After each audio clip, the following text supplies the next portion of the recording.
"I'm sorry about last time," she said. "I've been on the phone to Natasha's mum. She told me you're scaling back the investigation." "At the moment, yes, we are. We've done all we can, but the case isn't closed. If we receive any fresh evidence, we will, of course, look into it. Also, we have a cold case review team who will review the case at regular intervals," Scott said. Ruby looked down. She was playing nervously with her fingers. "I didn't tell you the truth when I was last here," she said, not looking up at them. "I held something back because I was ashamed."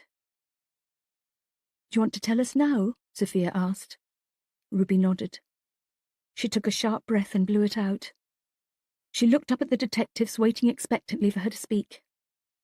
"I've been having an affair with Derek, Natasha's dad, for about a year." A tear rolled down her left cheek. She swiped it away. "I know you probably think it's disgusting. I'm 19 and he's almost 50, but—" "We're not here to judge you, Ruby," Sophia said, reaching forward and placing a hand on Ruby's. "Do you want me to... what do you want me to tell you now?" "Whatever you want. Start at the beginning if you like." Ruby nodded. "I go round to Natasha's often. I help her make her stupid videos. Sometimes I spend the night. She's not very nice to her parents. If I spoke to mine like that, they'd ground me for a month. Anyway, I went round once, but Nat had gone out. She'd completely forgotten she'd asked me to go over, which is just like her. Anyway, Derek was there, and he made me a drink, and we got talking." "Could I get a drink of water, please?" "Sure," Scott said. He jumped up from his seat and went out of the room. It wasn't long before he came back with a plastic cup and a jug of water. Ruby took a healthy swig and continued her story. "Sorry, dry mouth. Anyway, Derek was asking about Nat's obsession with social media. He didn't understand it. To be honest, neither did I. She'd post a video and spend the rest of the day watching how many likes it got, and it had to have more than the previous video, and she'd be seriously pissed off if it didn't. It really was an obsession with her. Anyway, one thing led to another with me and Derek, and... well, I don't need to give you all the details, do I?" "No," Sophia said. "We didn't, have sex that first time. We just kissed. But he was lovely, he really was. He asked if he could take me out on a date. We went to a restaurant on Ecclesall. I've never been to such a posh restaurant before." Ruby smiled at the memory and her face lit up. "Derek was... he was just sweet, you know what I mean? I've been out with guys my own age and they're complete tossers. The first time we actually slept together was at my house. I still live at home, but Mum and Dad were going to a wedding in Crewe and decided to stay over. It really was the best night of my life with Derek. He was gentle and caring. We started seeing each other regularly after that, only a week before Nat went missing, she found out." "How did she find out?" Scott asked. "She was moaning about Derek, saying how she wanted this new camera so she could set up a studio in her bedroom and film herself from different angles at the same time and edit them together to look a bit more professional so it wouldn't just look like she was filming from a mobile. The camera she wanted was well over $2,000, and Derek flat out said no. Well, Nat really kicked off. She was calling Derek all the names under the sun, and I just lost it with her. She was being so selfish. I told her she wouldn't have half the things she had if it wasn't for Derek giving her money, and he didn't have to. She's over 18, she could get a decent job, and it's not like he's her real dad." Ruby paused while she poured herself more water and drained the plastic cup. "I've never defended Derek before. I'd always sided with Nat, but she was being a real bitch. Anyway, she turned on me then, asking me why I was sticking up for Derek. Did I fancy him or something? I don't know, maybe my face changed or something, because she suddenly latched on to me fancying her dad. She started making fun and saying that Derek's fat, old, and balding, and that just made me see red even more. I told her she didn't know him at all. I mean, she doesn't. Derek is such a kind man, She stopped herself. What is it? Zofia asked. Natasha said she was going to tell Kara. Then she stormed off. I phoned Derek and told him what had happened. He said he'd deal with it and hung up on me. What happened then? I didn't see Nat the next day. I was on a course placement. She posted online that she was getting a new camera. I guessed that Derek had bought her silence. When I saw Matt, she blanked me at first. Then she started making these slight digs about sleeping with old men, that kind of thing. This was in front of our other mates, too. She never said anything, but you could see she was enjoying herself, taunting me. I couldn't stand being humiliated like that, so I called Derek, and I didn't finish things with him then, but I said maybe we should stop for a while. She paused and took another drink. I had a good long think about what we were doing. It wouldn't have gone anywhere, would it? I really did like him, but, well, he's married, and the age gap. It wouldn't have worked in the long term. How did Derek take it? He didn't, well, he was quite angry. He told me not to do anything I'd regret and to think about it a bit more. Did you? I did. And nothing. The next day Natasha went missing and... Go on, Scott prompted. Derek doesn't have an alibi, Ruby said quietly. You think Derek has done something to Natasha? Ruby collapsed in on herself. She couldn't hold back the tears any longer. Zofia handed her a tissue. I don't know what to think. I've been going over it again and again in my mind. The Derek I know doesn't match the kind of person who could, I don't know, make someone disappear, but then I think about Natasha and how, if she really riled Derek up, maybe, nobody knows how they're going to react in certain situations, do they? Ruby, calm down, Zofia said. Would you like to take a break? Yes, please. I'll go and get your mug of tea, Scott said, standing up. He went out of the room, leaving Zofia to stay with the clearly distraught teenager. Scott went along the corridor into the HMCU suite, where Christian was in his office, gluing the sole back onto his shoe. He looked up when he noticed Scott in the doorway. My mum always said you buy cheap, you buy twice. I think she was right. I've only had these a fortnight. How much did they cost? 35 quid in the market. Scott rolled his eyes. I spend more than that in a pair of boxers. Well, that says more about you than it does about me. Listen, Ruby Dayton's just come into the station. You know, Natasha Klein's best friend. I know who Ruby Dayton is. She's just told me and Zofia that she's been having an affair with Derek Klein for the past year, that Natasha found out and might have been blackmailing Derek over it for her silence. Ruby called the affair off because she couldn't stand Natasha's taunts, and the next day, Natasha went missing. And Derek doesn't have an alibi, Christian said. Precisely. Is Ruby giving a statement? I think she will. OK, get it filmed. I'll watch it from up here. We'll get a warrant to search the Klein house from top to bottom and impound Derek's car and bring him in for questioning under caution. Tom said right from the start there was something dodgy about Derek. Well, don't get excited just yet. This may not go anywhere. It's a big step forward, though. I'm going to make Ruby a cup of tea, take her a bar of chocolate or something, and we'll start the statement properly. Get her to reveal everything and give us a full lowdown on Natasha Klein. He headed for the drink station. Christian, left to sort out his shoe, let go of the sole to see if it had stuck. Unfortunately, the leather of the shoe hadn't stuck to the rubber of the sole, but the rubber of the sole had stuck to the skin of Christian's palm. Chapter 31. Danny Hanson was sitting in a Cafe Nero in Meadowhall.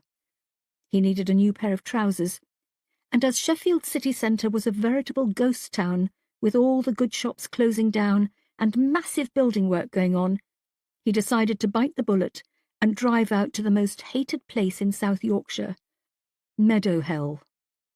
The second he turned into the car park and saw the green dome of the shopping mall ahead, his feet started to ache at the prospect of all that walking he'd have to do, from shop to shop to shop.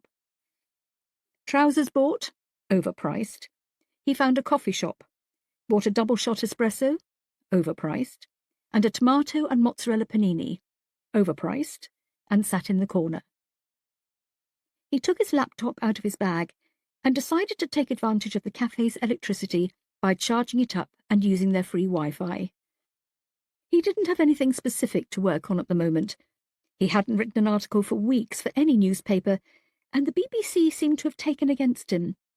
He'd fired off an email to an editor he knew within the news department to see if there was any freelance work in the offing, but he didn't even get a reply. When this book about Magnolia House came out in the autumn and hit the bestseller charts, they'd be begging to interview him. If he didn't need to make his publishers happy or keep his sales up, he'd tell them to piss off. He logged onto his emails. There was the usual subscription rubbish that he deleted without reading. No new offers of work. He was about to close the laptop when an email pinged. It was from his agent, Tiffany McNamara. The subject, "Brace yourself," did not inspire confidence. Danny wondered whether he should open it in a public place. It wouldn't do his image any good if someone filmed him breaking down in tears and posted it all over social media. He drained what was left of his espresso, took a sharp intake of breath, and opened the email.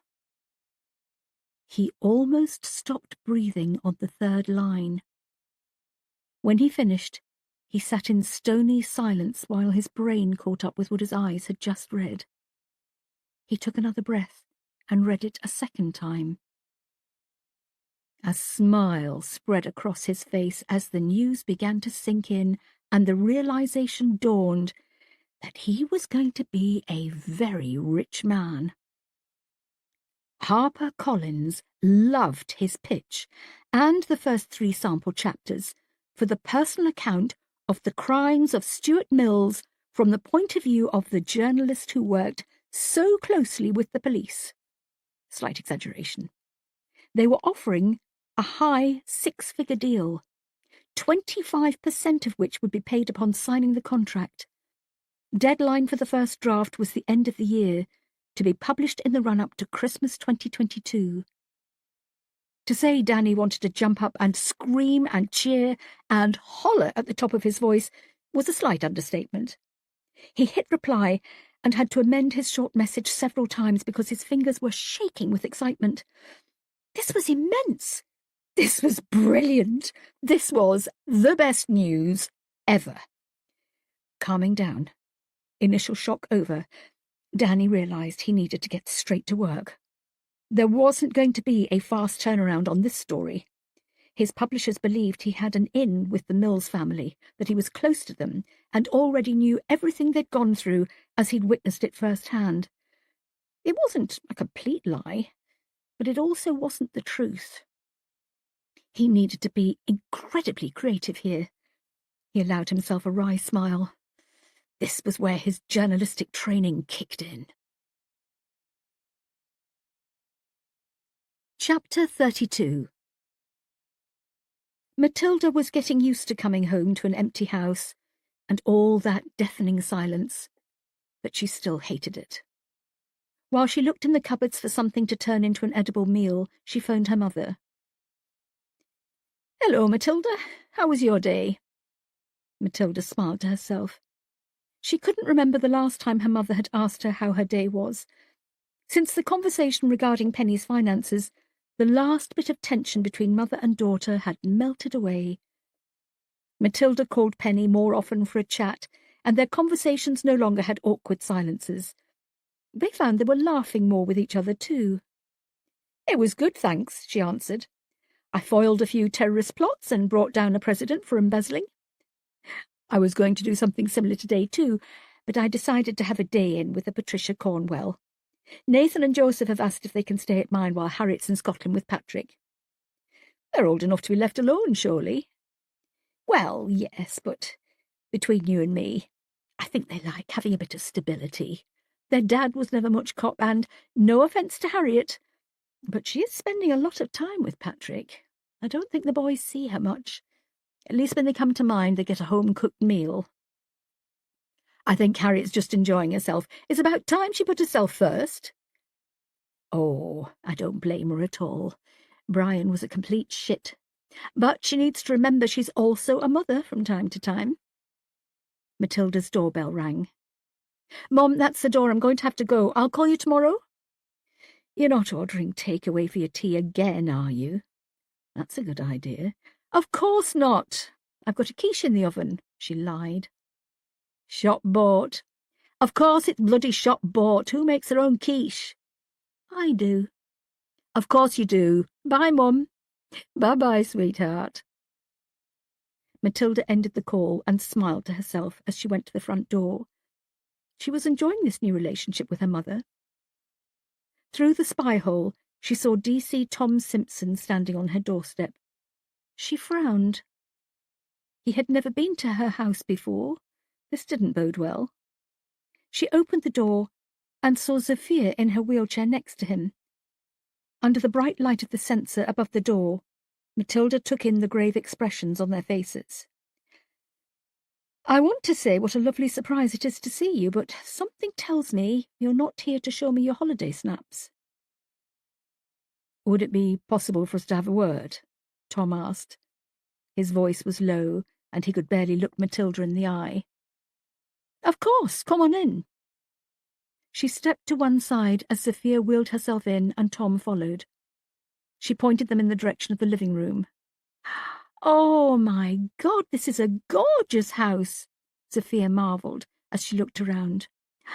A real fire! I'd love a real fire. Is it true you've got a library? Yes. Can I see it? Sure. Zoff, Tom said. She looked at him. Her smile dropped.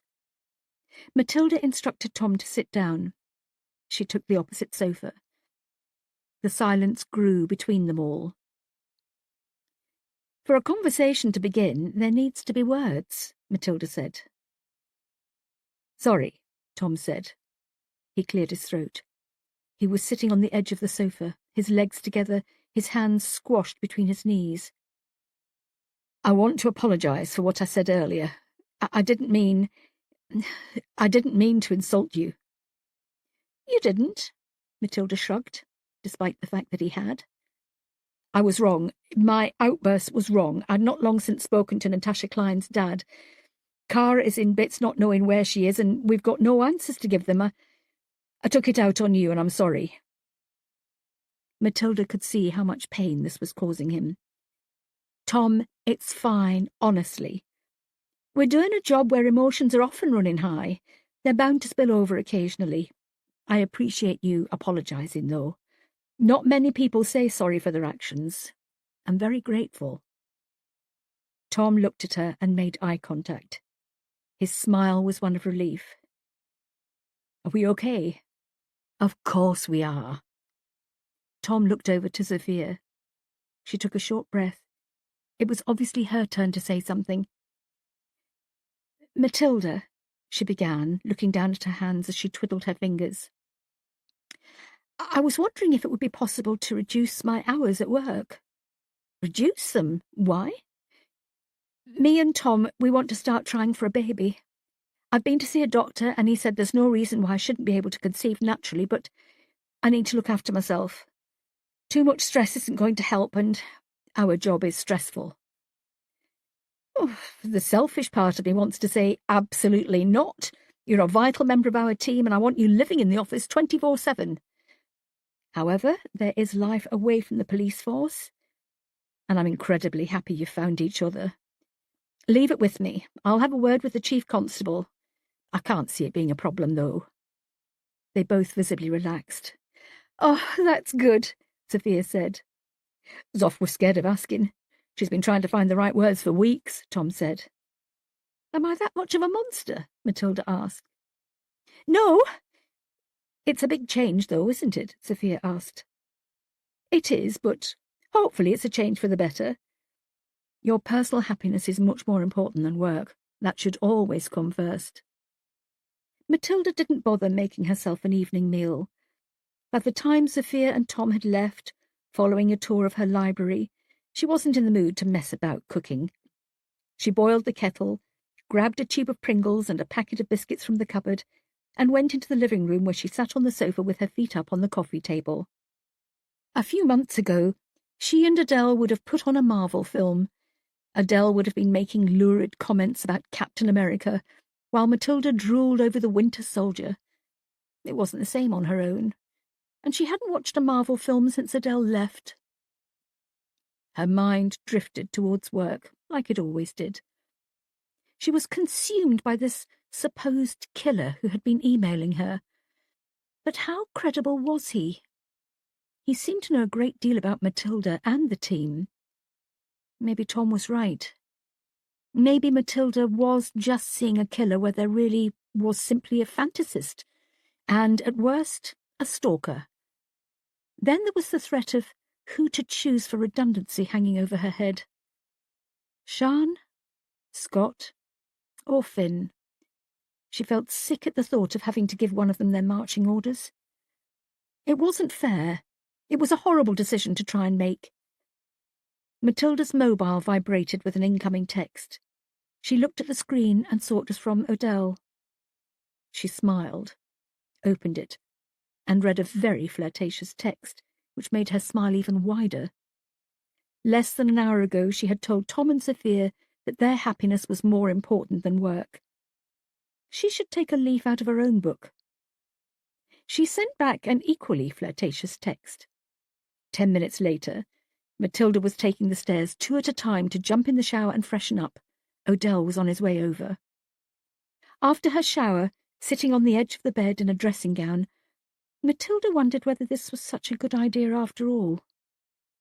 She looked at the framed photograph of James on the bedside table, and her heart sank. She still loved him so much that there were days when she physically ached for him. However, life had to go on whether she liked it or not. Matilda was only in her 40s. Was she going to be alone, lonely and miserable for another 40 or 50 years? For crying out loud, Matt, do yourself a favour and get a bloody good seeing to. Matilda laughed to herself. They weren't James's words in her head, surprisingly. They were Adele's. And she was right. I'll always love you, James, she said to his photograph. But I need to move on. You understand, don't you? She wiped a tear away from her cheek and waited for James's reply.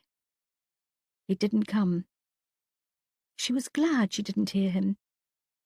It obviously meant she was ready to finally let go. The doorbell rang. Chapter 33. Tuesday, 30th March 2021. D.I. Brady and the team decided to swoop on Derek Cline first thing in the morning. Christian pulled up outside the house on Park Lane in Broomhill, with Finn Cotton in the front passenger seat. Behind him, Scott and Tom followed in a pool car, and bringing up the rear was crime scene manager Felix Larego and his team of CSIs to tear through the house and car to find any evidence that Derek Cline had killed his daughter. Christian climbed out of the car and shivered at the cold. It was a bright morning. The sky was blue, and a few whispers of light grey cloud floated in front of the sun. But it was chilly, with temperatures in the low single figures. He pulled a beanie hat out of his pocket and pulled it down over his head. "Right then, let's go," he said to his team. They marched up the garden path, and with a gloved hand, Christian hammered loudly on the door, the noise echoing around the quiet neighbourhood. "Curtain twitchers," Scott said, as he looked over his shoulder at the houses opposite. Cara opened the door. She was still wearing a dressing gown, and her hair was sticking up. She looked like she'd had a restless night. She blinked a few times at the brightness. "Mrs. Cline, is your husband home?" "Of course he is. It is still early. What's going on?" Her eyes widened when she took in the 4 detectives on her doorstep. "Have you found her? Have you found my Natasha? No, Mrs. Klein, we haven't. Could we come inside? Oh, yes, of course, sorry. She stood to one side and allowed them to enter, closing the door behind them. What's happened? Something has happened, hasn't it? We need to speak to your husband. Right. Derek! She called out. I think he's upstairs. There was movement from upstairs, and then the sound of heavy footfall as Derek hurried downstairs. What? He sounded annoyed. I was just about to go into the... His eyes fell on Tom, whom he recognised. What's going on? Mr. Klein, I have a warrant here to search this house, including any outbuildings, and also impound your car. My car? What are you talking about? What are you looking for? We'd also like you to accompany us to the station where you will be interviewed under caution regarding the disappearance of Natasha Klein. What? This is ridiculous, he said, taking a step back. Surely you don't think I have anything to do with Natasha going missing? Derek? Cara asked, tears streaming down her face. Mrs. Klein, why don't we step into the kitchen? Tom said, putting his arm around her and leading her away from the drama. You can't do this, Derek said, anger setting in. I've done nothing wrong. Mr. Klein, please. It would be helpful if you remained calm and came with us, Christian said. Remain calm? Would you remain calm if police turned up on your doorstep and accused you of something you hadn't done? Mr. Klein, if you refuse to come with us voluntarily, we will arrest you. We can then keep you in custody for 24 hours and apply for further time should we require it. This is wrong. I have done nothing with Natasha. Go and finish getting dressed and we'll take you to the station where we can talk about this. Derek remained standing, looking fixedly at Christian. His expression was one of pure confusion. Eventually he turned and headed back for the stairs. Go with him, Scott, Christian said. Tom came out of the kitchen where he'd left Cara with a female PC making her a cup of tea. His acting skills have got better since the last time we saw him, Tom said. I thought that too. Chapter 34. Matilda left her house, struggling to hide her grin. It had been a long time since she'd had a night as perfect as last night. Odell left with her. She headed for her garage, and Odell followed. He placed a hand on her shoulder and turned her around. He kissed her passionately on the lips. I didn't expect last night to turn out like it did, he said.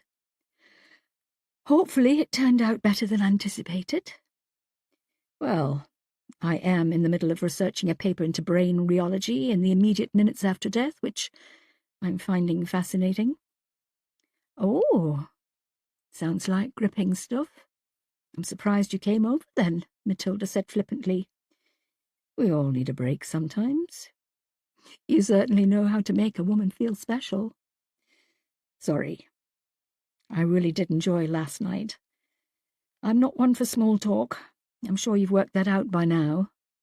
It had crossed my mind. Would you like to come over to mine tonight? I can cook for us. I make a mean chili. Can I let you know? I really don't know how today's going to pan out. Of course. He kissed her again. I'll see you whenever. He turned and headed for his Tesla. Matilda watched him drive away before going to her car. I can't believe I just slept with someone who drives a Tesla, for crying out loud. Matilda's first port of call was Hillsborough to see Danny Hanson. He was lucky that she was in a good mood and didn't intend to rip his testicles off with her bare hands, though, depending on the outcome of the conversation, she could soon flip. Danny had that effect on her. The apartment block Danny lived in had a tight security system, with an intercom that had a camera above it so residents could see who was calling and choose whether to allow them in. Fortunately for Matilda, the door had been left open, so the element of surprise was on her side. At Danny's front door, she rang the bell and deliberately stood to one side so she wouldn't be in full view of the spy hole, should he be the kind of person who vetted his visitors before deciding whether to open the door. The door opened, and Danny stood in the entrance with a blank expression on his tired face. His hair was ruffled in a just-got-out-of-bed look. He was wearing boxer shorts and a creased T-shirt with the Cookie Monster on the front. "Matilda," he said, surprised. "What are you doing here?" "I've come for a chat," she said, hands in her pockets, clenched into hidden fists. There was something about his smug face that immediately made her hackles rise. Matilda had never been Danny Hanson's #1 fan. In fact, she would go as far as saying she loathed the parasitic gobshite. However, over the past couple of years, her feelings towards him had softened. He'd done sterling work with the Magnolia House sexual abuse investigation, and more victims were coming forward to report people, thanks to his stories. She gladly shook his hand when thanking him for saving Adele and Sian's lives in January, but at the end of the day, Danny Hanson still had the mentality of a sleazy tabloid hack who would probably sell a kidney to get a front-page lead. "A chat? About anything in particular? Are we really going to do this on your doorstep? I'm not sure if your neighbours are ready to see your gangly legs just yet." He looked down at himself. "Oh, shit, sorry. Come on in." He stepped to one side. Matilda entered and looked around at the narrow hallway. Danny closed the door and led the way into the open-plan kitchen and living room. "I'm surprised you're still living here. I thought you'd signed a 6-figure deal for your book about Magnolia House." "You don't get it all at once, unfortunately. Coffee?" "Please."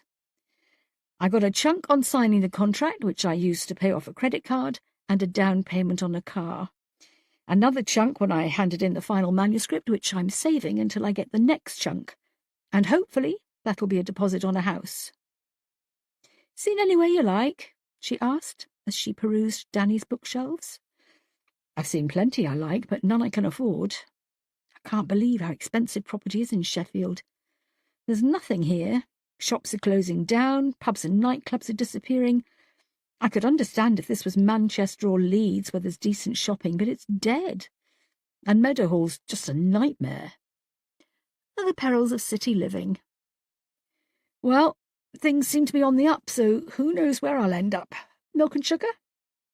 "Just black, thanks." "So, what are you working on at present?" Is that why you've come over? To see what I'm writing about?" He handed Matilda a mug of coffee and invited her to sit down on one of the uncomfortable-looking sofas. She sat, took a sip of the instant coffee, and placed the mug on the coffee table. "I hear you had a little trip to Southampton a couple of weeks ago," she said. "Ah. Indeed." Danny seemed to think for a while. His eyes darted left and right as if he was searching for what to say, the correct words to use. "I'm writing a book." "Fiction or non-fiction?" "Non-fiction." "What's this one about?" she asked, sitting back and crossing her legs. "I'm guessing you already know." "Do I?" She feigned surprise. "I'm writing about the Stuart Mills case from the point of view of the reporter on the scene." "I see." "I've emailed a proposal to my agent, who's shown it to HarperCollins, who are publishing the Magnolia House book, and they're working on an offer." "There's already a book out about Stuart Mills," Matilda said, her tone laced with venom. "And there are hundreds of books about Jack the Ripper, but it doesn't stop people still writing about him." "What makes you think you can write something different that Sebastian Lister hasn't already covered?" "Because I was there," he answered almost forcefully. "I attended many of the crime scenes of Stuart's victims. I know the family." "Wrong." "I know of the family, and I'm familiar with all the investigating officers." "Do you honestly think we're going to sit down and be interviewed by you for a book about one of our colleagues?" "It's not a book about Sian. I know what you're thinking, that I'm going to write some kind of a hatchet job about why Sian couldn't see she was living with a serial killer, but I'd never do that. I'm not that kind of writer. I like Sian. I've got a great deal of respect for her. Really? Then why did you go all the way down to Southampton to interview Belinda? I didn't speak to Belinda. No. You went behind her back and got information, personal information, from her girlfriend. Look, Matilda, people love true crime in this country. They're hungry for it, and we don't get many serial killers. When we do, we can't get enough of them. If I don't write this book, someone else will. More people like Sebastian Lister, who weren't even involved, will write and make assumptions about Sian and her children. I won't do that, he said, slapping a hand to his chest.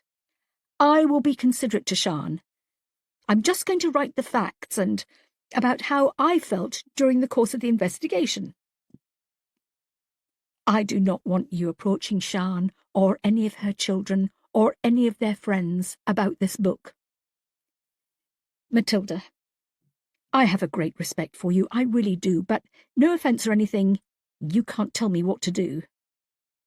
I can give you a warning. Would that be an official warning? Because I don't think that's possible. Not an official one, no. However, if you try to talk to Sian or the children or anyone they know, I swear to God, I will make your life hell. Danny smiled. No, you won't. You don't believe me? He shook his head. No. I've shadowed you for too long. I know you've done some things in your time that might not exactly be in the police rule book, but you're not one for breaking the rules, and you wouldn't do anything to jeopardize your career. You love your work. You need your work.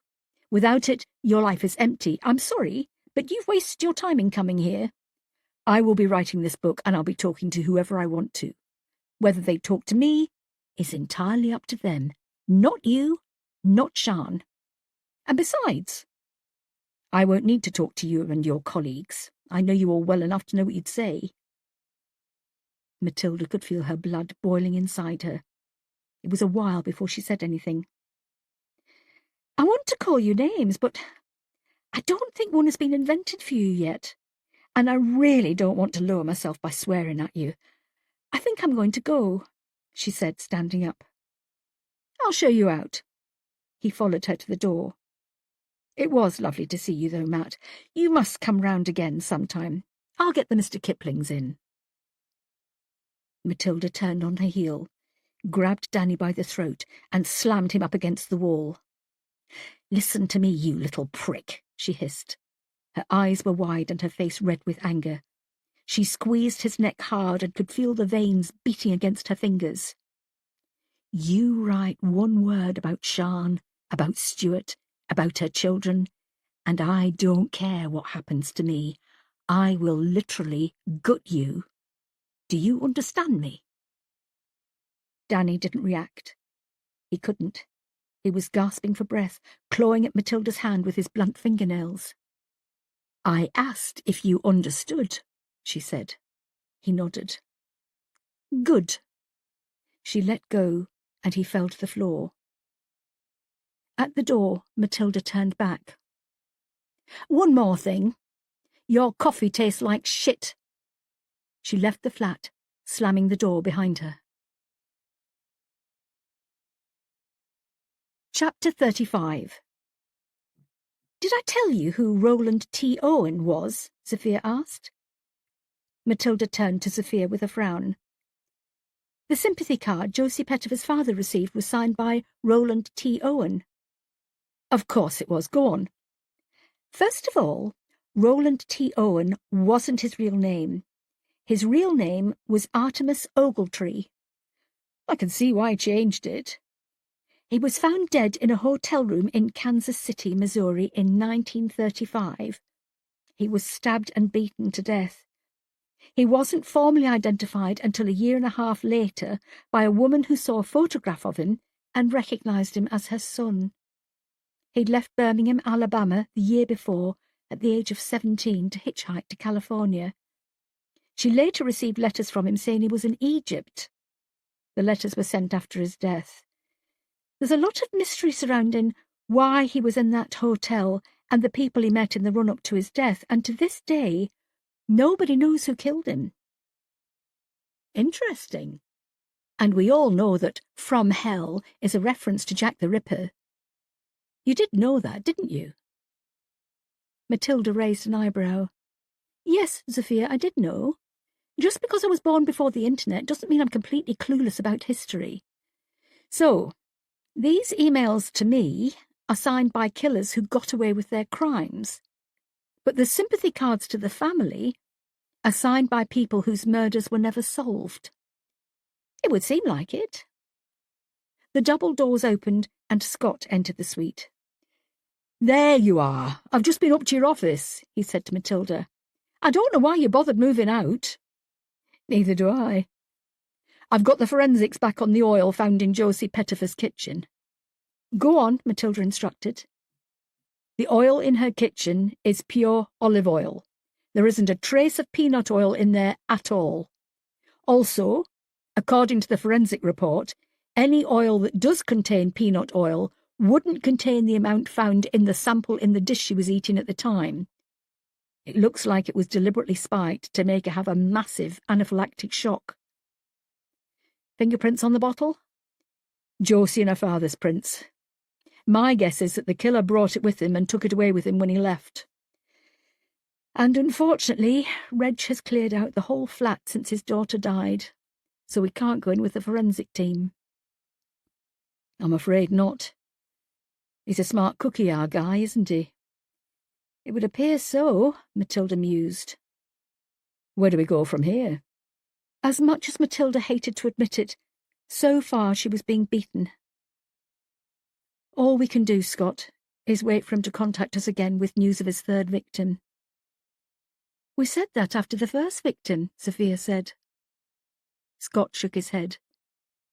It's ghoulish. It's like waiting for people to die.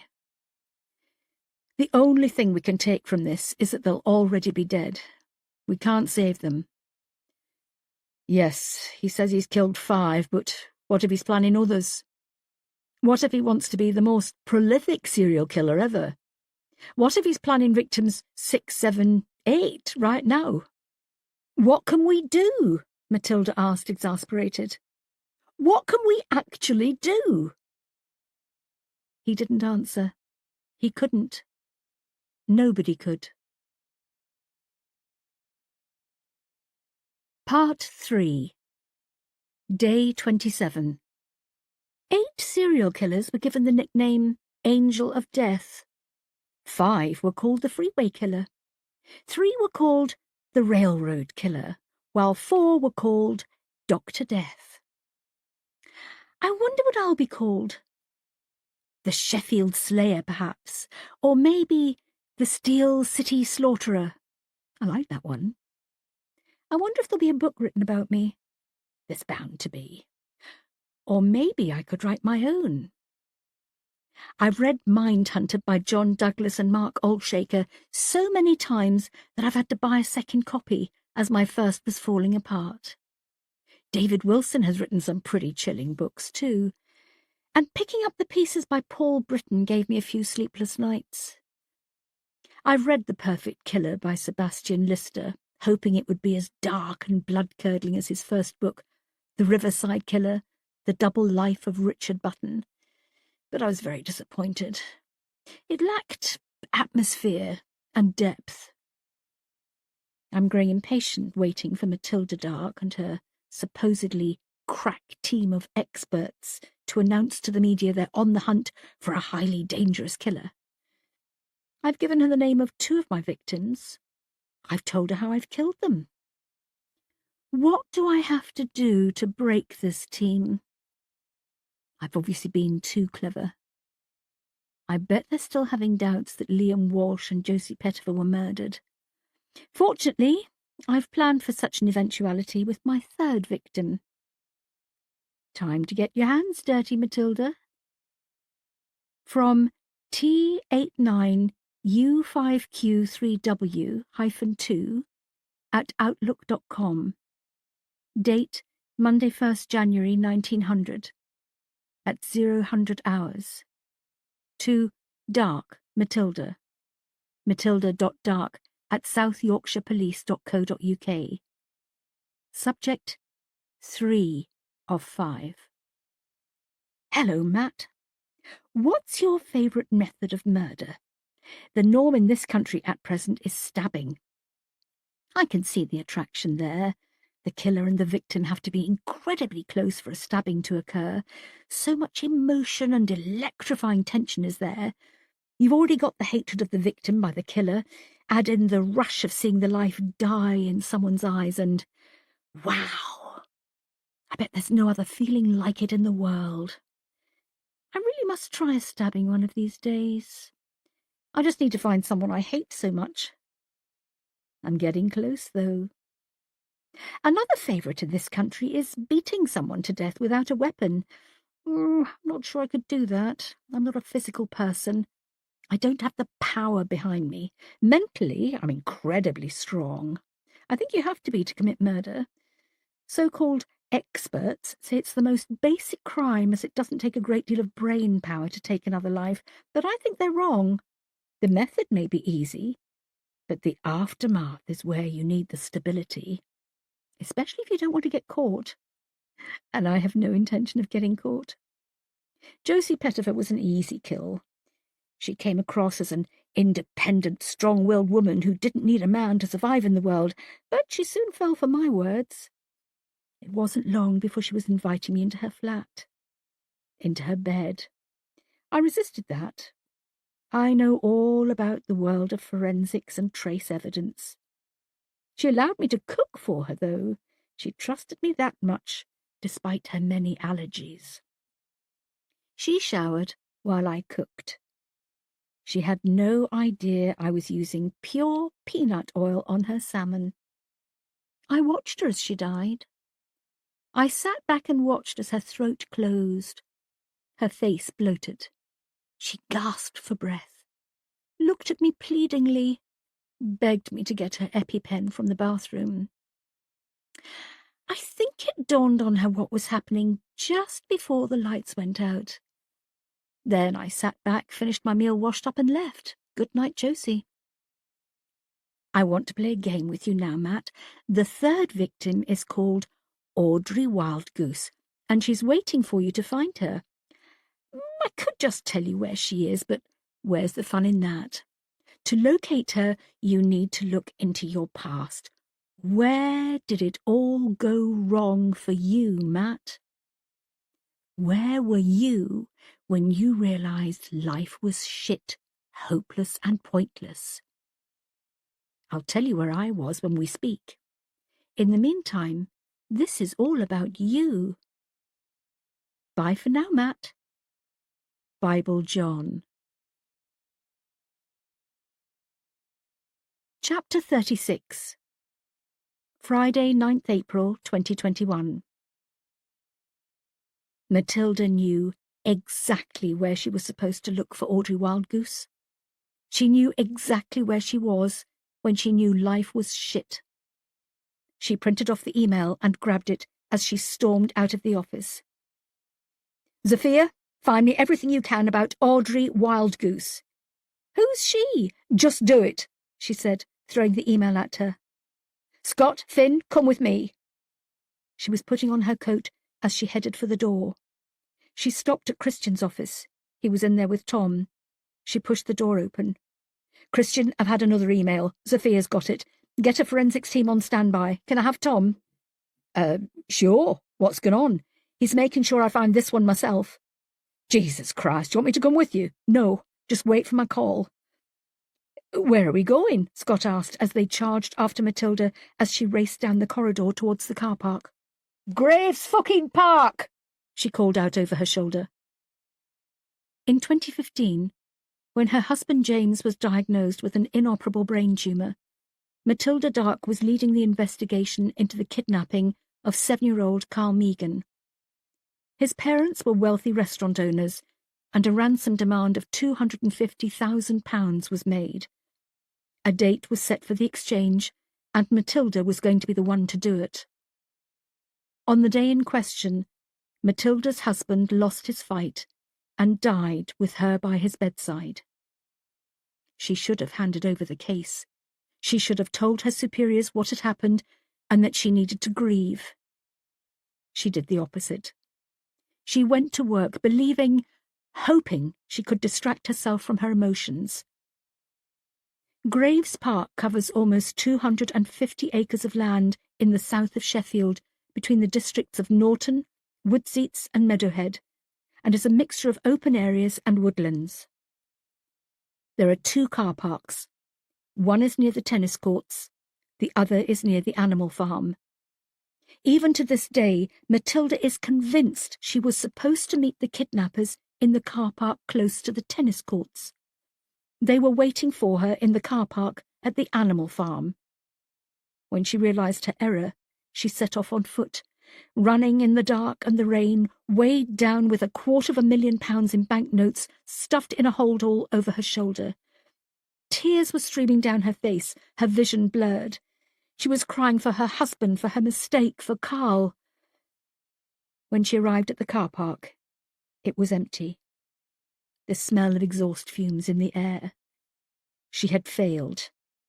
As she dropped to her knees, her mobile ringing, her boss asking for an update, she knew that it was over. Her career, her marriage, her life. Everything was over. Everything was pointless and hopeless. By the time her former team joined her in the car park, Matilda was taking a bag out of the back of Adele's Porsche, slamming the boot closed and throwing it into the back of one of the pool cars, a Vauxhall Astra in desperate need of a wash. Matilda was driving. Scott was in the front passenger seat while Finn and Tom were in the back. Matilda handed Scott her mobile and told him to read the email out to Finn and Tom. "He's talking about methods of murder," Finn said. "He's asking you what your favourite method is, but he hasn't said what his is. That makes me nervous. What condition are we going to find this Audrey Wildgoose in?" "Any word from Sophia yet?" Matilda asked Scott. He glanced at his own mobile. "Not yet." "My theory about Josie Pettifer was right," Finn said. "It looks like he did bring the oil with him and took it away when he left." "He watched her die," Tom said. "He sat there with a dead body not a foot away and finished his meal. Oh, that's cold. That's fucking evil. How can you just sit there and watch someone die?" "Only a psychopath can do that." "So, why is Graves Park where everything went to shit for you?" Tom asked Matilda. Finn looked at Tom with wide eyes and shook his head. "Later," he mouthed. Scott's phone rang. It was Sophia. He swiped to answer and put her on loudspeaker. "Audrey Wildgoose is listed as a missing person. She was reported missing on the morning of Sunday the 27th of March this year." 13 days ago," Scott interrupted. "She's 86 years old and lives in Grenell. She was reported missing by her neighbour, Sylvia Culverhouse. According to her statement, Audrey was waiting to go into a nursing home. She was diagnosed with dementia just before the pandemic hit. Sylvia, along with another neighbour, Jenny Savage, went round most days. They did her washing and shopping and looked after her. Sylvia went round on the Sunday morning and found the back door wide open. There's been no sign of her since." "Shit," Matilda said, slamming her foot down on the accelerator as the traffic light ahead changed from green to amber. "Now," Sophia continued, "there have been extensive searches for her in woodland around Parkbank Wood, Abbeydale Golf Club, Moorview Golf Centre and in Grenell Park. There's been no sign of her. It's like she's just disappeared." "Just like Natasha," Tom said to himself. "Any family?" Matilda said. "No, she was married, but her husband died in 1998. They didn't have children." "OK, Sophia, get the original missing persons report and all the statements together. Tell Christian to make sure there's a CSI team on standby." Matilda told Scott to end the call. She turned off Hemsworth Road without indicating, earning her a few beeps from passing motorists, and turned into the car park at Graves Park near the animal farm. It was mid-afternoon and cloudy. It had been a dull day and the temperature was in single figures. The car park was practically empty. one battered Ford Focus and a council van. She pulled up in a space and they all climbed out. The smell of manure from the nearby farm filled the air. Matilda shivered in the cold as she pulled her coat around her. She turned a full 360 degrees, taking in the wide, open space, the expanse of grass, the trees and woodland ahead. This bastard wants me to walk through shit, doesn't he? She went to the back of the car, opened the boot, and took out a pair of Wellingtons and a torch from her kit bag. We're not leaving here until we've found her. Matilda didn't know where to start. Graves Park seemed to stretch for miles. There were wide open spaces and pockets of dense woodland. It was also an incredibly busy park where people came to run, exercise, walk their dogs, bring their kids to the animal farm, play tennis, bowls and cricket, weather permitting, or simply to walk through from one side of Sheffield to the other. If Audrey Wildgoose was here, surely she would have been found by now.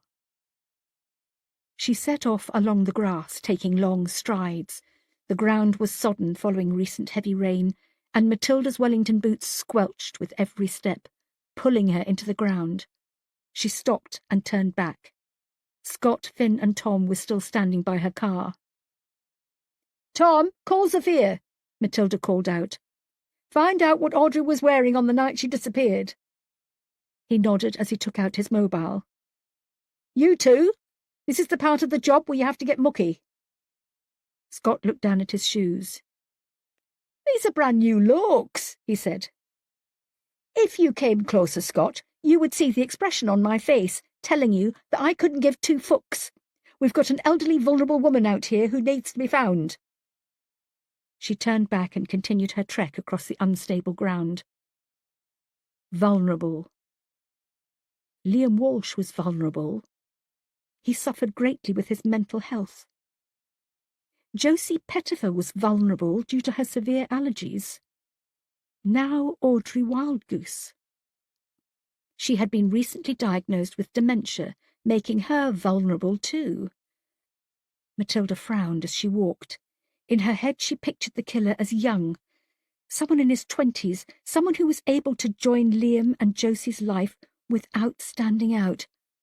They were both of a similar age, so a young man wouldn't attract attention among their peer groups. But Audrey was in her 80s. Someone new, someone young, would stand out. How the hell was he choosing his victims? Matilda reached the end of the field, crossed the concrete pavement, and entered woodland. Trees were bare, the ground littered with soggy brown leaves. She shivered as the cold and dark enveloped her. She switched on her torch and waved it around at ground level. Nothing stood out. Small wildlife scattered once the torchlight hit them, but there was no sign of an elderly woman, no abandoned clothing or shoes. Matilda ploughed on, determined, a woman on a mission. She was not going home until Audrey was found. "Matilda!" Scott called out. She heard him, distantly, but didn't respond. She climbed over a fallen tree, not caring if a jagged branch snagged her coat or cut her skin. She aimed the torch behind the tree, but there was nothing there. She continued, walking further into the darkness. "Matilda, wait!" Scott shouted. Matilda turned back to see Scott struggling over the rough terrain. She pointed the torch in his direction. She saw the mud spatter up to his knees, and his once shiny black loke shoes were hidden beneath wet dirt and leaves. "Matilda, this is ridiculous. You can't see a thing." "And the inventor of the torch rests peacefully in his grave," she said, shining her torch into his face. "You could walk past her and not notice. Why don't we wait until morning when it gets light? Why don't we just wait until it's summer when it's warm and dry? We could bring a picnic." "Matilda, Matt," he said, stalking after her. "First thing in the morning we can get a search team out here. Arc lights. With the bare trees we can send a drone or a helicopter up to search." According to Xavier, Audrey was wearing a white nightie when her neighbour put her to bed on the night she went missing. That'll be easy to see from above. If she's still wearing it, if she hasn't been partially buried, if the wildlife hasn't got to her, Scott, look at you. You've not been in these woods 5 minutes and you're filthy. Do you honestly think a white nightie is still going to be white after 2 weeks in this?" She turned away from him and continued, slipping on a pile of soggy leaves. "I've called Felix Larego," Scott shouted. "He's got a team on standby. He said they can be out here first thing in the morning." "Then we need them to find a crime scene to search. Right now, all we've got is 250 acres of park and woodland," Matilda said without stopping. "Do you want me to get you anything?" "A team with the correct footwear would be great right now," she shouted, her voice full of venom. It took a while, but Scott eventually caught up with her. "I have the right footwear. I have a pair of boots in the back of my car. If you'd said we'd be searching woodland when you charged out of the station, I would have brought them with me. Instead, I'm ruining a pair of 200-quid shoes my boyfriend bought me for my birthday." Matilda looked over to Scott. "I'm sorry," she said softly. She placed a hand on his shoulder. "I'm sorry, Scott," she repeated. I don't like this." Her voice broke with emotion. "There's someone out there thinking he can get away with killing people. He's picking off the vulnerable and using them in his own twisted game."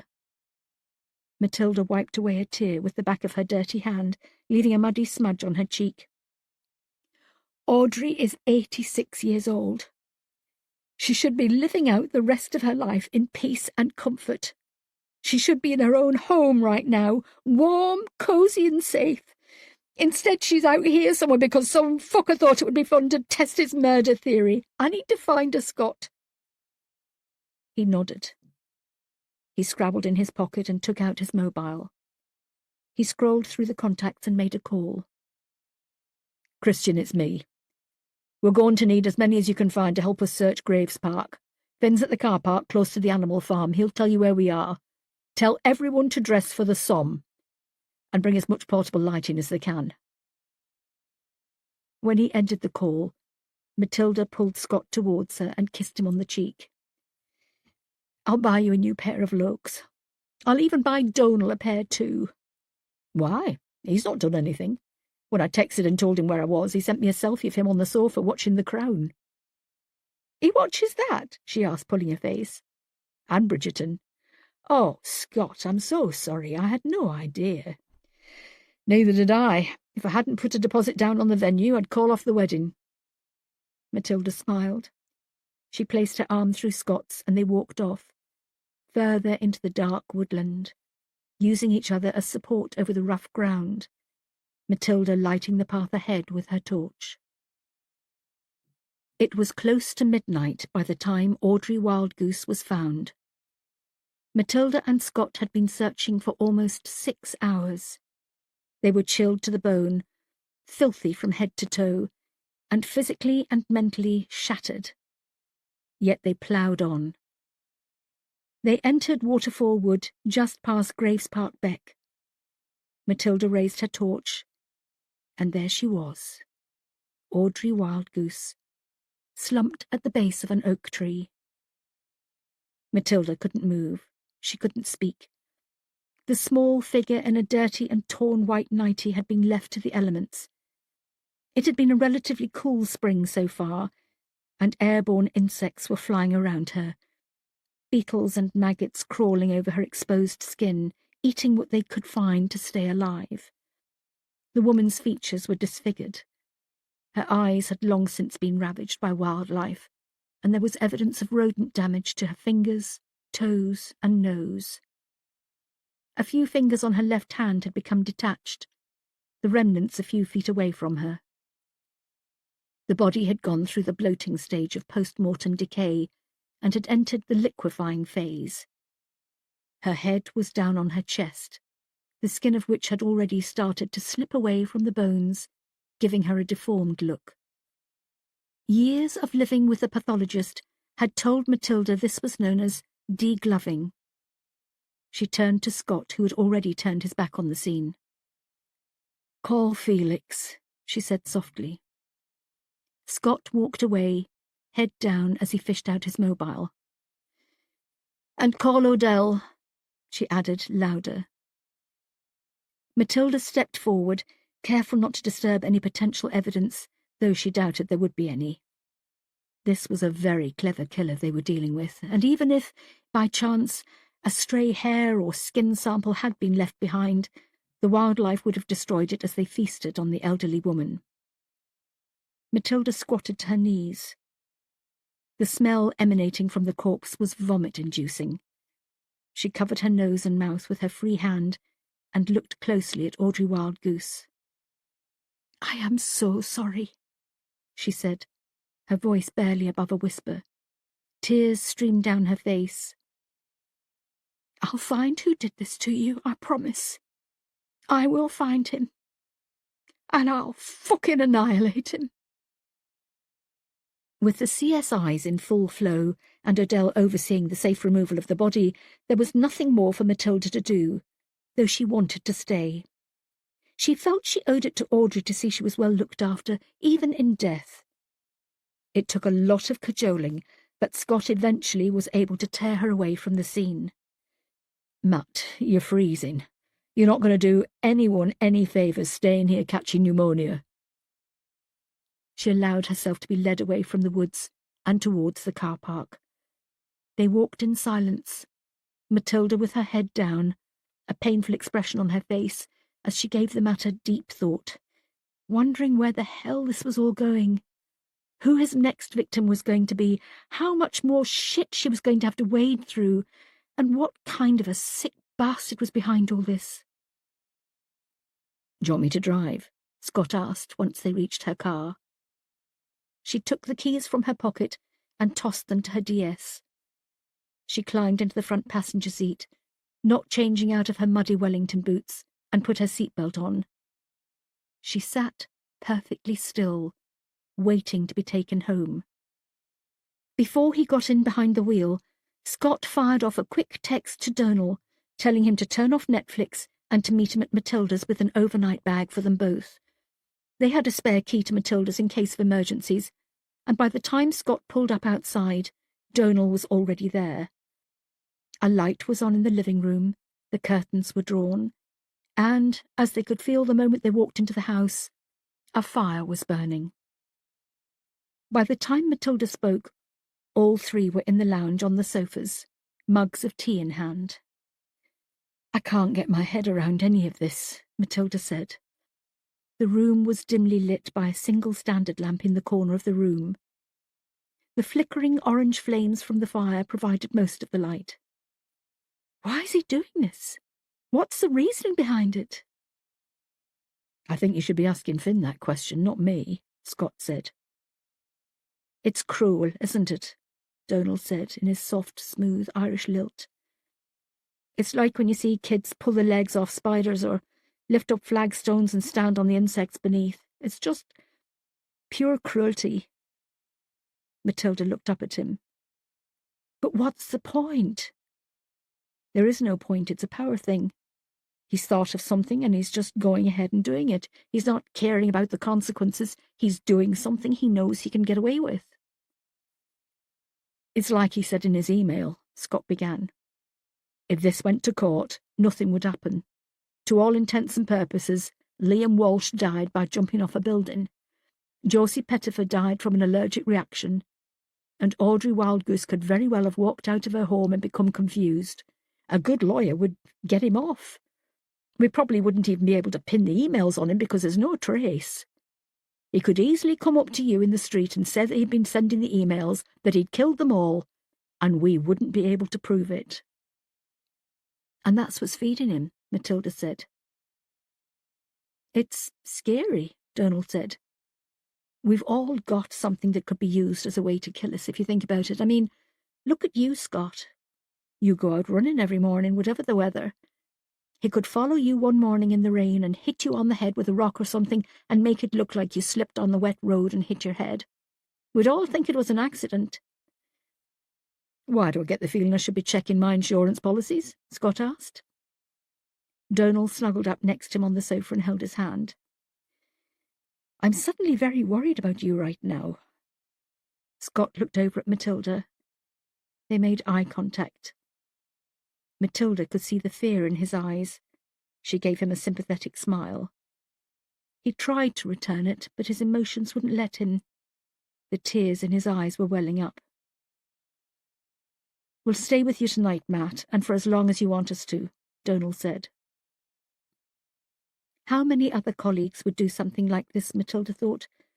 At the drop of a hat, Scott and Donal were always there for her whenever she needed them. She didn't even have to ask, and they were there. Over the last couple of years, especially since the shooting, she and Scott had developed an almost sixth sense whereby each knew how the other was feeling without a word being uttered. She couldn't lose that. She didn't want to lose that. Her mind wandered back to the policing cuts and the fact she still had to choose one of her colleagues, her friends, to be made redundant. There was no way she was going to choose Scott. If Wrigley wanted to save money, he'd have to find it another way. Chapter 37. Saturday, 10th April, 2021. Derek Klein was currently being held on remand at HMP Lindholm in Doncaster. Although Natasha was still listed as a missing person, the evidence against him was mounting. He had no alibi for the time she went missing. He had seemingly paid for her silence when she found out about his affair with her best friend, Ruby Dayton. During the forensic search of his car, samples of blood were found in the boot that matched Natasha's. A murder charge without a body was incredibly difficult to uphold, but it wasn't looking good for Derek. At Sheffield Crown Court, he had pleaded not guilty, and a provisional trial date for next September had been set. In the meantime, he was to be held in custody while a case was being prepared by the Crown Prosecution Service. Derek spent his days confined to his cell for as long as he was allowed. He had found himself plunged into a nightmare world that made absolutely no sense. A month ago, his life was plodding along at its usual pace. He was in a job that he didn't exactly love, but one that he was competent at, and that was bringing in a decent wage. His marriage to Cara was lacking in passion and romance, but they were content in each other's company. Natasha, though she was self-centred and continually asked for money, was turning into a strong and independent young woman. The one thing in his life that set him apart from every other late 40-something with a bald patch and a paunch was his affair with 19-year-old Ruby Dayton. It was wrong, he knew that. He was cheating on his wife. He was going through a midlife crisis. It was blatantly obvious, but he was loving every minute of it. Derek had no idea what Ruby saw in him, but she constantly reassured him how much she liked him, how much she enjoyed his company, and how much she loved him. Yes, she'd said love. Did 19-year-olds really know what love was? Maybe. How had he gone from all that to being charged with murdering his stepdaughter and sleeping in a prison with his freedom torn from him, his life in ruins, his entire existence being scrutinized by the media, the police, lawyers, and the newspaper-reading members of the public? Where is she? He knew the question was directed at him. It was a question he'd had thrown at him more than once a day since he arrived here. He didn't look up. What have you done with her? Derek was sitting in the day room reading a newspaper. He'd just finished an article about a candlelit vigil being held in the Peace Gardens in Sheffield city centre tonight to keep Natasha's name in the news. It was being organised by Ruby. She'd given a very impassioned interview to the newspaper. He was deliberately nudged by a heavy-set man, reeking of body odour and baked beans, who sat down next to him. "Did you rape her?" he asked. Still, Derek didn't say anything. "Or did you want to shag her? She turned you down, and you had to silence her." There was a ripple of laughter among the men. "Here, Tony, have you seen her? Is Natasha? Fit as fuck, isn't she? I would." "Dave, you'd shag a hole in the ground." More laughter. "She's well tasty, though, isn't she?" Dave said, snatching the newspaper from Derek and holding it up. showing the room the double-page feature, most of it taken up by a picture of a smiling Natasha. You just know she's got amazing tits under that top. Did you shag her then, Derek? I mean, we wouldn't blame you if you did. And it's not incest, is it? Because she's not your real daughter, Tony said. Exactly. I mean, yeah, it's a grey area, but we wouldn't call you sick. Derek remained in stony silence. He didn't move a muscle. A lad I was at school with, his uncle went out with his sister. They weren't blood relatives. He'd married into the family. Did he go to prison? Dave asked. No, why should he? They were both over 16. Plenty of rows in the family by all accounts. Well, there would be, wouldn't there? I can't see her auntie sending her anything for Christmas, Dave laughed. So, come on then, Derek, Tony said, sitting on the other side of him, squeezing him in between himself and Dave. You can tell us. We're not going to tell anyone. Did you fuck her? Did you kill her? Where did you bury her? Dave will tell you where he hid his stash from the post office you turned over. Fuck off, I won't.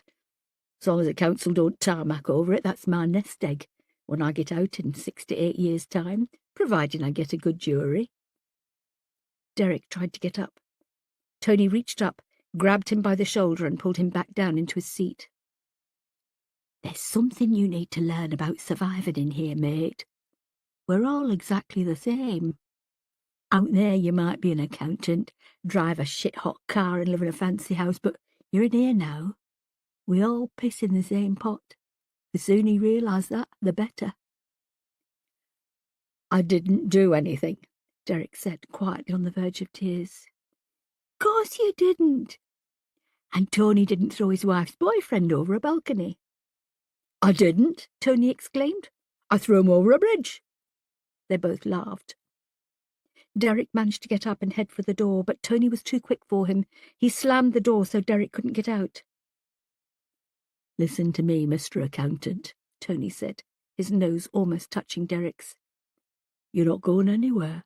You're as guilty as we are, and we're going to be spending a long time together, so we need to get on. Soon as you realise you're the same as us, the easier it'll be. I'm not like you, Derek said without thinking. Tony exaggeratedly sucked in his breath.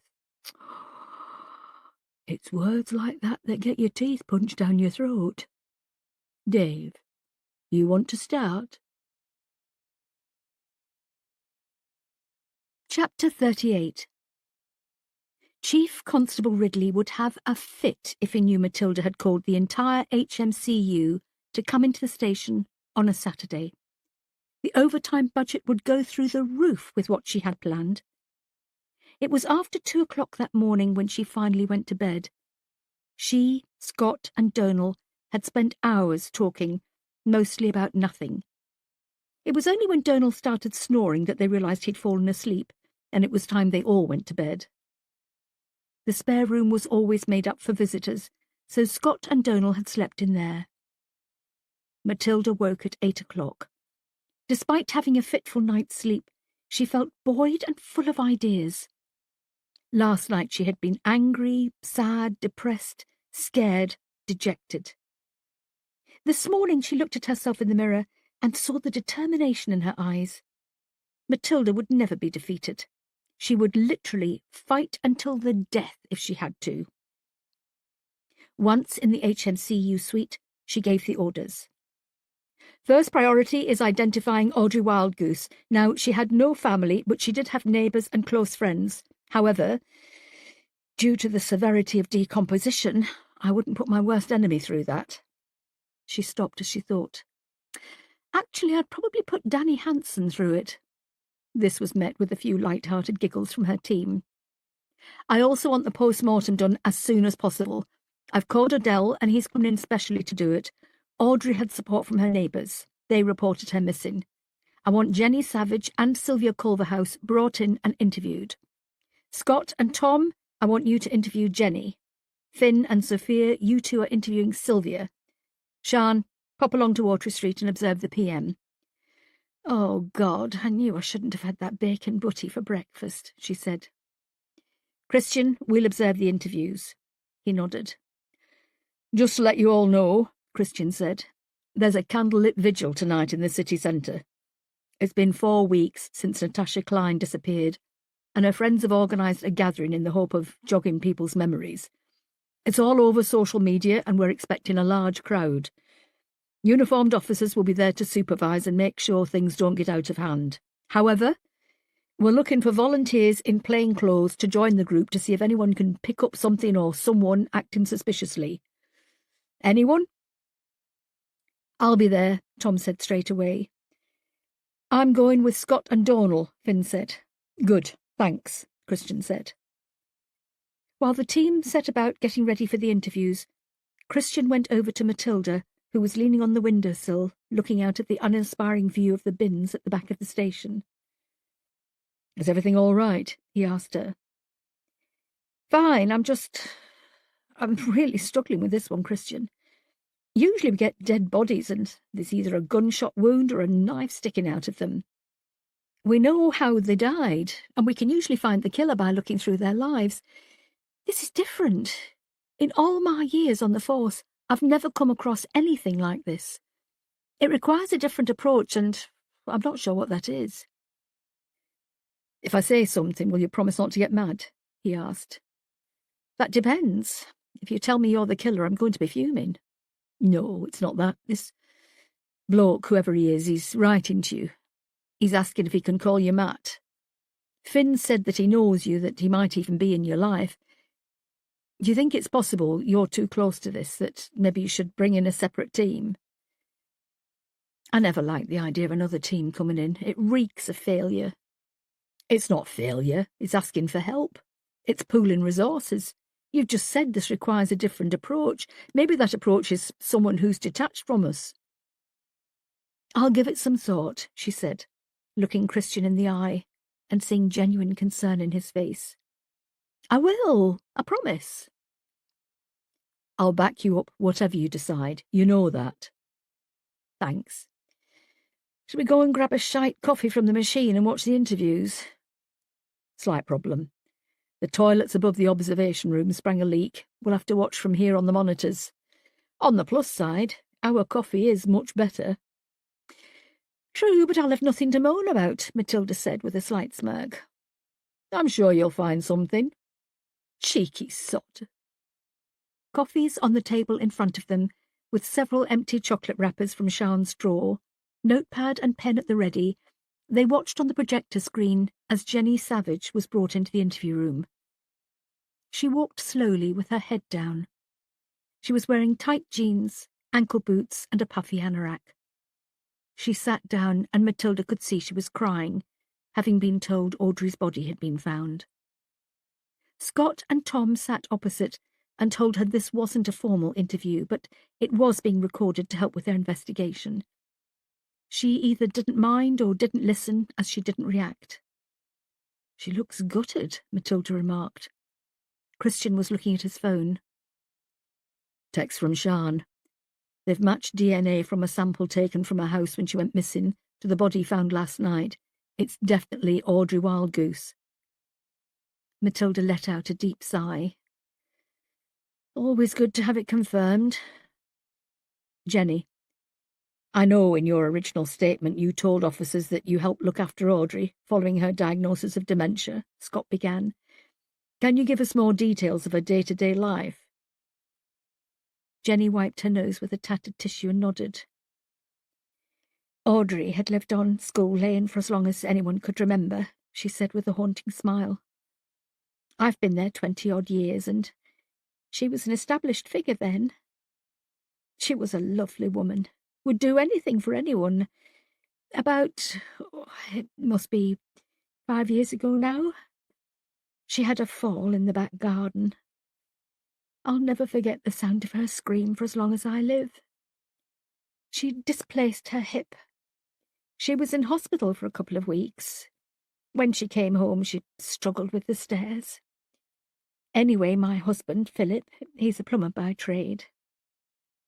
He got one of his mates to knock through the downstairs toilet into the utility that she didn't use and turned it into a downstairs bathroom for her. We turned her living room into a kind of big open-plan bedroom, and she just stayed downstairs. She was quite comfortable. In the January before the pandemic hit in March, she was diagnosed with dementia. Jenny wiped the tears from her eyes. She was devastated. I didn't even know she'd taken herself off to the doctors.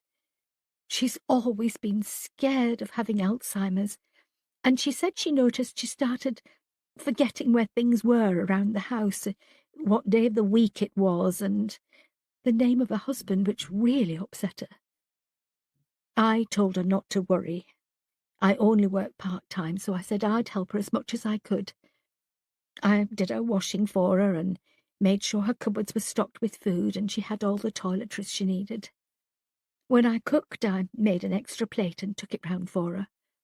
Between us, that's me and Sylvia, who lives on the other side, we made sure she was well looked after.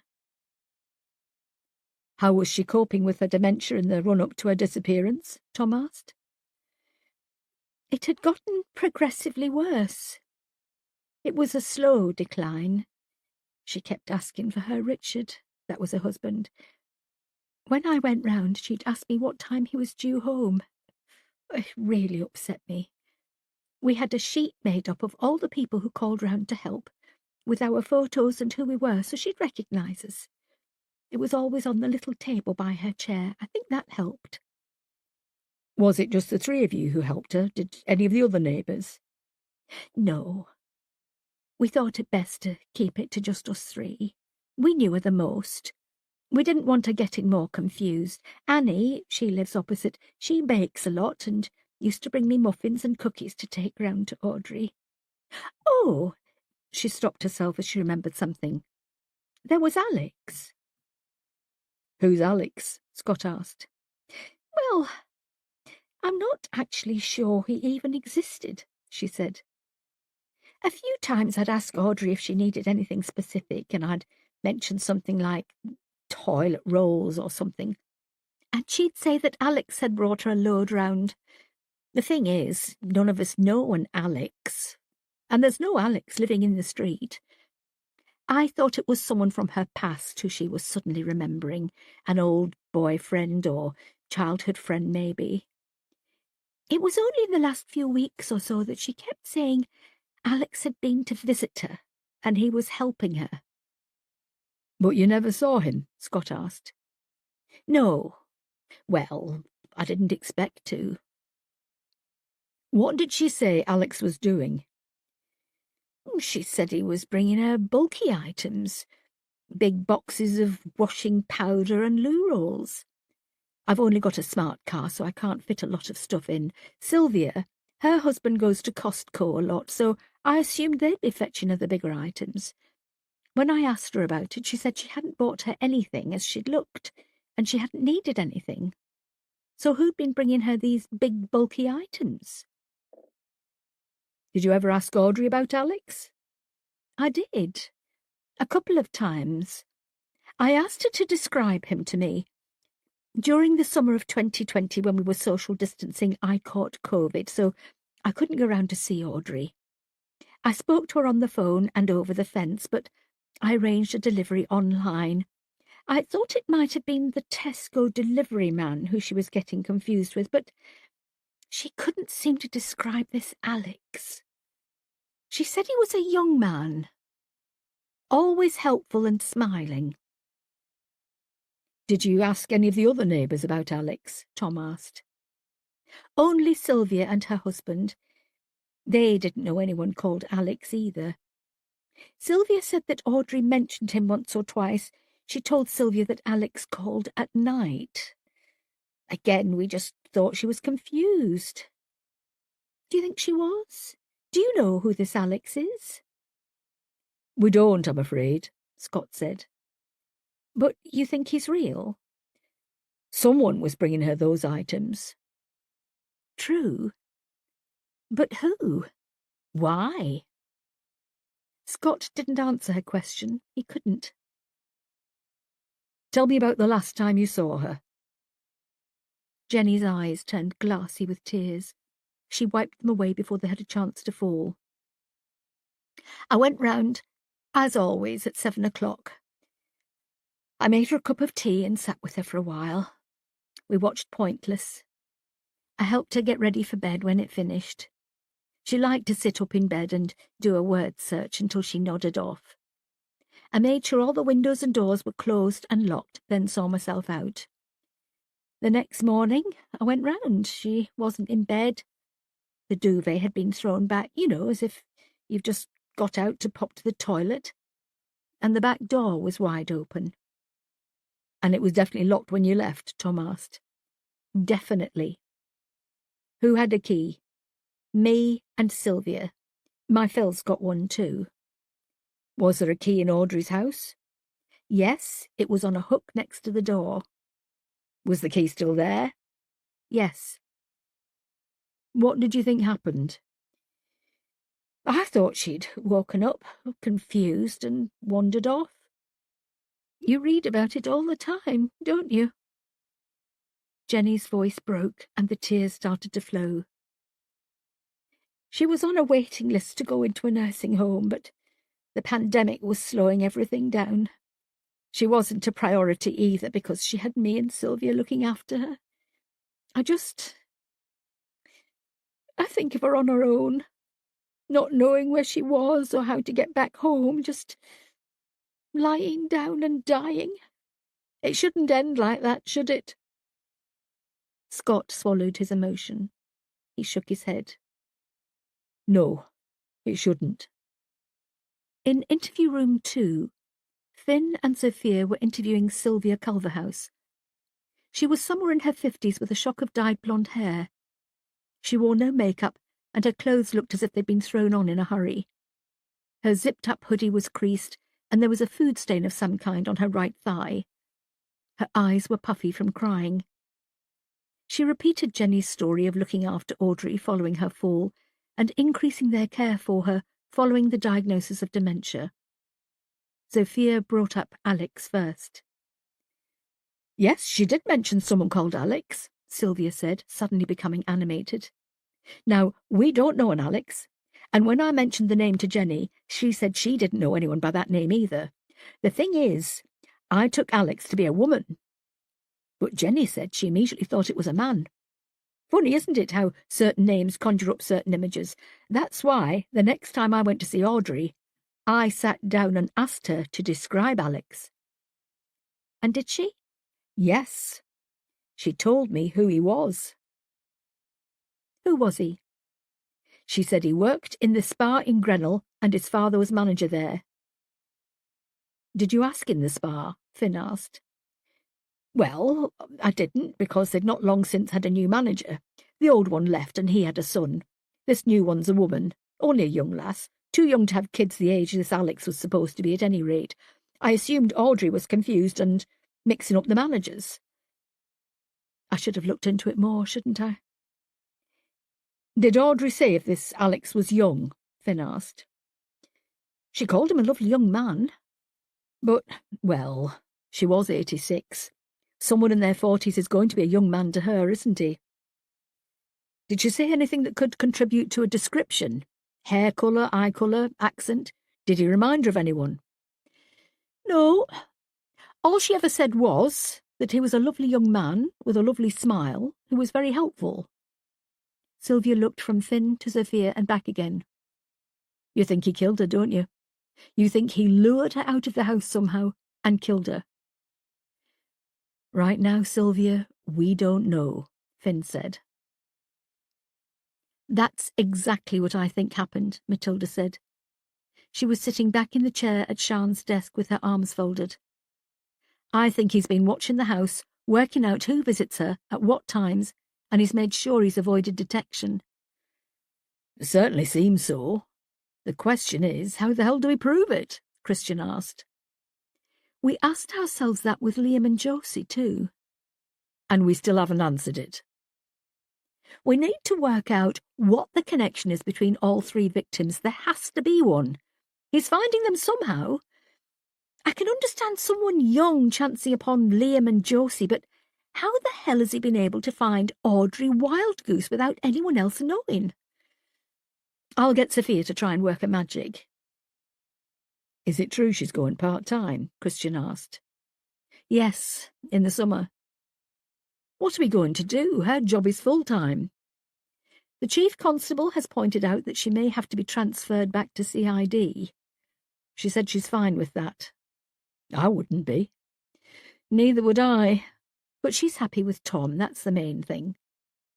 Matilda leaned forward and took her mobile out of her back pocket. Oh, my God, she exclaimed. What is it? I've had another email. Already? Jesus, he's escalating. He went round to her side and looked at the screen over her shoulder. There's an attachment, he said, pointing to the paperclip icon. Pass me a laptop. Christian went into his office, grabbed his laptop, and handed it to Matilda. She logged into her emails. Matilda opened the email. There was no message, no signature, nothing in the subject box. There were 5 photographs as an attachment. Should I open them? I think you should. They exchanged worried glances. Matilda opened the first attachment. Her mouth fell open. What the fuck? Open the others. She did. Oh my God, she cried. Chapter 39. Sian was a tough woman. She had been in the job for almost 30 years. There wasn't anything that could shock her anymore. She'd seen it all. She'd also been shot, had her throat cut, been hit on the head and run over, and discovered her husband was a serial killer. Surely there was nothing that would make her faint. She was wrong. As soon as she entered the autopsy suite and saw Audrey Wildgoose on the slab, her legs gave way and she collapsed to the floor. Odell and Donal had run to her rescue, helped her up, and walked her to Adele's small office. Radiologist Claire Alexander sat with her and kept bringing her mugs of hot sweet tea until the post-mortem was finished. I can't remember the last time I fainted at an autopsy, Sian said.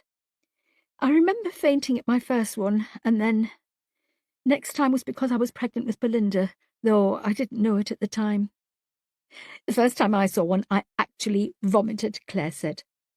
She was a small woman with dark shoulder-length hair and always seemed to be wearing scrubs that were a size too big for her. She wore a cheerful expression permanently on her face, despite the dark job she did, and was always great company.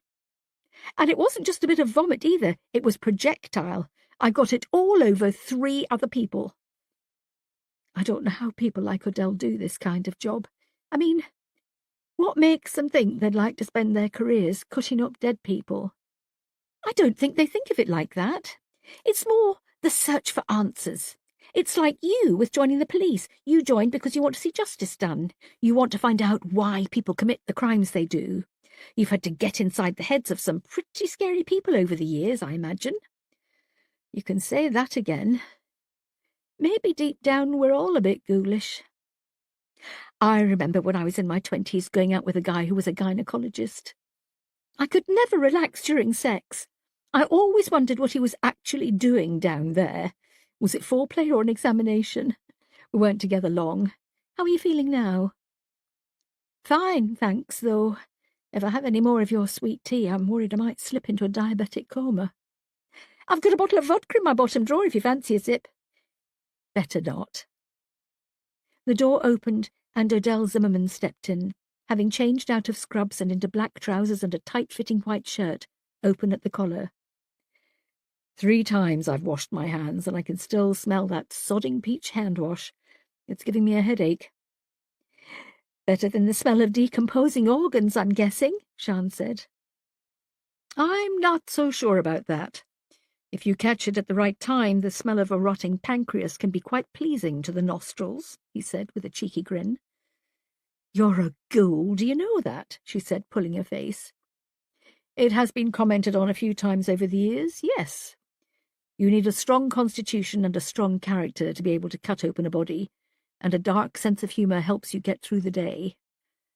There are some things even a pathologist shouldn't have to do, though, and that includes performing a PM on a child and a dear little old lady. His smile dropped. Sian nodded. I can understand that. I remember Adele crying her eyes out when she had to autopsy a 2-year-old girl, especially when she discovered she'd been sexually abused. It's a grim job. Why'd you do it? Because every single day is different. I can't do normality or routine. So, he clapped his hands together, would you like me to tell you how Audrey Wildgoose died? Please. I'll leave you to it, Claire said, standing up. Lovely to see you again, Sian. Say hello to Matilda for me. Will do. How are you feeling? Odell asked Sian as he took the seat Claire had vacated. I'm fine. I don't know what came over me. Probably seeing a woman whose face had slid off her head. Probably. It's called degloving. It's when I'm aware, Sian interrupted. Right. You don't want all the technical lingo, do you? Not unless you want me to vomit all over your nice clean shirt. I'd rather you didn't. This is my spare. I'm thinking of asking for a clothing allowance. Now, he said, as he sat back and folded his arms across his chest, I found no evidence of foul play with Mrs. Wildgoose.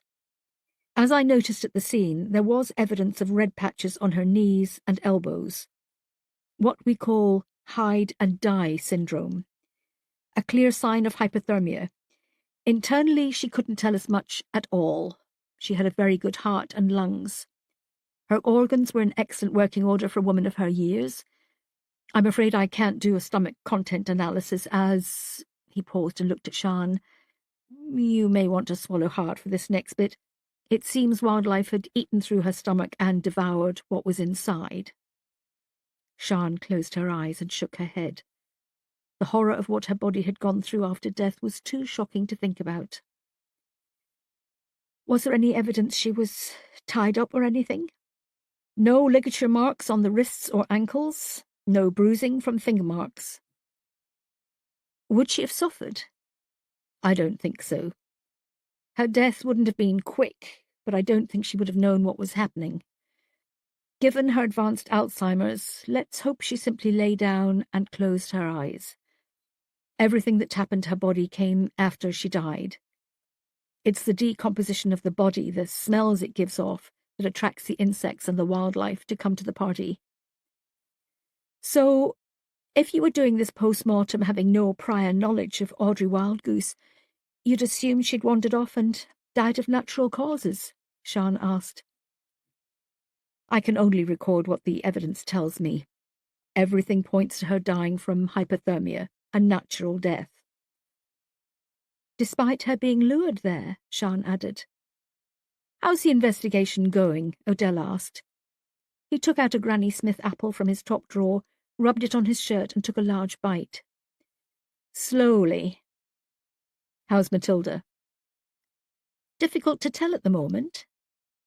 What do you mean? He asked, looking concerned. When we're dealing with a complex investigation, and they don't come more complex than this one, Matilda occasionally retreats into herself. She becomes an island and tries to do everything on her own. It doesn't help that she's suddenly found herself on her own again. Scott has moved out, Adele's gone. When she leaves work and goes home, there's nothing for her to do other than sit and wallow. Matilda with nothing to do makes for an unhappy Matilda. I was thinking of going over this evening. Do you think I should? Most definitely, Sian said. I saw her the day after you went to the showroom to see those weird films.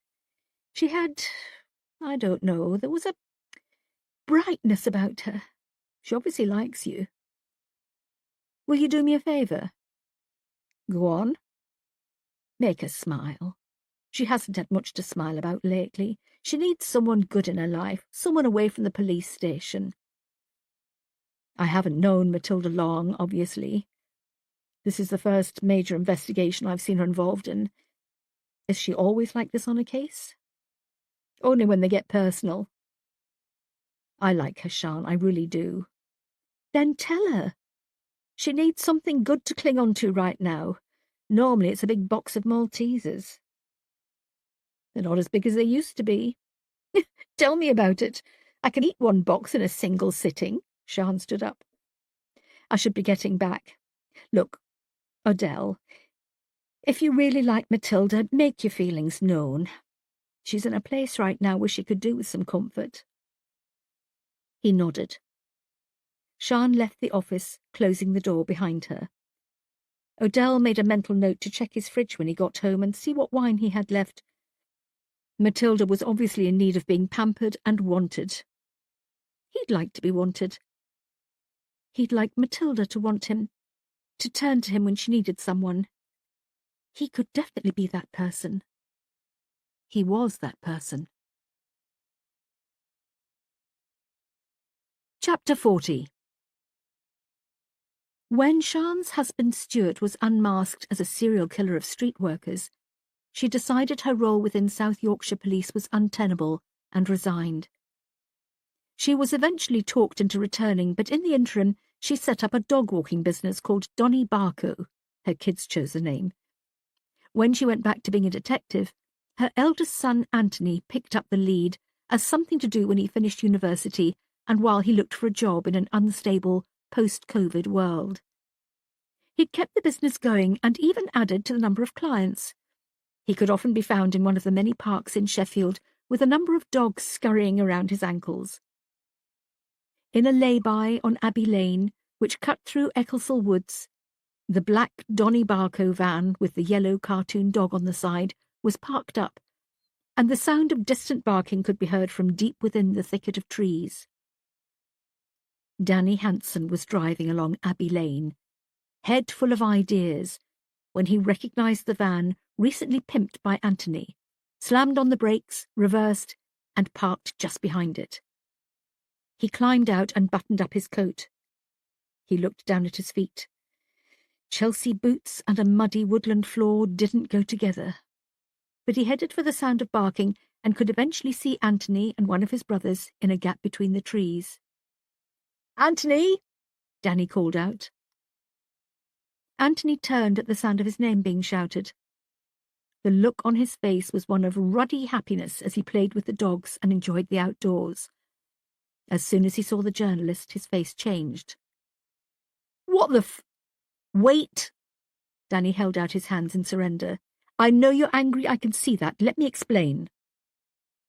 A couple of the dogs came running up to Danny. Not a fan of animals, he looked concerned and tried to back away. A Labrador jumped up at him, leaving muddy paw prints on his black jeans and designer jacket. "Oh, for God's sake!" he exclaimed. "You want to watch Edwin there? He takes a liking to someone and he'll be humping your leg until Christmas."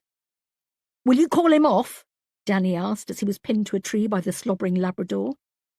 "I could, but this is fun, and as you know, I haven't had much fun to smile about lately." The Labrador started to lick Danny's face. "Oh, shit, no!" Danny cried. "You're either wearing Calvin Klein Eau de Wet Dog, or you've recently eaten meat and he can smell it on you." "I've just been to McDonald's." "That'll be it then. He loves a Big Mac, does Edwin?" "Look, Anthony, please, call him off," Danny begged. Anthony whistled. The dog turned, saw Anthony had taken a snack out of his pocket, and raced over to snatch it from him. Danny looked down at himself. He was filthy, and there was a tear in one of his jacket pockets where Edwin's paw had grabbed the flap. "Oh, no, he's torn your lovely jacket," Anthony mocked. He took out another treat and tossed it to Edwin. "What are you doing here, Hanson? Or are you taking up dog-walking too?" "No, look, I was going to call round tonight to see your mum, but I saw your van, so I thought I'd stop by. I've decided I'm not going to write that book about your dad." "Don't tell me you've suddenly developed a conscience." "I took a step back and had a think," he said. "I was turning into the type of journalist I always said I'd never become. I never set out to ruin people's lives. I've seen it done by other writers and promised myself I'd never become that guy. Turns out it's a fine line between being a serious reporter and being a hack." "I'm sorry," he said, looking from Anthony to his younger brother Daniel. "To you both. To your mum, to Belinda, and Sorry, I can't remember your other brother's name. Gregory, Daniel answered nonplussed. Yes, I'm sorry. I really am. Anthony glared at him. He handed his brother a few leads he was holding and walked slowly to Danny, who backed away slightly, fearing a thump in the mouth. To be honest, Danny, I don't give a fuck what you write, but you've upset my mum, my sister, and my brothers. I know, I'm sorry, I never meant to. I have a great deal of respect for your mum, and I will be apologising to her too. Look, can we make amends? He asked, holding out his hand for Anthony to shake. Anthony looked down at the proffered hand. He seemed to be mulling over whether to shake or to simply walk away. Eventually, and reluctantly, he shook his hand. Thank you, Anthony. That means a lot. You owe our Daniel an apology too, Anthony said. Of course. The journalist turned and held out his hand. I really am sorry for upsetting you too, Daniel, and your family. Daniel didn't move. Shake his hand, Dan, then he can leave us alone. Daniel stepped forward, gave the reporter's hand a limp, quick shake, then walked away. Thank you, Danny Hansen said. I'm going to round up the others, Daniel said before heading off into the woods, taking the dogs with him.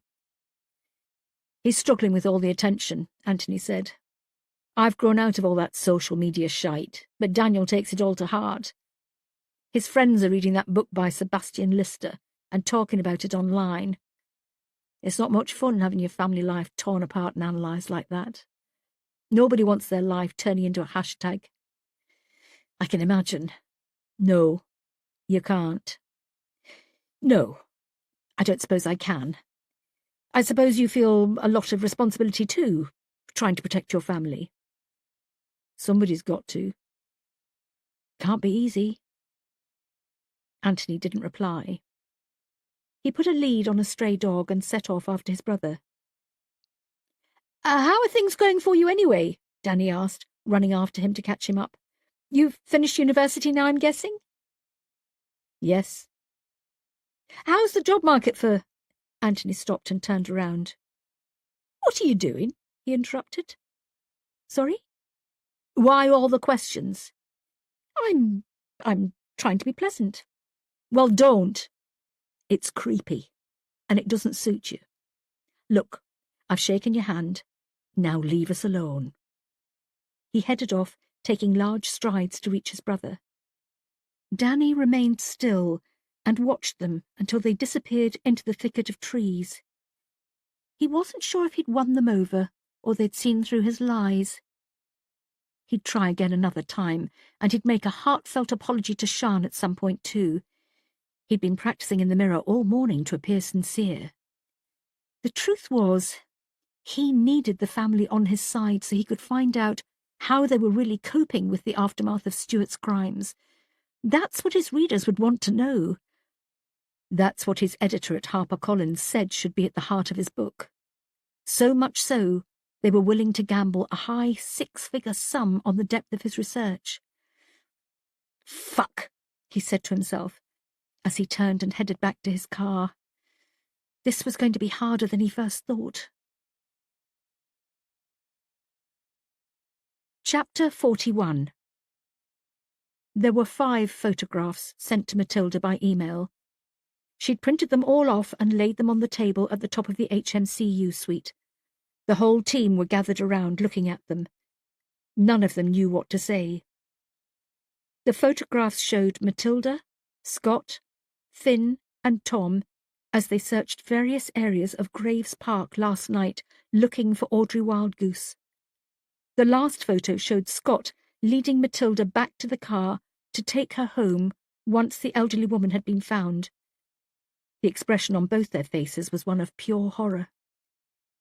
Did anyone have a feeling they were being watched? Scott asked. No, Finn said. We were too busy trying to work out where she might be. It never entered my head to think someone might be watching, Tom added. I remember seeing a crowd of people gathered when we were going back to the car, Scott said. There were plenty of marked police cars around then with flashing lights, so it drew out the nosy neighbours. I don't remember seeing anyone with a camera. I saw a couple of people with their phones held up, Finn said. Can you remember what they looked like? Christian asked. No, I mean, everyone has their phone held up nowadays when something's going on. People film things all the time. I didn't take any notice. How bloody far away was he? Matilda asked. She was studying the photographs in turn, picking them up and analysing every detail. Sophia? Matilda turned around to look at Sophia, who was at her desk. Isn't there something embedded in photographs so that you can tell where they were taken? Yes, there is. Not in this case, unfortunately. Why not? My best guess is that he took the photos either using his phone or a normal camera and, rather than send the originals, took screenshots and sent them. There's no information attached to these photos at all. Snaky bastard, Christian said. He's really covering all his bases, isn't he? Finn asked. Is there any CCTV around Graves Park? Christian asked. No, Sophia answered. I've checked. If we'd been at the other entrance close to Meadowhead and the big Morrisons maybe, but not around the animal farm. We're no closer, are we? Matilda asked, agitated. We've got 3 victims. We've got a killer stalking the team, watching our every move, bloody photographing us, yet we know nothing about him. Not one single person has seen him. How is that possible? Tom's phone began to ring. He went over to his desk to answer it. I know it's frustrating, but this guy is clearly an attention seeker, Finn said. The worst thing we can do is give in to him and let him think he's getting to us. But he is getting to us, Matilda said, almost snapping. I know, but we can't let him see that. He's obviously keeping tabs on us, so we have to show that we're getting on with our usual work and not letting him and his cruel game get the better of us. He's right, Christian agreed. Matilda, that was the front desk. Helen Walsh is here. She's asking for you, Tom said. Shit, that's all I need. Give me a few minutes. She turned back to Finn. I see your point, Finn. But how do we show him we're not allowing him to dictate our agenda? By getting on with the rest of our work. The vigil for Natasha Klein is tonight. There's going to be a great deal of coverage from the press and on social media. If we all go along, we'll be showing him that he's not hampering us, which is what he's trying to do. Matilda thought for a long moment. You're right. OK. Everyone put your thermals on. We're having a night out. Matilda went down the corridor to reception and found Helen Walsh sitting on the edge of one of the hard plastic chairs. Her left leg was jiggling and she was chewing on her thumbnail. As soon as she saw Matilda, she jumped up out of her seat. Have you any news? You said you'd be in touch. You said you'd let me know what was going on, and you haven't. I haven't heard a thing from you. You promised me, she said, her words falling over each other. Helen was without makeup, her hair pulled back into a loose ponytail with strands falling around her face. She looked tired, drained, and clearly wasn't looking after herself. Matilda opened her mouth to speak, but saw she was being watched by 2 uniformed officers at the front desk. Come with me, she said, holding Helen by the elbow and leading her through to the corridor. She managed to find a spare room, pushed the door open, and let Helen go in first. You promised me you'd keep in touch, Helen said, on the verge of tears. I know I did, and I'm sorry, I truly am. Have a seat, Matilda said. Reluctantly, Helen pulled out a chair and sat down. She sniffed hard. I was slowly coming to terms with Liam having killed himself. It's not easy. He was my only child. I only ever wanted one. I knew She was struggling to speak through the emotion. Then you turned up, she said, looking up at Matilda with tears in her eyes. You just waltzed in and said Liam had been murdered. I don't know how, but it somehow made it better knowing that he hadn't taken his own life. But you said you'd keep me informed. You said you'd let me know what was happening, and you haven't. Do you have any idea what I'm going through? Helen practically collapsed. She sank forward, her head in her lap. Matilda went over to her and placed an arm around her shoulder. Helen, I'm so sorry I haven't been in touch. This investigation, it's... She struggled to find the words. It's not simple. We're uncovering more victims, but we don't know who's behind it. More victims? Helen asked, looking up. You mean like a serial killer? My boy was killed by a serial killer. I can't go into the mechanics of it at the moment, Helen. I wish I could tell you more, I really do. But the truth is, I don't know what's going on. But you're supposed to be in charge of this prestigious unit. I've read about you online. You're one of the best detectives in the force. How can you not know what's going on? Her face was reddening with anger. Don't believe everything you read on the news, Helen. It's all puffed up to make it sound more exciting than it is. Exciting? Helen asked, pulling a disgusted face. Sorry, wrong word. But you know what the press is like. They blow things up out of proportion. Look, Helen. Matilda dragged a chair towards her and sat down. I'm really sorry I can't give you the answer you're looking for. I have no evidence that Liam was murdered, but I truly believe someone was behind his death. I just need time to find him. Is it linked to this Natasha Klein who's gone missing? She's roughly the same age as Liam. Is it connected? No, Helen, it's not. This is killing me. You don't know what it's like. I can't grieve for him until I know if he was murdered or took his own life. I know it sounds strange, but it's different. It feels... I'm in agony here, Matilda. I need you to find the truth about what happened. Matilda could feel the rage, the grief, the frustration emanating from her. She was torturing herself and unable to move on with her life while there was still a massive question mark hanging over the last few days of her son's life. Nothing would bring him back, but knowing the truth would help her deal with his loss all the more. There was nothing Matilda could say to help Helen. She had promised her she would find the killer, something she shouldn't have done. Any other promises would sound empty, but she had to tell her something. Helen, look at me. Does the name Alex mean anything to you? She was thinking of the young man who'd helped Audrey Wildgoose with her shopping. Helen thought for a moment before shaking her head. No. Liam never mentioned a friend or an acquaintance called Alex? No. When he used to go for a night out, did he ever tell you who he was meeting? No. More often than not, he went on his own. He never said where he was going because he didn't know himself. He just liked to go out walking. He said it helped to clear his head. Matilda nodded. It wasn't what she wanted to hear, but it seemed to be the norm for this investigation. Every question she hoped would lead the team down a particular path always ended up at a brick wall. I know my promises aren't going to mean anything to you, Helen, but I'll keep in touch. Even if I don't have anything new to tell you, I'll call you on a regular basis. I am doing everything I can to find out what happened to Liam. They made eye contact. Helen's eyes darted left and right as she looked deep inside Matilda. She must have spotted something as her face softened. She believed Matilda's words. I'm sorry, she said quietly. You've nothing to apologize for.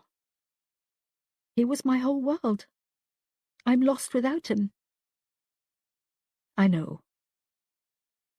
I'll get someone to run you home. It's okay. I've got my car outside. Are you all right to drive? Helen stood up. She wiped her eyes. I'm fine. She smiled through the pain. I have to be, don't I? Chapter 42. Natasha Klein had been missing for exactly 29 days, and her whereabouts was still unknown. Since she left the Olive Grove campus on that fateful Thursday afternoon, there hadn't been a single sighting of her. Despite Derek's arrest for her murder, there was still hope among her peer group that she was alive and well somewhere. Maybe she wasn't coping with college life as well as she projected and had decided to spend some time away. Maybe she'll turn up in another couple of weeks and create a series of vlogs about her disappearance. But there were others at the college who suspected something darker had happened to Natasha. That when she was eventually found, she wouldn't be found alive. That her stepfather had murdered her.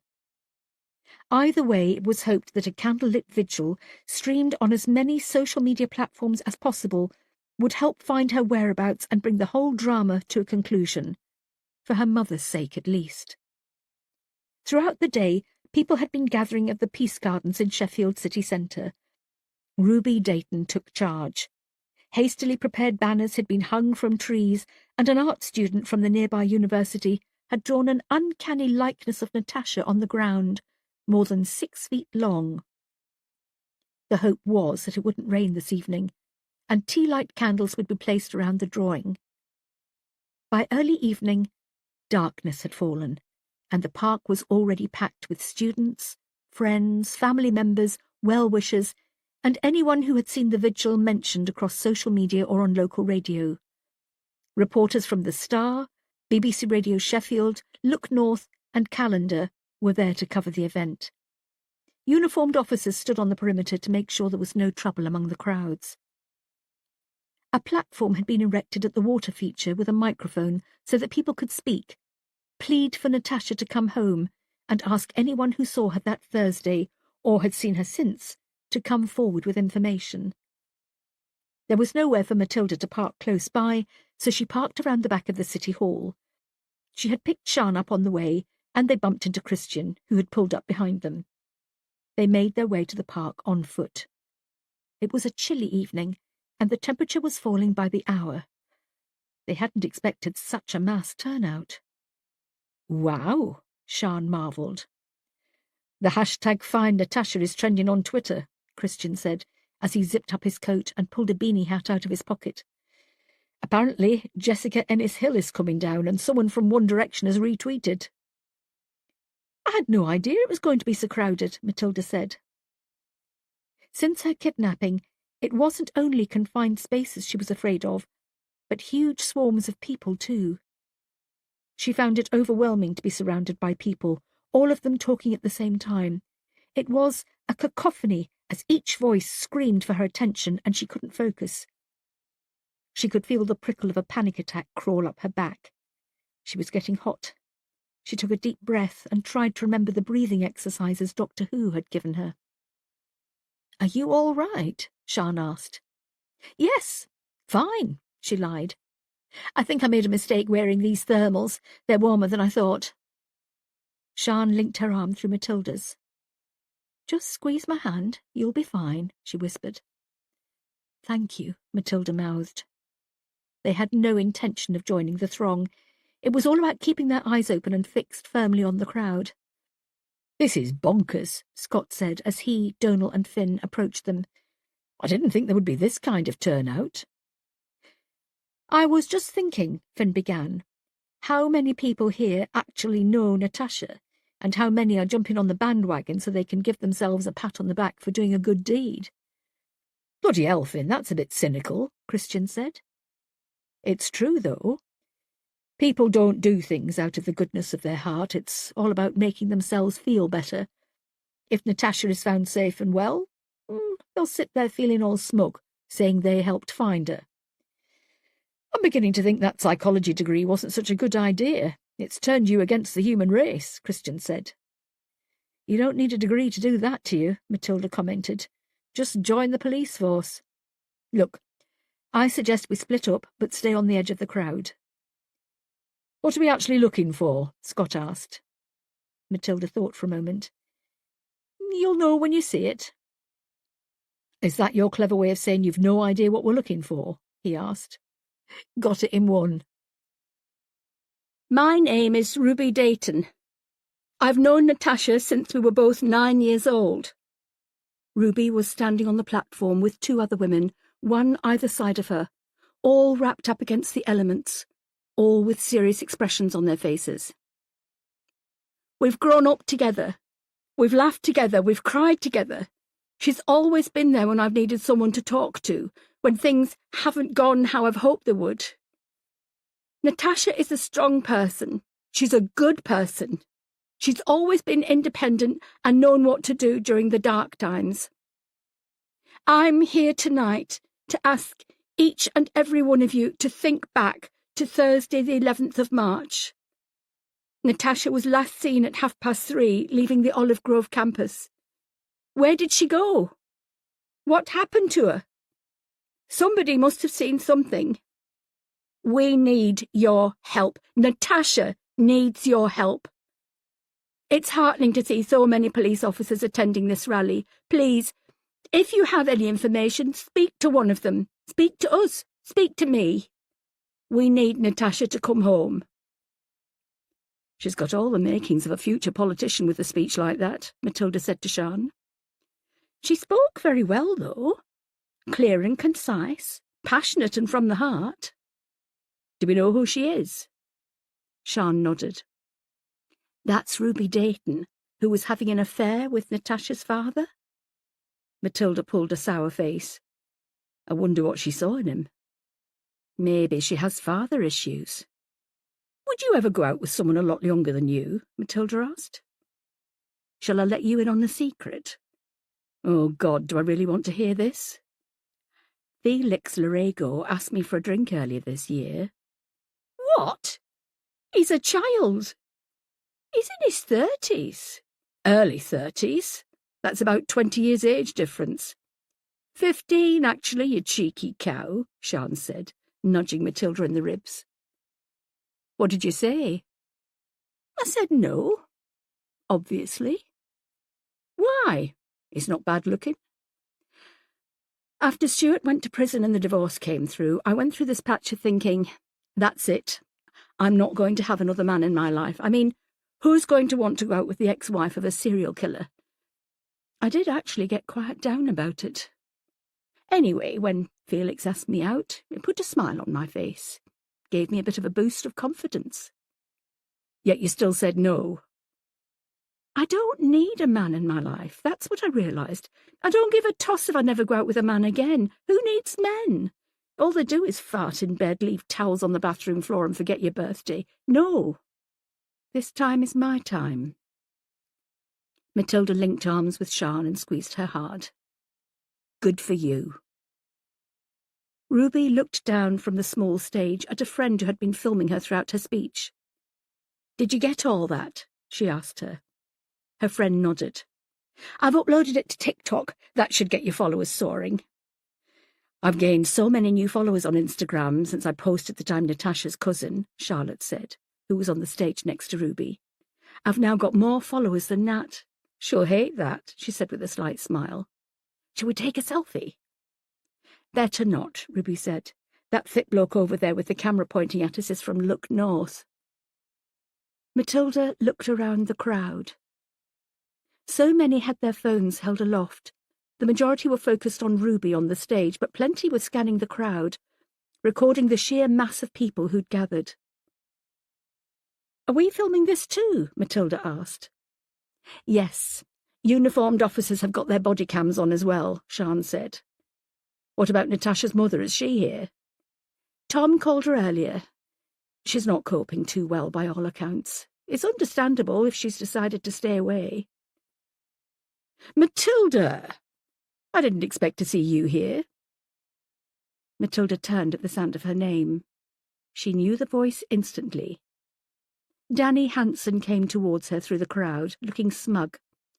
He wore a thick winter coat, gloves and scarf, and a beanie hat pulled low, resting on his eyebrows. Why wouldn't I be? It seems to be Christian who's been leading this investigation. I am aware of every single major investigation taking place in South Yorkshire's police's jurisdiction, Danny. She stopped herself. Why am I justifying myself to this prick? Sian, I was hoping to see you, Danny said. I was going to call round tomorrow. Come anywhere near my front door and I'll slap an injunction on you, Sian interrupted. No, it's nothing like that. I wanted to apologise. I saw your Anthony and Daniel this afternoon. I know. They said, she said icily. Look, Sian, I'm sorry. There's nothing else I can say. I lost my head for a moment. I really am sorry. I think... He looked down. I think I was a little jealous of Sebastian Lister beating me to writing the book. I shouldn't have reacted the way I did, and I'm sorry. I hope you can forgive me? Sian looked at Matilda with a cynical frown. Matilda shrugged. You're forgiven, Sian said, though they seemed a painful 2 words to utter. Friends? He asked, holding out his hand for her to shake. I wouldn't go that far. Quit while you're ahead, Danny, Matilda said. He nodded and gave one of his famous sickly smiles he usually reserved for his social media posts. Well, I'll leave you to it. I hope this works in helping you find Natasha, he said, walking away. Parasite, Sian said. He saved your life earlier this year. Yes, and he's not letting me forget it. Playing devil's avocado for a moment, Matilda said, linking her arm through Sian's and giving her a playful squeeze. Would it be so bad to sit down with Danny and put your side of the story to him? What? Are you serious? She asked incredulously. I'm almost halfway through Sebastian's book, Sian. You're really not coming across well in it at all. You're a detective sergeant on a prestigious team in the police force, yet Sebastian is painting you as a dowdy housewife who has no idea what's going on in the real world. Is he? In nearly every mention, you're at home making the tea while Stuart's out killing. You're oblivious to what's going on around you. I was oblivious, she protested. Yes, to Stuart's crimes. Sebastian's making out you can't see past your own front door. I'm not asking you to sit down with Piers Morgan and give an in-depth interview, nor do I expect you to write your own kiss-and-tell book, but maybe think about setting the record straight. Do you really want people thinking badly of you unnecessarily? Why should I care what other people think? Because you're in a job where you meet other people on a daily basis. After a long pause, Sian said, I'll think about it. Matilda squeezed her tighter. I only said I'll think about it, but I'm not talking to Danny Hansen. I'm not talking to Sebastian Lister. And I'm certainly not talking to Piers Morgan. You're holding out for a panorama special, aren't you? Matilda joked. I was going to see if Hello would like to photograph me draped over my new sofa in my gracious drawing room, she said, an attempt at levity. My name is Charlotte Tate, the next young woman on the podium said. She was tall and very slim, with long brown hair tied back into a ponytail. She wore a thin, flowing black coat and knee-high black boots.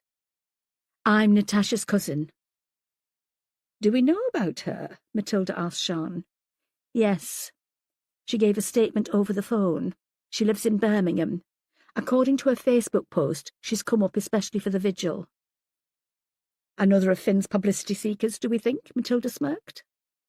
Charlotte continued. There are photographs of Natasha all around you. You know what she looks like. We've all been posting pictures of Natasha all over social media. She's young. She's pretty. She has no shortage of admirers in reality and online, yet she's putting herself and her career first. However, there are some men out there who won't take no for an answer. What kind of a world are we living in where an attractive woman can't walk the streets on her own in the middle of the day without being accosted by men? The man who did this to Natasha was known to her and is awaiting trial, and I hope he gets life. But looking away one man won't stop others from targeting women based on how they look. Oh dear, Sian said. Why do I get the feeling she's going to stir up trouble? When will men realise that we're not living in the 19th century anymore, that women are not the inferior species they think we are? You can't claim us for yourselves. Until men get this into their heads, there should be a curfew. The crowd erupted. There were a few cheers, but most were taunts. Bloody hell, Matilda said. A young man jumped up onto the platform, knocking Charlotte out of the way. He held his phone aloft. Have you seen the stuff Natasha posted on TikTok? he shouted into the microphone. "Every video she's got a tits on show. She's pouting. She's asking for it." "Oh, my God," Sian said.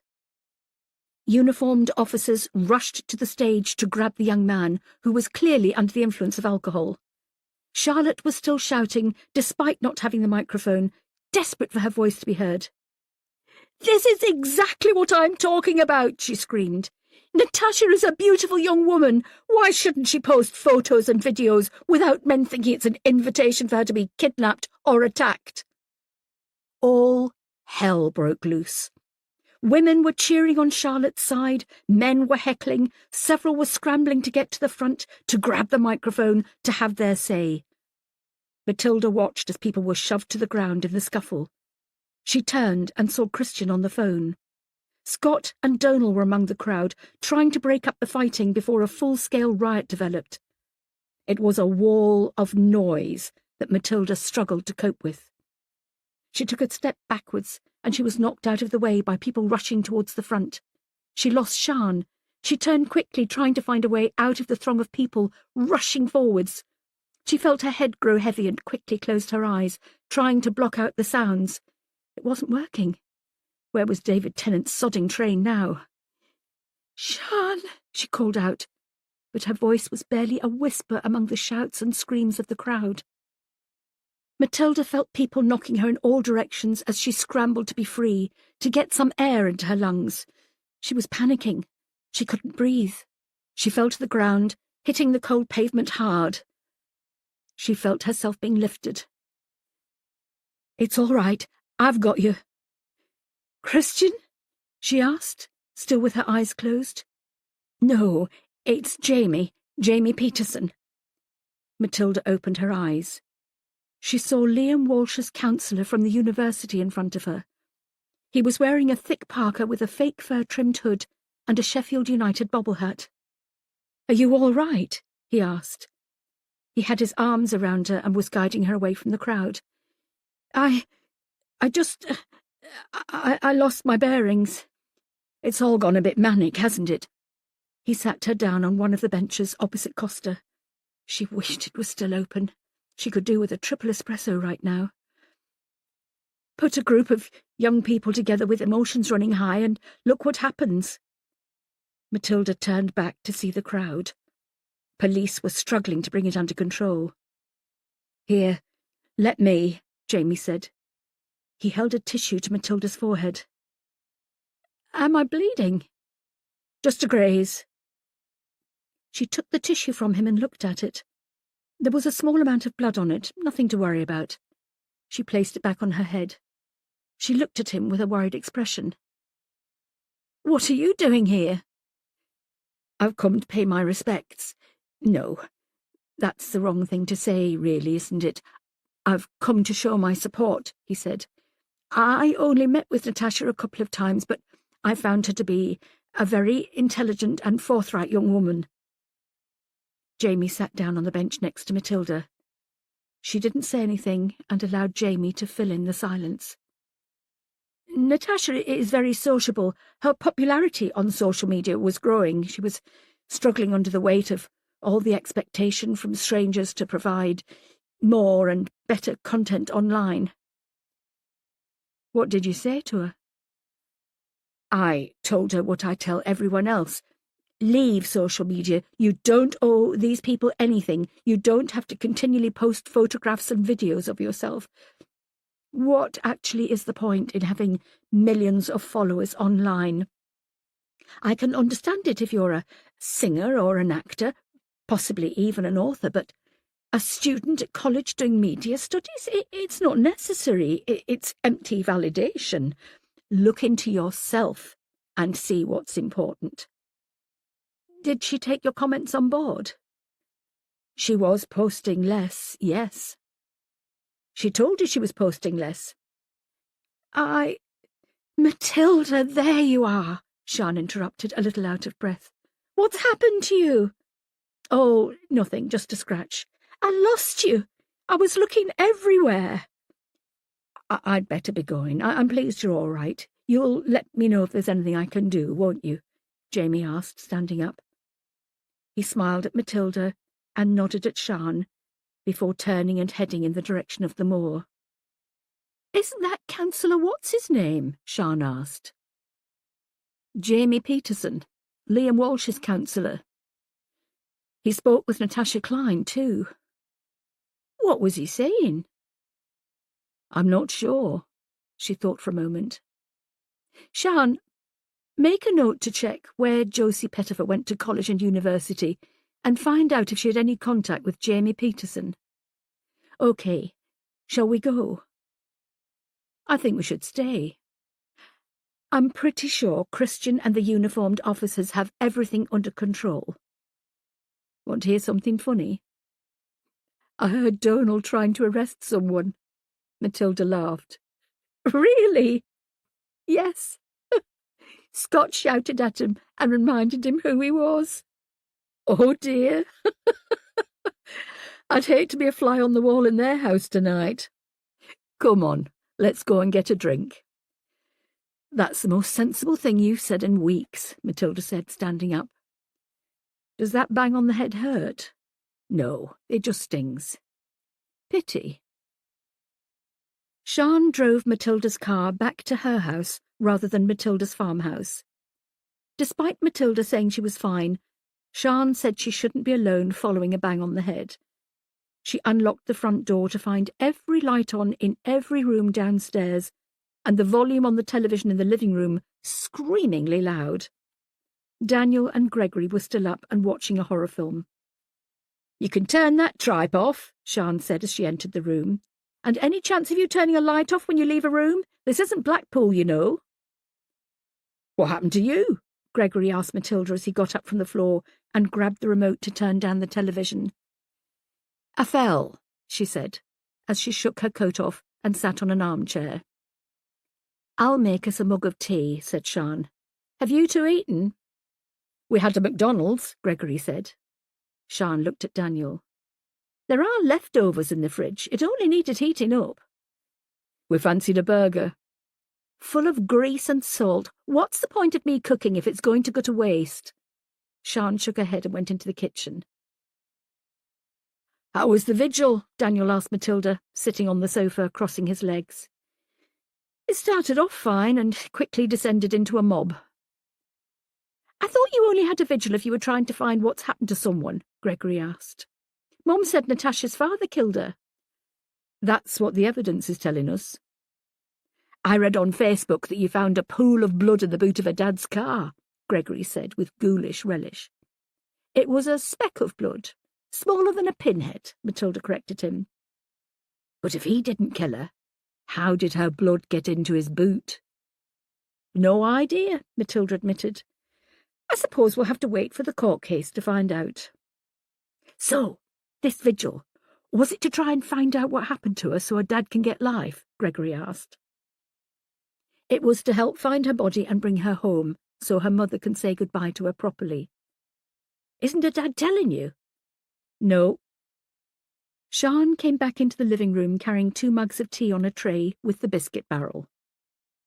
"Mum, I had a call from Mark after you left," Gregory said. All talk of dead bodies, blood and vigils suddenly forgotten. "His dad has said he can get us to see Lando Norris next month. Can I go?" His face shining with wide-eyed excitement. Sian frowned. "Where's Lando Norris? I've never heard of it." Daniel stifled a laugh.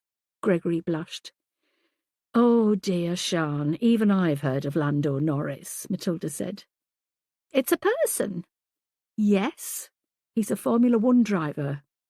"Oh, I thought it was a place." She nudged Daniel to take his feet off the sofa and sat beside him.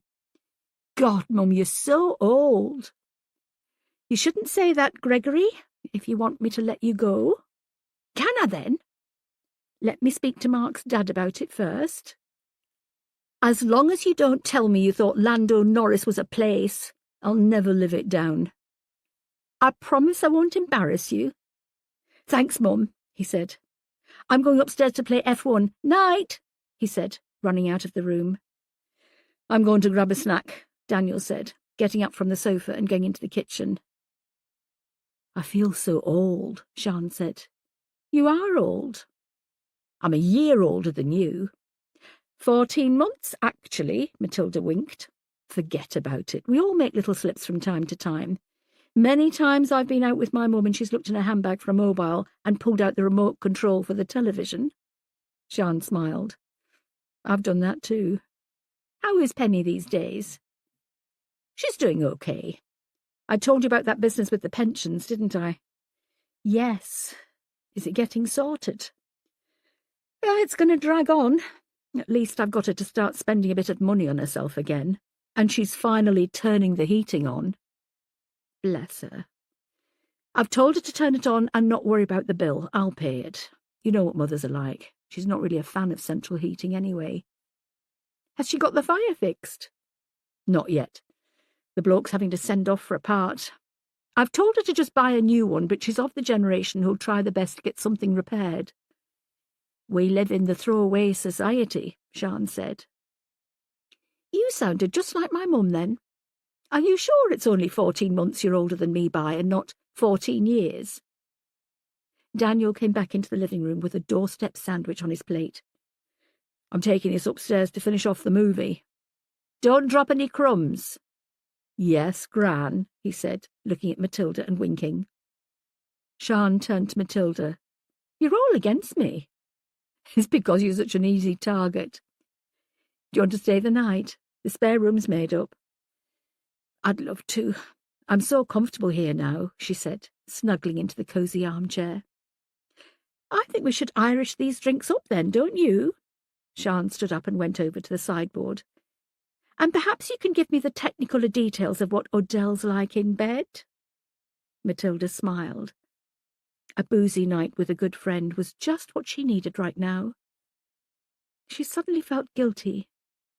Odell had left her a voicemail earlier, asking if he could come over tonight, and she hadn't replied. Sian sat down. Right then. First of all, let's have some measurements. Chapter 43. Sunday, 11th April, 2021. Matilda returned home at 10 o'clock in the morning, having consumed 2 extremely non-Irish strong coffees to help sober herself up. She drove well under the speeding limit and managed to arrive home in one piece and without scratching Adele's car. It had been a long time since she'd stayed up so late drinking. It had been an enjoyable night, though. She spent the morning on her own. After a meagre lunch of a crisp sandwich, she sat at her dining room table, laptop open, the 3 printed emails from the killer in front of her, along with the photographs of her and her team at Graves Park while they were hunting for Audrey Wildgoose. She read through the emails again. She wished Finn was with her so they could bounce ideas off each other, though it would be unfair to drag him out on a Sunday when he had a wife and a social life to occupy him. She thought, again, of the threat of redundancy hanging over the heads of the 3 detective sergeants in the HMCU. She had spent a pleasant evening with Sian, and now she felt like a Judas for not telling her what was happening. She needed Adele back. Matilda shook her head to get rid of the excessive thoughts. She needed to concentrate on this investigation. This really was a game to the killer. He was enjoying himself, taunting Matilda by showing how clever he was. She looked at the photographs closely, studied them. Something niggling away in her brain. She grabbed her mobile and called Christian. Not interrupting anything, am I? She asked when she heard chatting and laughter in the background. Not in the slightest. The kids are teasing the dog and he's playing along with them. It's a shame neither of them is showing signs of being a child genius, so I could pack them off to university 10 years early. If only we still had child labour, they'd be down a coal mine right now. Ah, yes, the good old days, Christian said with a snigger. I missed you last night. What time did you get in? Sian told me you were knocked over in the rush. Just a graze. Listen, Christian, I've been looking at the photos the killer sent me of us all at Graves Park, wondering why the hell I didn't notice I was being photographed. Simple. You weren't looking for anyone. I know, but I've had a thought. This killer is clever, isn't he? He really is committing the perfect murders. Now, How'd you take photos like the one he's taking without being noticed? Christian thought for a moment. I've no idea, he eventually said. You make sure you fit in. You think he was disguised as a tree, he said, sounding flippant. Nothing quite so elaborate. Who was at Graves Park in an official capacity to take photographs? The CSIs. Precisely. You think the killer is a CSI? This killer knows far too much about forensics and how to avoid detection. Who better than someone qualified in that role? Jesus, I hadn't thought of that. Me neither, until now. I'll give Felix Larego a call first thing. No, Matilda interrupted. Truth be told, Christian, we haven't actually known Felix that long. Bring him into the station tomorrow morning, ask him who was at the park when we were, and we'll look into their backgrounds. We need to keep this between ourselves until we're certain. Understood. Sorry to call you on a Sunday. I'll let you get back to the madhouse. I think I'd rather talk about serial killers for another hour or so. Matilda smiled. See you tomorrow. She ended the call and returned to looking at the photographs. Thinking back, as Scott led her to the car after finding Audrey's body, she would have seen someone pointing a camera at her. Yes, she had just been viewing a rotting corpse, so her mind was on other things, but even if she hadn't seen a photographer, Scott would have. But would he have taken any notice if this person was wearing a crime scene oversuit? Possibly not. Matilda lost track of time. She was concentrating on the emails, analysing every word, every sentence, every comma. When the doorbell rang, she almost jumped out of her chair. She stood up and had to stop herself from swaying. She noticed the empty wine bottle on the table in front of her. She didn't even remember opening it, let alone drinking it. She opened the front door to find Odell Zimmerman on the doorstep. He looked comfortable in black jeans and a reefer coat over a thick jumper. The smile on his face and the relaxed attitude oozing from him made Matilda want to snuggle up to him, bury her head on his chest and fall asleep. Odell, what are you doing here? It's Sunday, the day of rest. I thought I'd come and make sure you were resting, he said with a wide smile. Ah. You're working. I am. When my father became ill, he spent a lot of time in bed. In the weeks before he died, he was going over his life, looking back the way you do. His last words to me were, Odell, I should have spent more time working. Then he died. Really? No, of course not. Matt, nobody will think badly of you if you take a few hours off. I've come here to turn your Sunday into a fun day. I should slam the door in your face for a pun like that. And I wouldn't blame you. Can I come in? Yes. She stepped to one side, let him enter, and closed the door behind him. When she turned, he had taken off his coat, kicked off his shoes, and was going into her living room. I hope you've got Netflix. Yes. Why? I thought we could watch a shit film together and snuggle up on the sofa. Maybe forget it's on, he said with a sly wink.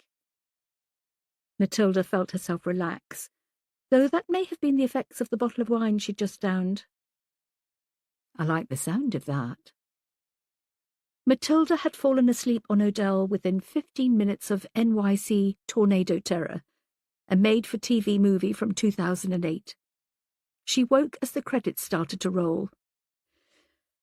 That was possibly one of the worst films I've ever seen, Odell said. And I've seen They Saved Hitler's Brain. That's a real film, Matilda asked, sitting up and rubbing her eyes.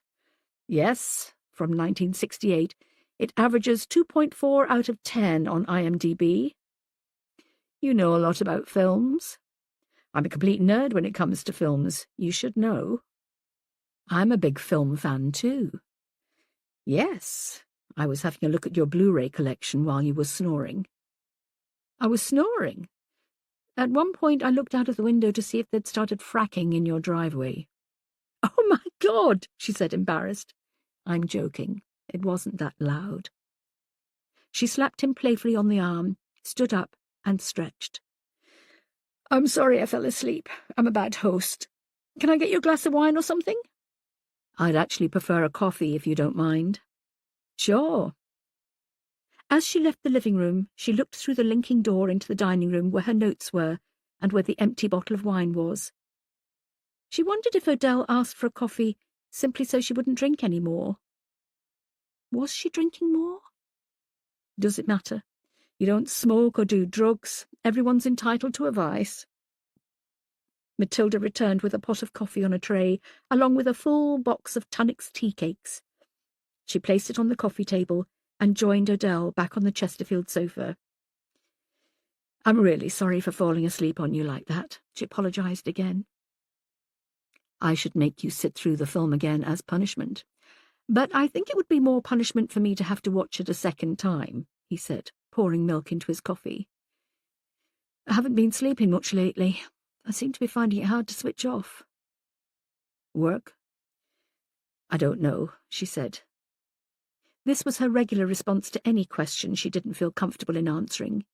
She always knew the answer, but preferred to keep it to herself rather than face more questions, more intense questions. "I think you do." Matilda looked at him. Although his deep-set eyes were smiling, he had a serious look on his face. He seemed genuinely concerned for Matilda. She felt her mouth go dry. She reached for her coffee and took a sip. The caffeine seemed to hit hard. She took another drink. "I've been struggling since Adele left," she said, turning away from his gaze. "I can see why she did. When you're attacked and left for dead by someone you're supposed to be able to trust, it's perfectly understandable to want to make a massive change in your life. She needed to get away from Sheffield, from everything that had happened, a complete break.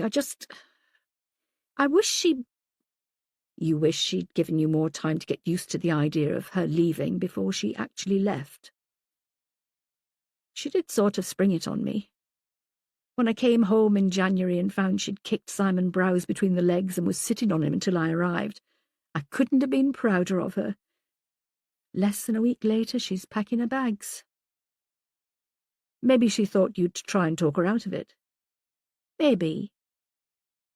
"Matilda, there's only so much one person can take before they explode.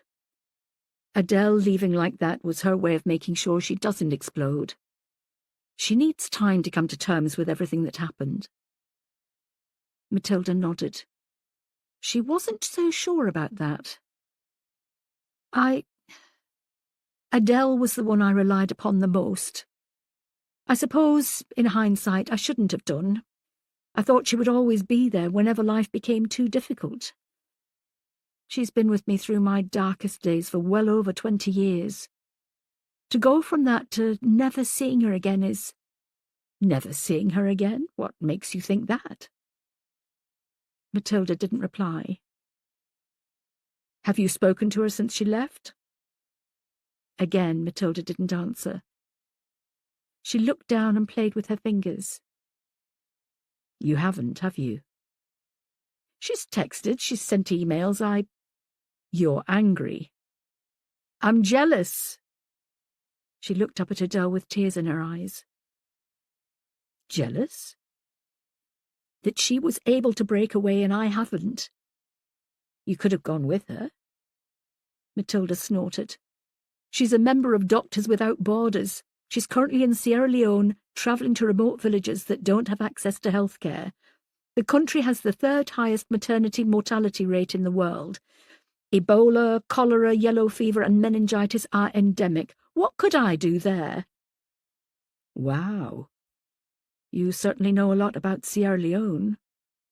"Good luck in your audition for Mastermind," he said sarcastically. "Haven't you chatted via Skype or anything since she's been away?" "Internet is intermittent." "And the truth?" She looked up at him again. He seemed to be able to look inside her and spot her lies. She couldn't answer him. "You feel abandoned," he said. "I do. I know I shouldn't, but I do. She's putting herself and her needs first. There's nothing wrong with that, Odell said. I know, but you feel let down. Why can't there be a charity called Police Without Borders? Odell laughed. Would you join? Like a shot? I'd miss you if you left. Would you? She looked at him. Yes. I know we haven't known each other long, but I like to think we've connected. You make me smile. You make standing over a rotting corpse in Woodland that little bit more fun. She smiled at him. Thank you. That means a lot, you big weirdo. He reached over, grabbed her hand, and held it firmly in both of his. I know you've been through a great deal of trauma over the years, Matt, and your defense shields are up, I can see that. But there are some people who'd like to get to know you more, who'd like to help and support you, if you'd let them. You? If you'd let me. She looked into his eyes and could feel the warmth radiating from him, though that could be the wine. She felt safe with Odell. She felt comforted, calm, relaxed, and bordering on happy in his presence. I'll let you, she said, not quite hesitantly. Good. He leaned forward, gently raised her head with a smooth finger beneath her chin, and kissed her tentatively on the lips. He pulled away. You okay? She couldn't speak, so nodded. He leaned forward and kissed her again, harder. His arms wrapped around her and he pulled her towards him. Matilda allowed herself to be led. This was what she wanted. It was what she needed. She was sure of it. Chapter 44. Monday, 12th April, 2021. Odell tried to get out of bed without waking Matilda, but putting on your trousers in the darkness, in an unfamiliar room, is not an easy task. Banging a knee against a bedpost, falling onto the floor, and shouting "fuck" would wake anyone up. You'd see better if you turned on a light, Matilda said, sitting up and doing just that. I was trying not to wake you. How's that working out? She asked, squinting in the light. Sorry. Are you running out on me? Am I going to turn up at the mortuary and be told that you handed in your notice by text and you're currently on a plane bound for New Zealand?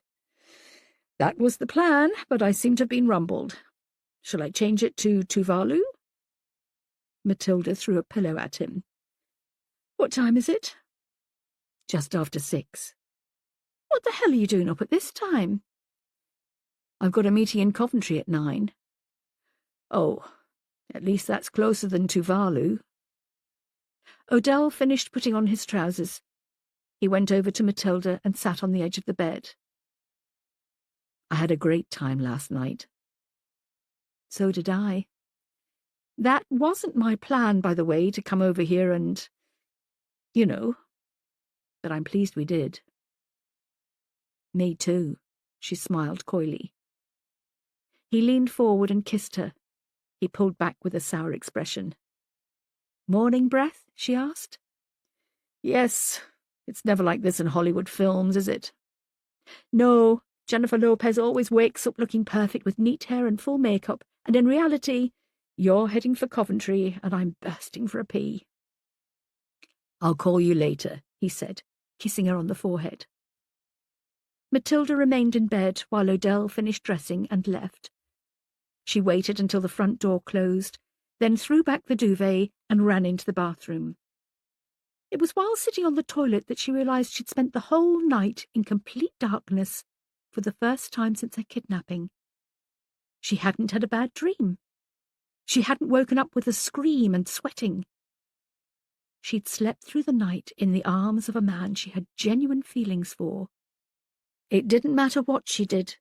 She could not remove the grin from her face.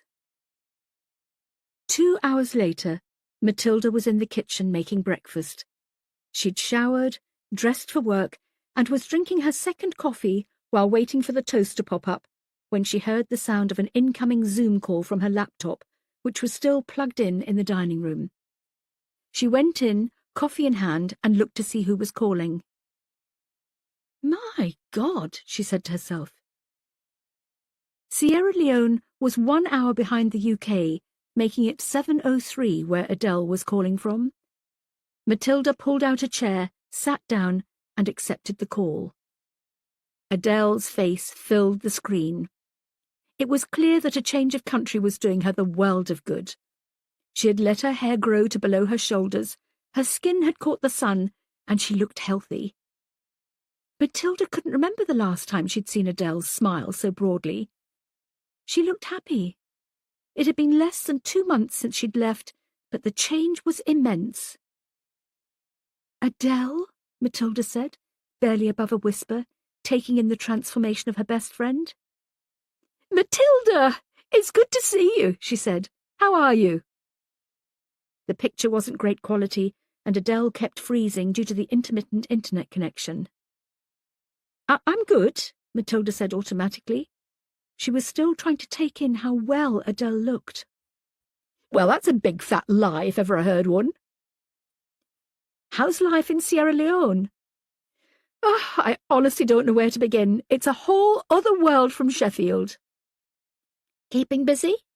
I never stop. I've lost almost a stone since I got here. I can fit a whole hand down my jeans. It's just a shame it's my hand, she said with a laugh.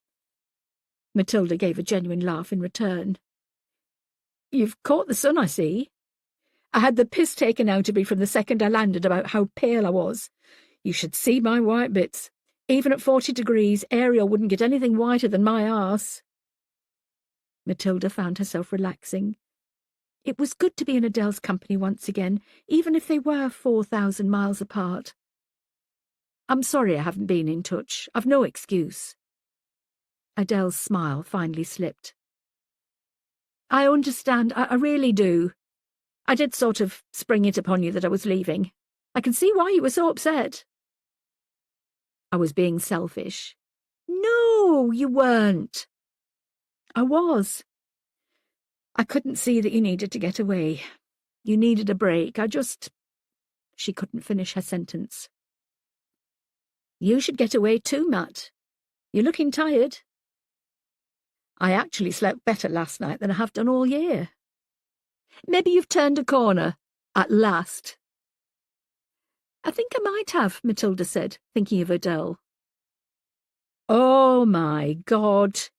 You had sex, didn't you? What? What makes you say that? Come on, Matt, I know that look. You got lucky last night, didn't you? I don't think people say that anymore. Stop prevaricating. Let's have some details. Do I know him?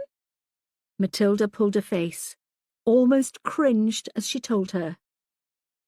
Odell! As in my replacement, Odell Zimmerman? Adele asked. That's the one. You lucky sod! He's gorgeous. I'm aware. So, is it serious? Or were you just fooling around? I don't know, she said wistfully. Last night wasn't the first time, was it?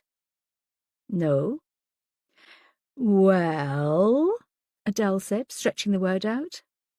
I'm glad. Finally. Matt, it's good to see some colour in your cheeks. You just said I was looking tired. Well, yes, but now I can see you're actually shagged out, she laughed. It's been a while. Of course it has. Matt, Adele said, leaning closer to the camera and dropping her voice. You need to be careful with Odell. Why? He's not one for staying in one place for long. He only took the job in Sheffield because he knows I'm on temporary leave. If I do end up staying out here, he won't take the job permanently there. You're planning on staying? Matilda's smile dropped. I haven't decided anything yet, Matt. I'm just saying there may come a time when you have to make a serious decision. Either break up with Odell or, If your feelings for him are strong, you may have to leave your job and Sheffield to be with him. Oh, Matilda said. That might not necessarily be a bad thing, though, Matt. Just then, when you were smiling, you looked... I don't know, you looked happier than I've seen you since before James died. Maybe you'd benefit from leaving Sheffield. I can't, she said. That's an excuse. There's a killer. There always is, Adele interrupted. This one's different. He's not simply killing his victims. A young man suffering with depression wanted to kill himself, but didn't want to do it on his own. He found someone online, thought he'd entered into a suicide pact, only for this other guy to push him off a building. Then this guy lured an elderly woman with Alzheimer's into the woods and left her there to die from exposure. That's awful. But how do you know all this? He's writing to me, Adele. He's emailing me, bragging about his crimes. Jesus Christ. I don't know who he is. I have no witnesses, no evidence, no forensics, nothing. She wiped away a tear. Judging by what he's said in his emails, we suspect the killer knows me and that I know him. Has the chief constable got you going through your address book? Matilda tried to smile, but it wouldn't come. The number of people I know could fit on a post-it, and there'd still be room for a shopping list. The two friends were silent for a long moment. Matt, why don't you take a step back? I can see how this is affecting you. I bet you're not sleeping or eating properly. You need a break. Go and visit the Meekins in the Lake District. I can't, she choked. Why not? I need to see this through. No, you don't. You need to be selfish and put yourself first for once. Matilda, let me give you some advice. Now, this may sound harsh, but I'm only saying this because I love you and it's in your best interests. You need to leave the police force. You need to get out of Sheffield. I'm looking at you right now, and despite the odd smile when you talk about Adele, all I see is pain. If you tell me you're enjoying your work, I'll call you a liar. You're killing yourself. Matilda couldn't speak. She didn't know what to say anyway, but she was worried that if she opened her mouth, a torrent of emotion would pour out. She looked away from the laptop. She looked back at the screen. Adele was glaring at her. A few seconds passed before Matilda realised Adele wasn't blinking. Adele? Adele? Matilda asked. Suddenly, Adele disappeared. The connection was lost. In almost every email Adele sent her, she mentioned the poor internet service. Was Adele right? Was Matilda killing herself slowly from within? She didn't think so. And there were a few sparks of lightness in the distance. She knew Adele wasn't the settling down type, and she didn't really want to marry again. But there could be something that could trigger a hint of happiness in her life. Fuck, she said, releasing some built-up frustration. Chapter 45. Matilda parked in her usual space in the rear car park and trotted to the entrance. Morning, Matilda.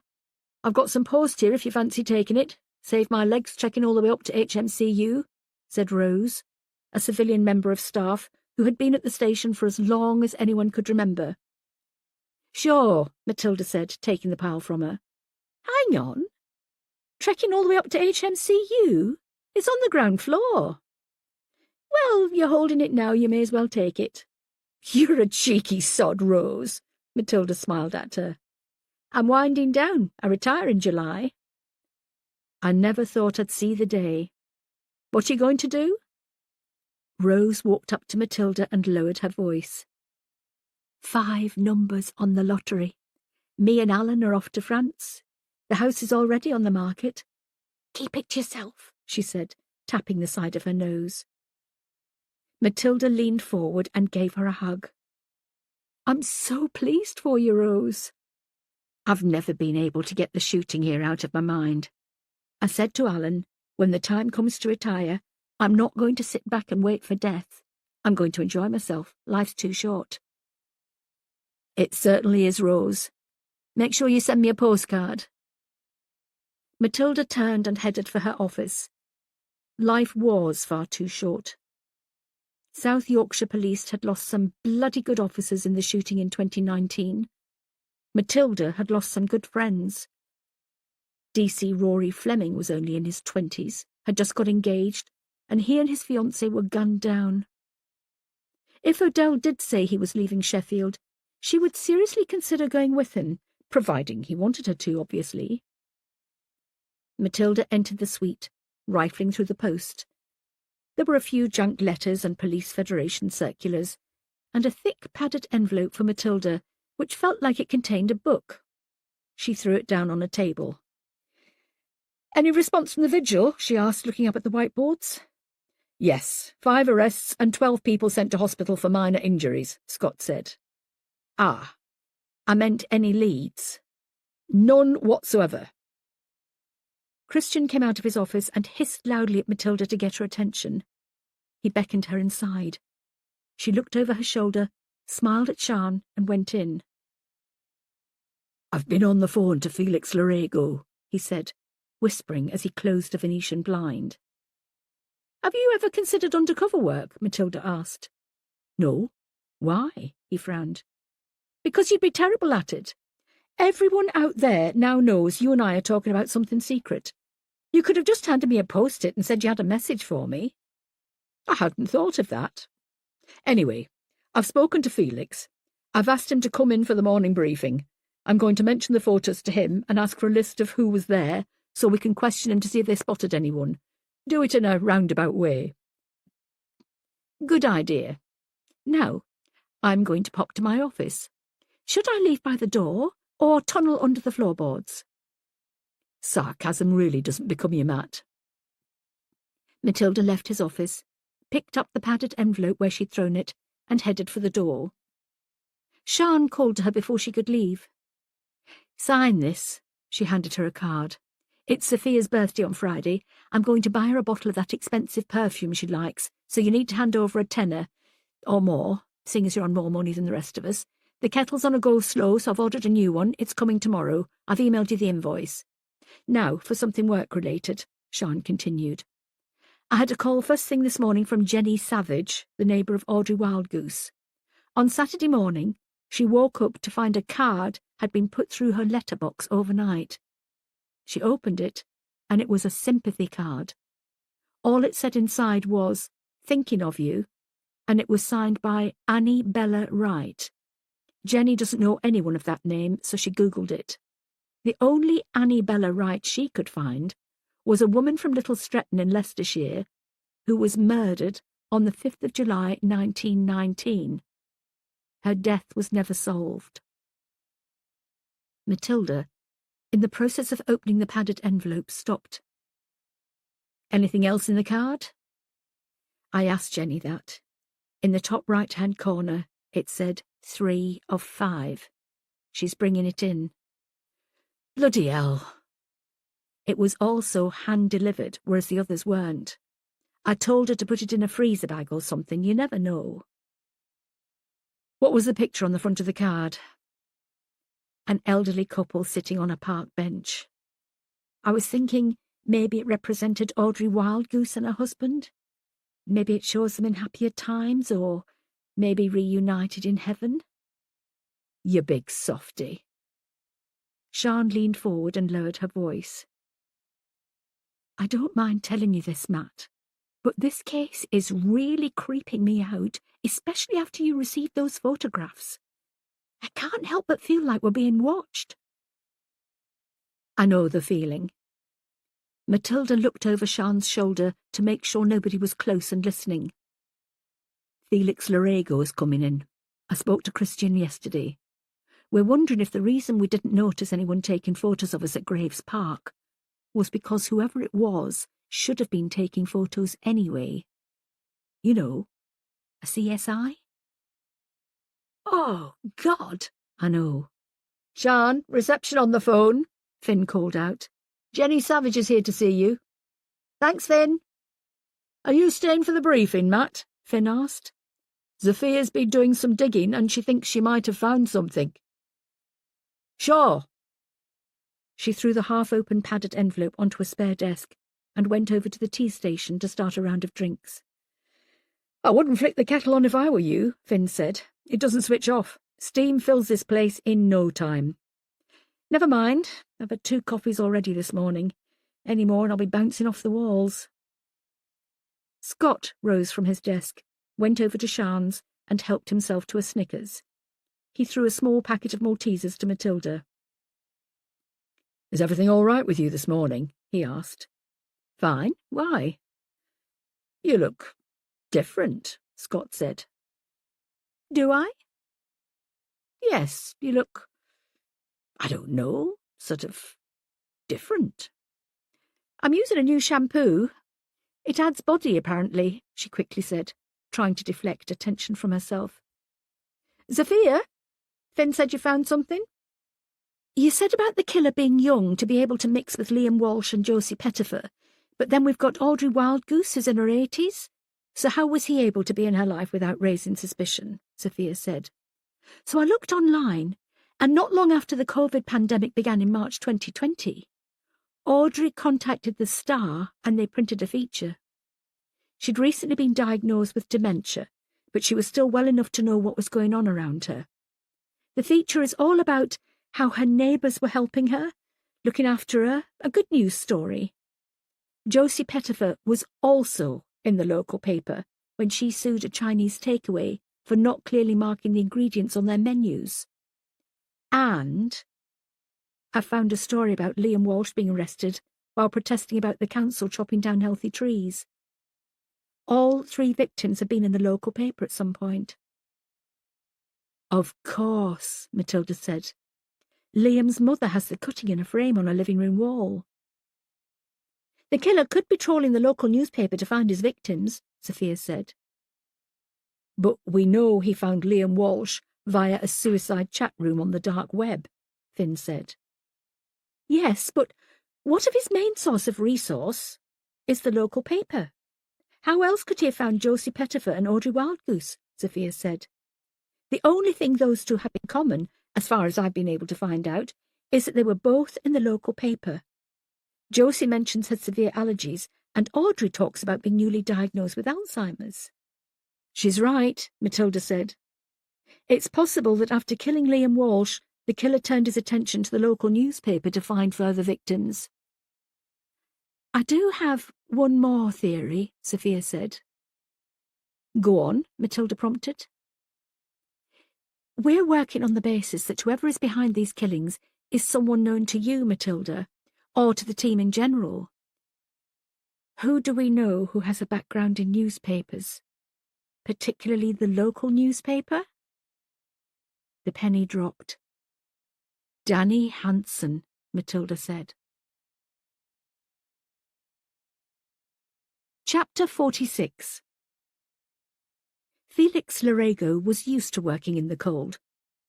When he wasn't attending a crime scene in the open air, he was in his office above a warehouse on the aptly named Lettsby Avenue, whose windows didn't close fully, and the single radiator was for ornamental purposes only. It wasn't connected to anything. He was shown into Christian's warm office and sat down, unbuttoning his coat and pulling off his scarf. We have a delicate situation, Christian began, leaning forward and knitting his fingers together. That's a very serious start to conversation. The other night at Graves Park, when Audrey Wildgoose was found, members of our team were photographed. The photographs were emailed to Matilda by a person claiming to have killed Mrs. Wildgoose. Felix's eyes widened. Bloody hell. The thing is, we don't know who the killer is or who took the photos. Matilda and I have questioned the team and none of them saw anyone wielding a camera, so we're having to widen our search and think about who else was there. That's what led us to members of your team, many of whom used a camera in their duties. The penny dropped. Felix's mouth fell open. You think the killer is a member of my team? We really hope not, but as you're aware, we need to check and double-check these things. Can't you give us a list of all the people who were at Graves Park? We'll need to question them and find out their whereabouts on the nights of the crimes in question. Felix sat back in his chair. He whipped off his beanie hat, revealing his recently shaved head, which he scratched. He remained silent. What are you thinking? Christian asked. None of my team are killers, Christian, he said confidently. I could understand you wanting to protect them, Felix. No. This isn't about me protecting them. Trust me, I wouldn't. If any of them do anything they shouldn't, they're out. We had one bloke, Sean Hackett, sharing crime scene photos on WhatsApp earlier this year. He was straight out. I'm sorry, Christian, but you're looking in the wrong place here. I need to check all bases. It's purely for elimination purposes. Then let me ask you, Felix began, sitting back and folding his arms against his chest. Have you checked your own team? Have you looked into the backgrounds of all the uniformed officers who were at Graves Park? What about civilian staff here? What about your own chief constable? If we're suspects, so are they. The silence between the two was palpable. It's so easy to suspect people who aren't right next to you, isn't it? Felix added. If you're looking at one branch of investigation, you need to look at the whole tree. Fine. Interview my team. But interview your own first. Felix stood up and left the room. He had given Christian a great deal to think about. The plan was for uniformed officers to go to Danny Hanson's flat and bring him back to South Yorkshire Police HQ to be formally questioned. In case he resisted, Matilda had asked the officers to turn on their body cameras so she could watch the journalist get tasered. Unfortunately, Danny wasn't at home, and an elderly neighbour told officers he'd said he was off to Wakefield for the day on a research trip. Matilda waited in the HMCU suite impatiently, wondering where to go next. There was no doubt in her mind that Danny Hanson was a reptile, but he wasn't a killer. It didn't alter the fact that several fingers seemed to be pointing at him. He either really was hiding a dark persona in his background, or he was being set up. He didn't look happy, Sian said, as Felix Larego stormed out of the suite. Matilda didn't say anything. She hadn't noticed. Matilda, Sian said louder. Huh? She looked up. You look deep in thought, Sian said. I am. Care to share them? If I could understand them, I would. She stood up and made her way towards the door. Maybe some fresh air would help. Her eyes fell on the padded envelope she'd tossed on the table. She grabbed it, pulled off the tab and opened it. Inside was a hardback book. The Perfect Killer by Sebastian Lister. Why had someone sent her this in the post? She opened the front cover. There was a message on the title page, written in red, written in blood. Where Lucy Dorman was found. In the background, Matilda could hear the sound of voices she recognised. Sian and Christian were chatting. Scott said something and Sophia laughed. A phone rang. Someone was tapping away loudly on a keyboard, probably Finn, who was very heavy-handed. Matilda turned on her heels and walked slowly, almost in a daze, into the suite, the book held open. Christian looked at her. What's that? It came to me in the post this morning, she said. Don't touch it, she snapped as Christian reached for it.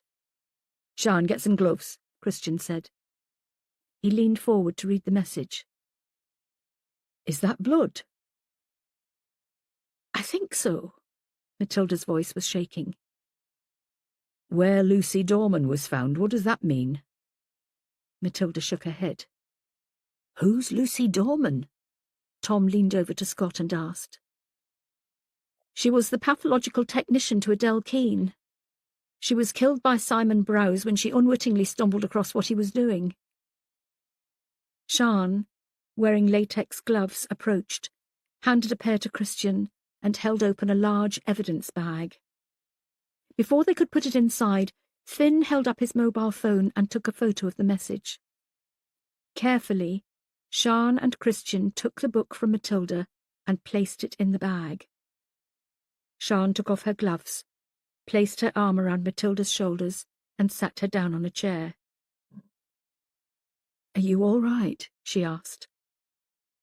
Finn plugged his phone into his laptop and brought the photo he'd taken of the message up on the projector screen. "Does that look like blood to you?" Finn asked. "Is it possible to actually write a message in blood outside of a Hollywood film?" Scott asked. "I suppose it depends on what you use to write it with. It's thinner than a finger mark, that's for sure," Finn said, zooming in on the individual letters. "Lucy Dorman was found at Wigtwizzle, wasn't she?" Sian asked. "It was where Simon Browse had his makeshift body farm. Why does he want us to go there?" "Do you think there's another body we haven't found?" "Or maybe there's a new one for us," Scott added. "I've sent the book off to forensics," Christian said, coming back into the suite. "I've asked the chief constable to come down too." "I don't understand," Scott said. "We know who killed Lucy. Simon Browse admitted it." "Maybe he's not saying he killed Lucy," Finn suggested. "Maybe he's just—" "I don't know," he trailed off. "He's all about the perfect murder. Maybe he thinks Lucy's was the perfect murder." "But it wasn't because she was found. Simon was arrested and he's in prison," Scott said. "The only way her murder was perfect was if Simon wasn't the killer. But he is, because he admitted to it." Scott was clearly getting frustrated. "I don't like this. Who the fuck does he think he is, playing around with us like this?" "Calm down, Scott," Christian said. "I think the best thing we can do is get a crime scene team on standby and go out to Wigtwizzle and see if there is anything there for us to investigate." He looked at Matilda for confirmation. She nodded, then stood up. "I think you should stay here, Matt," Sian said. "No. He sent that book to me. He wants me to go there." "Then we're all going." Chapter 47. Scott drove, with Matilda in the front passenger seat next to him, and Sian and Finn in the back. Christian and Tom followed in the car behind. "I can cope with murderers," Matilda said, shattering the silence. They'd been quiet since they all got into the car. Now they'd left the city and were in open countryside, there was little to distract them. "I can get my head round all manners of killers and why they do what they do, but this? Playing games? It's beyond sick. This is not a fucking game," she seethed. "People who do this kind of thing," Finn began, his voice quiet, "taunt the police or their victims, or even the victims' families. It's all about power and control. It's about having the upper hand. But when you look at the person who's doing all this, they can fall into two categories. They've either got some kind of brain trauma, some chemical imbalance, or they've witnessed some kind of trauma or suffered an abuse that seriously messed them up." "So we're looking for a complete psycho?" Scott asked. "That's comforting." "No. We're looking for a human being who is suffering," Finn corrected. "Suffering? How the fuck can he be suffering?" Scott almost exploded. "He pushed Liam Walsh from a tall building. He spiked Josie Pettifer's food. He somehow led Audrey Wildgoose, a frail, vulnerable old woman, to the middle of the woods and left her to die. How is he suffering?" "Calm down, Scott," Sian said, reaching forward and placing a comforting hand on his shoulder. "And ease off the accelerator. It would be nice to get there in one piece." "Sorry," he said, slowing down. "What kind of trauma are we talking about here?" Matilda asked Finn, turning around in her seat. "If this man has suffered something catastrophic, maybe we can find him through that. A big, life-changing event is bound to have made the news." "Not necessarily," Finn said. "What might be life-changing for him might not be life-changing to others. He could have come home from work one day and found his wife in bed with his best friend. Maybe he's had all his hopes of getting straight A's in his A-levels and failed the lot. To us, they're not life-changing, but to him, they're massive. "Oh," she said, turning back to look out of the window. "What were you thinking of?" Sian asked. "Strangely, I was trying to think of what might have happened to Danny Hansen to turn him into such a killer." "You can't think Danny Hansen is behind all this, surely?" "Who would have thought your husband would turn out to be a killer?" Wigtwizzle is a hamlet northwest of Sheffield and on the very edge of the Peak District National Park.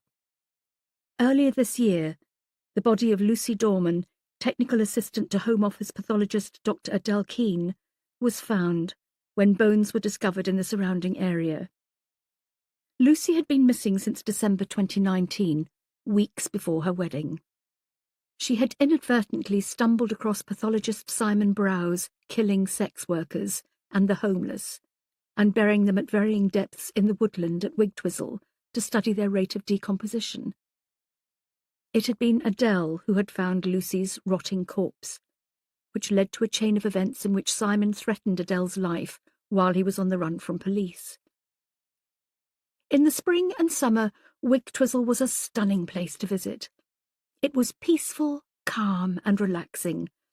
There were beautiful walks among the trees, in the thick woodland and over fields, and the views stretched as far as the eye could see. On a windy spring day, in the cold, the damp, and the dark, Wigtwizzle was not the first place you'd think of visiting for a day out. The bare trees with their twisted, gnarled branches reaching into the grey sky, swaying slowly in the breeze, were menacing and haunting. The ground, slippery and uneven with a carpet of decaying leaves, squelched underfoot. In the air, a disturbing smell of dying nature added to the sense of foreboding that wrapped itself around Matilda Dark as she stood at the edge of the woods and looked deep into the blackness. The one saving grace was that she wasn't alone. She was surrounded by her trusted team. Sian was by her side, their arms linked together. They would go in here as one. "It doesn't seem like 2 minutes since we were standing at this exact spot with Adele and Felix," Sian said. "We had no idea what horror was waiting for us," Christian added. "They say history has a way of repeating itself. I always thought that was a load of old shite. Now I'm not so sure," Sian said. Deep in the woods was a makeshift hut with a raised floor. Simon had stumbled across it while he was burying his bodies. It was beneath the floor that he hid Lucy's body. She was found still wearing the clothes she was last seen alive in. Neither Sian nor Christian knew if the shed had been removed by police or the local council. Both had tried to forget about the darkness that lay within these woods. Christian led the way. Everyone was dressed in sensible clothing and shoes, and was careful where they trod. They strode over fallen branches and held onto trunks to keep their balance in the sodden areas. The deeper they went into the woods, the darker it became. Despite the trees being bare, sunlight was struggling to break through the thick grey clouds, and visibility was falling. A chilly breeze was blowing. Occasionally it picked up, and the icy fingers of air caused them to shudder. Branches clacked together and echoed in the silence. "I think it's coming up on the right, isn't it?" Sian asked. She was third in line behind Christian and Matilda. "I think so. I don't remember coming this far in, though," Christian called back. "I remember slipping and falling on my arse a couple of times. I had a bruise on my bum the size of an apple for weeks," Sian said. "Bramley or Braeburn?" Scott asked. "I might have known you'd ask something like that," she said, turning around. He winked at her. Up ahead, Christian stopped. "It's still here," he said. They joined him and looked at the rotting wood of the poorly constructed shed. There was no door, but they couldn't see inside because of the darkness. Matilda reached out and grabbed Sian's hand. "I've got a really bad feeling about this," Sian said. "Did anyone think to bring a torch?" Christian asked. "I've got one," Finn said. He reached into his pocket and handed it to the DI. Christian flicked it on, pointed it at the entrance, and stepped forward. Everyone else stayed back. He jumped and cried out. The others screamed as something shot out of the shed. "It's all right, it's only a rat." "Only a rat!" Sian cried. "That was a bloody big rat," Tom said. "My mum's Yorkshire Terrier's smaller than that," Finn added. "I don't think there's anything in here," Christian called out from inside. Scott turned on the torch on his phone, held it up, and headed for the shed. Slowly, Finn and Tom followed. "He's right, it's empty. Just like it was when we were last here," Scott said. Matilda remained where she was. She looked around her at the barren woodland. "I wonder if he's watching us again," she said quietly. "I wonder if he's taken our photograph and I'll get another email." "Are you worried?" Sian asked. "I'm worried about what he's going to do next. I'm worried about how all this is going to end. It's unpredictable." Matilda headed for the shed, but Sian reached out and held her back. "Wait," she said. "Lucy wasn't found inside the shed. She was found beneath it. We had to go down the small embankment around the back and look underneath." Matilda pulled her phone out, turned on the torch, and wielded it aloft. "Let's go." At the side of the shed there was a steep drop. Matilda reached out, held onto a tree, and quickly trotted down it. She slipped the last couple of feet but managed to stay upright. She held out her hand, and Sian ran down and grabbed hold of her. "You okay?" Matilda asked. Sian nodded. "You?" "I think so." Together, holding on to each other, they made their way around the back of the shed. Beneath the floor there was a recess between the shed and the woodland. It was dark, hidden. Matilda pointed her phone towards it, and the space lit up. They both stared in silence as they tried to make out what they were seeing. It wasn't possible. Surely. Sitting with her back against the far wall of the shed, legs outstretched, tied at the ankles, arms on her lap, tied at the wrists, and a gag over her mouth, sat the decomposed remains of Natasha Cline. Chapter 48. It was rare for Chief Constable Benjamin Ridley to attend a crime scene. His role was mostly behind a desk, and despite being proud of achieving so much in his career, after being abandoned as a baby and flitting from one foster home to another, he missed the thrill and unpredictability of an active crime scene. He climbed out of his car, slammed the door closed behind him, put on his cap, and headed with a spring in his step for where Matilda was sitting in the unmarked Astra. He tapped on the driver's side window. She hadn't seen him pull up in front of her. Matilda opened the window. "Sir?" She seemed confused to see him here, and had a quick look around her to make sure she was still at Wigtwistle and hadn't made the journey back to the police station without being aware of it. "I want to ask what the hell is going on, but that makes me sound like I'm clueless about day-to-day life among my officers. However, what the hell is going on here, Matilda?" "I wish I knew. Can I get in? It's a tad brass monkeys out here." "Sorry, sure." Matilda closed the window and unlocked the front passenger door. As Ridley climbed in, she looked out at the confused activity in the woods. Christian had taken charge and was currently directing a suited-up Felix Larego and his team where to head. "I had a call on my way over here," Ridley said, making himself comfortable on the heated seat. "I had a word with Sophia before I left the station. She told me about the book you received in the post." The message inside was written with blood, and it's a match for Natasha Klein. Matilda didn't react. She simply stared straight ahead, out of the windscreen. There's a bookmark on chapter 7. It's a black leather bookmark that comes to a point at the bottom. It says Monsell Head on it. Do you think that's a message about his next victim? Matilda snapped her head around to look at him. Monsell Head? Yes, I've looked it up. It's a place. I know where it is. It's in Derbyshire. I go walking there often. It's a beautiful place. I use a bookmark bought from the gift shop there ages ago. Ridley stared at her. What? I was about to ask if you saw the bookmark, given that your fingerprints are all over it. It's my bookmark, Matilda said, her voice full of emotion. She thought for a long moment. I'm reading that book at the moment. Oh, my God, is it my book? Matilda didn't wait for an answer.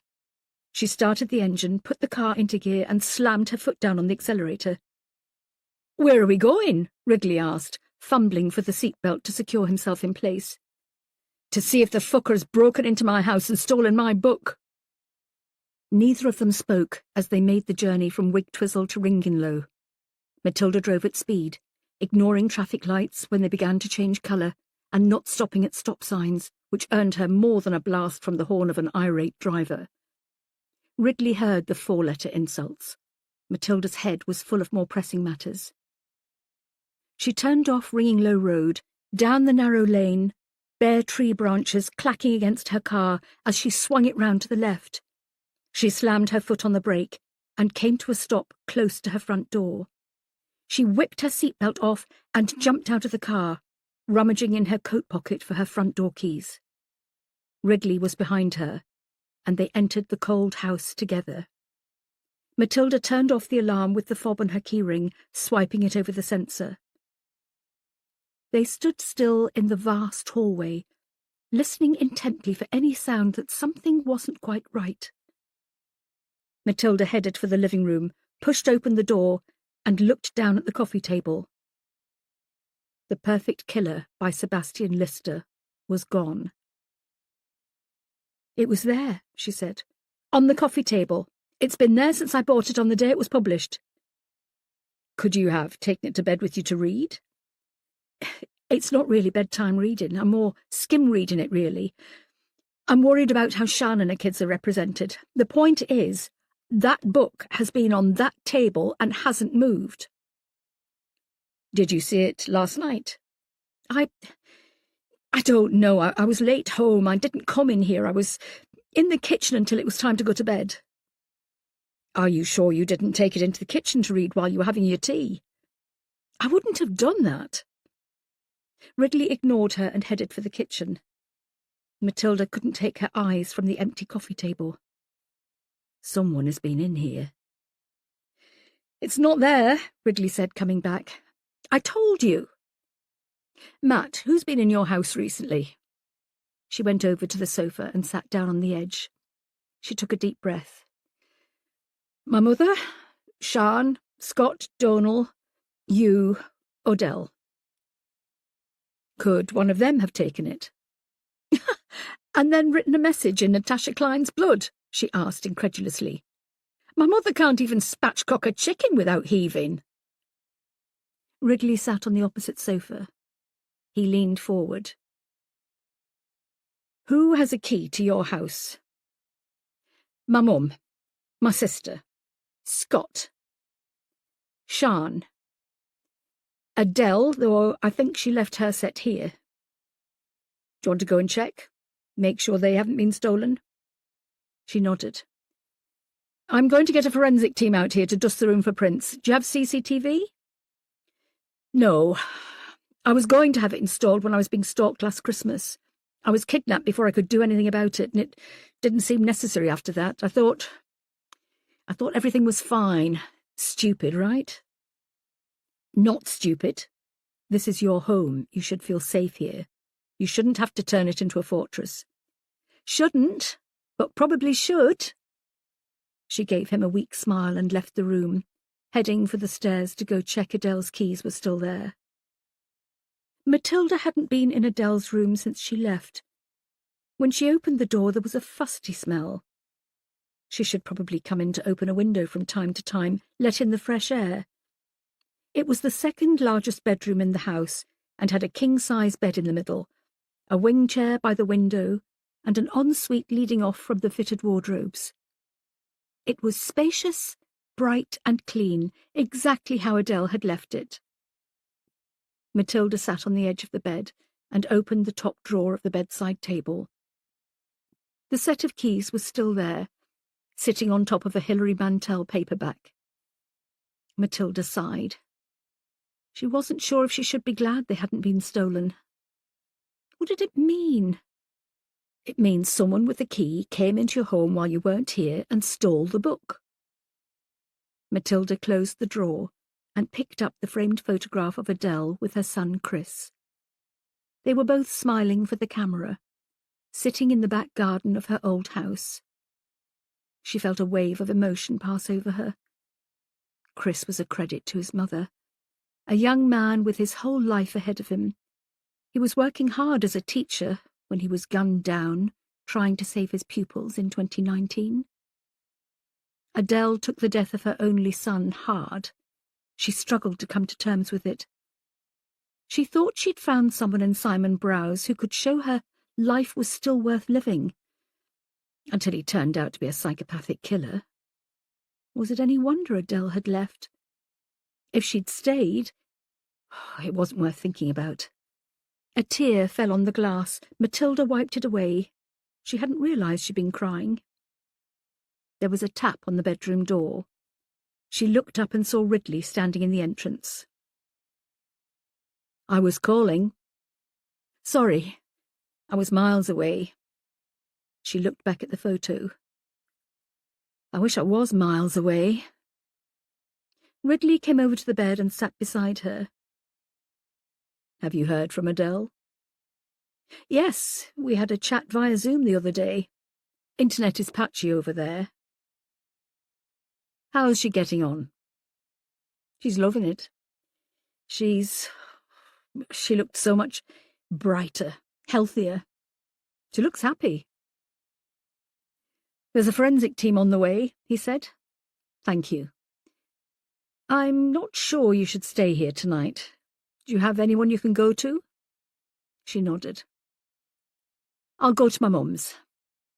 I've no intention of being hounded out of my own home. The only advice I can give you, Matt, is to change your locks. Maybe think about getting that CCTV installed. Limit who you give a key to."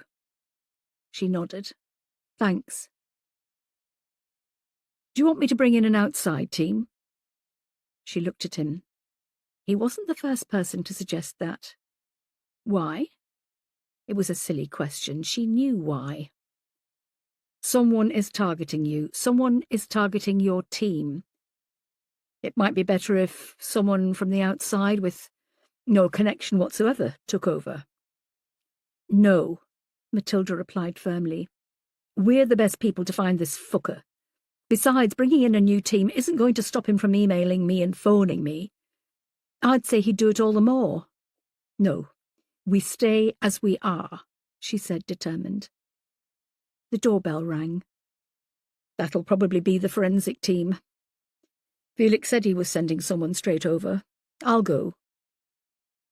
Ridley left the bedroom, leaving Matilda behind on the bed, the picture of Adele and Chris in her hands. She looked down at it and found herself smiling through the tears at a happier time. Chris was gone. Adele had gone. Maybe she should go too.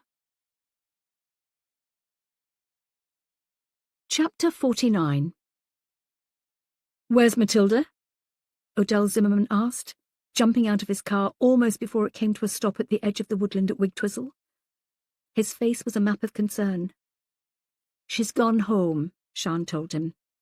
"How is she?" "I'm not sure." "Is it true someone has broken into her house?" Sian looked across the bonnet of the car at a sheepish Donal Youngblood. "Scott told me," Donal said. "They're going out. He has a right to know." "To be honest, Odell, we don't know what's happened. The chief constable is with her now." "Right," he said. He took a deep breath and calmed himself. Slightly. He turned to Donal. "Get the things out of the back. We'll suit up and head for the scene." Sian saw Donal look up and smile. That brilliant, sickly, wide-eyed smile could only be for one person. She turned round and saw Scott heading towards them.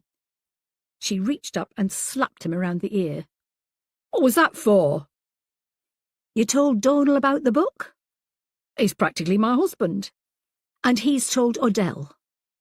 "Who is his boss and Matilda's unofficial boyfriend, so?" She grabbed Scott by the elbow and pulled him away from the car. "Simon Browse? Steve Harrison? Stuart? Do those names mean anything to you?" she asked through gritted teeth. "We seem to have a high proportion of killers in Sheffield whose names begin with the letter S." She ignored him. "They were all people we trusted.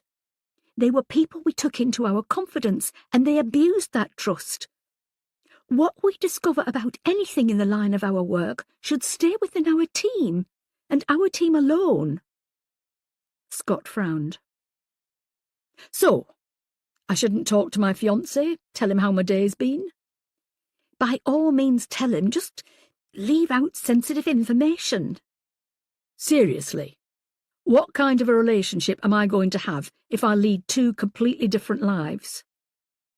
"You just need to be careful who you talk to." "No. I'm getting married to Donal. I love him. I trust him. I tell him everything. He's not a killer, Sian." "I said exactly the same thing about Stuart." "So, by your reckoning, everyone's partner here is a killer. Should Sophia not talk to Tom? Should Finn not talk to Stephanie? Well, I've met Christian's wife. Should I be shunning her too?" "Now you're just being silly." "No, you're being paranoid. If you're going to look at people you work with, people who are your friends, and see them as being potential killers, then you should think about looking for another job, Sian. I'm sorry, I love you to bits, you know I do, but you're going to do yourself some serious mental health damage if you don't relax a bit." He walked away before Sian could say anything. She remained at the edge of the road, a blank look on her face, taking in everything Scott had said. He was right. She couldn't look at people she knew, worked with, trusted, and wonder what darkness was lurking beneath the surface. Yet as this case progressed, the evidence was there that this particular killer was someone they all knew very well. Suited up in blue plastic onesies, Odell and Donal made their way over the rough terrain of Wigtwizzle and joined crime scene manager Felix Larego and his team at the makeshift shed where arc lights had been erected and a white forensic tent positioned precariously over Natasha Klein's body, protecting her from the elements. She had been missing since the 11th of March. Had she been here all that time, any trace evidence might already have been lost due to strong winds, rain, and wildlife, but the site needed preserving just in case. Under the stark lighting, it was easier to make out the scene of utter horror before them. Odell had seen more than his fair share over his life and career, but Donal was still relatively new to the world of pathology. He balked at the sight of a former human being slowly decomposing. It was difficult to picture the blonde, beautiful young woman who had been gracing the front pages of newspapers over the last couple of weeks. Within days of Natasha dying, flies would have picked up the scent of rotting flesh and descended, laying their eggs in any orifice they could access, as well as the folds of skin in her neck as gravity caused her head to droop forward. The breaking down of membranes, the release of bodily fluids, urine and feces would have added to the pungent smell, which would have drifted on the breeze and summoned local wildlife. Foxes and rats were rife in this area. They were omnivores, and opportunistic. Odell studied the scene. He could tell simply by looking that Natasha had been dead for several weeks, that she had died in this spot. Hundreds of dead flies and pupae surrounded her.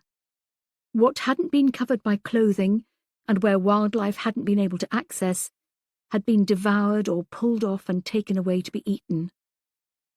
Her fingers were missing on both hands. The radius and ulna of her left arm were dangling out of the sleeve of her coat, suggesting animals had tried to pull it free from her body.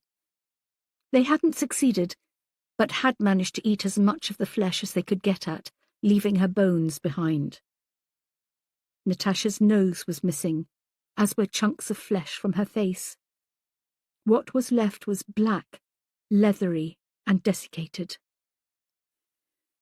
"We've found what we believe are phalanges a few feet away," Felix said, breaking the heavy silence. "They've been bagged and are ready for you to take back to the mortuary." "Thank you," Adele said. He stepped forward and squatted. He looked at Natasha's face, what was left of it. He looked down at the ground surrounding her. "There's no blood." "No," Felix said. "I can't see any holes on her clothing to suggest a stab wound or a gunshot." He lifted her head carefully with the tips of his gloved fingers. "No evidence of strangulation either, but that's not going to be easy to tell just by looking, due to discoloration. Have you taken enough photographs, Felix?" "Yes, we're all done." "I think we're best getting her back to the mortuary, running her through the 3D scanner and seeing what shows up." Natasha's body was fragile. She was held together by the clothing she was wearing and what was left of her skin. A sheet was laid out on the ground as close as they could get it to her, and she was carefully lifted by Odell and Donal onto it, then wrapped up and placed in a body bag, before being sealed and put in the back of a private ambulance to be taken to the mortuary. Felix stood back and watched as the slow process was done with painstaking precision. When they carried the body up the slight incline to the road, Felix looked into the makeshift hut and what had been left behind. His team needed to give the shed another sweep in case there was more evidence they'd been unable to find before. Beneath the mulch of decaying leaves, Felix found a small purse. He opened it and looked inside. There was a National Union of Students card showing Natasha's smiling photo, along with a library card from the Sheffield College in her name and a provisional driving licence. Behind that was a business card. Felix had heard of the person and knew it was someone Matilda Dark would be more than interested in. "How's it going?" Felix jumped, turned, and saw D.S. Sian Robinson standing in the entrance to the hut. "I think you should see this," he said. He went towards her. "I think this is Natasha's purse.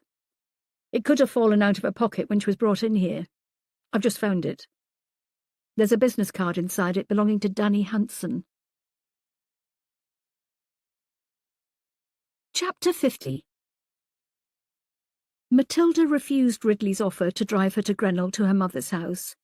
She had no intention of leaving her home, but she didn't want to be there while forensic officers were dusting her living room for foreign fingerprints. Ridley said he would stay, lock up when they'd finished, and post the keys through the letterbox. Matilda had no choice but to trust him. On her way over to her mother's, Matilda called and asked if she was home. Penny told her she was round at Harriet's. Matilda pulled up outside the detached house on Westwick Road and walked up the short garden path.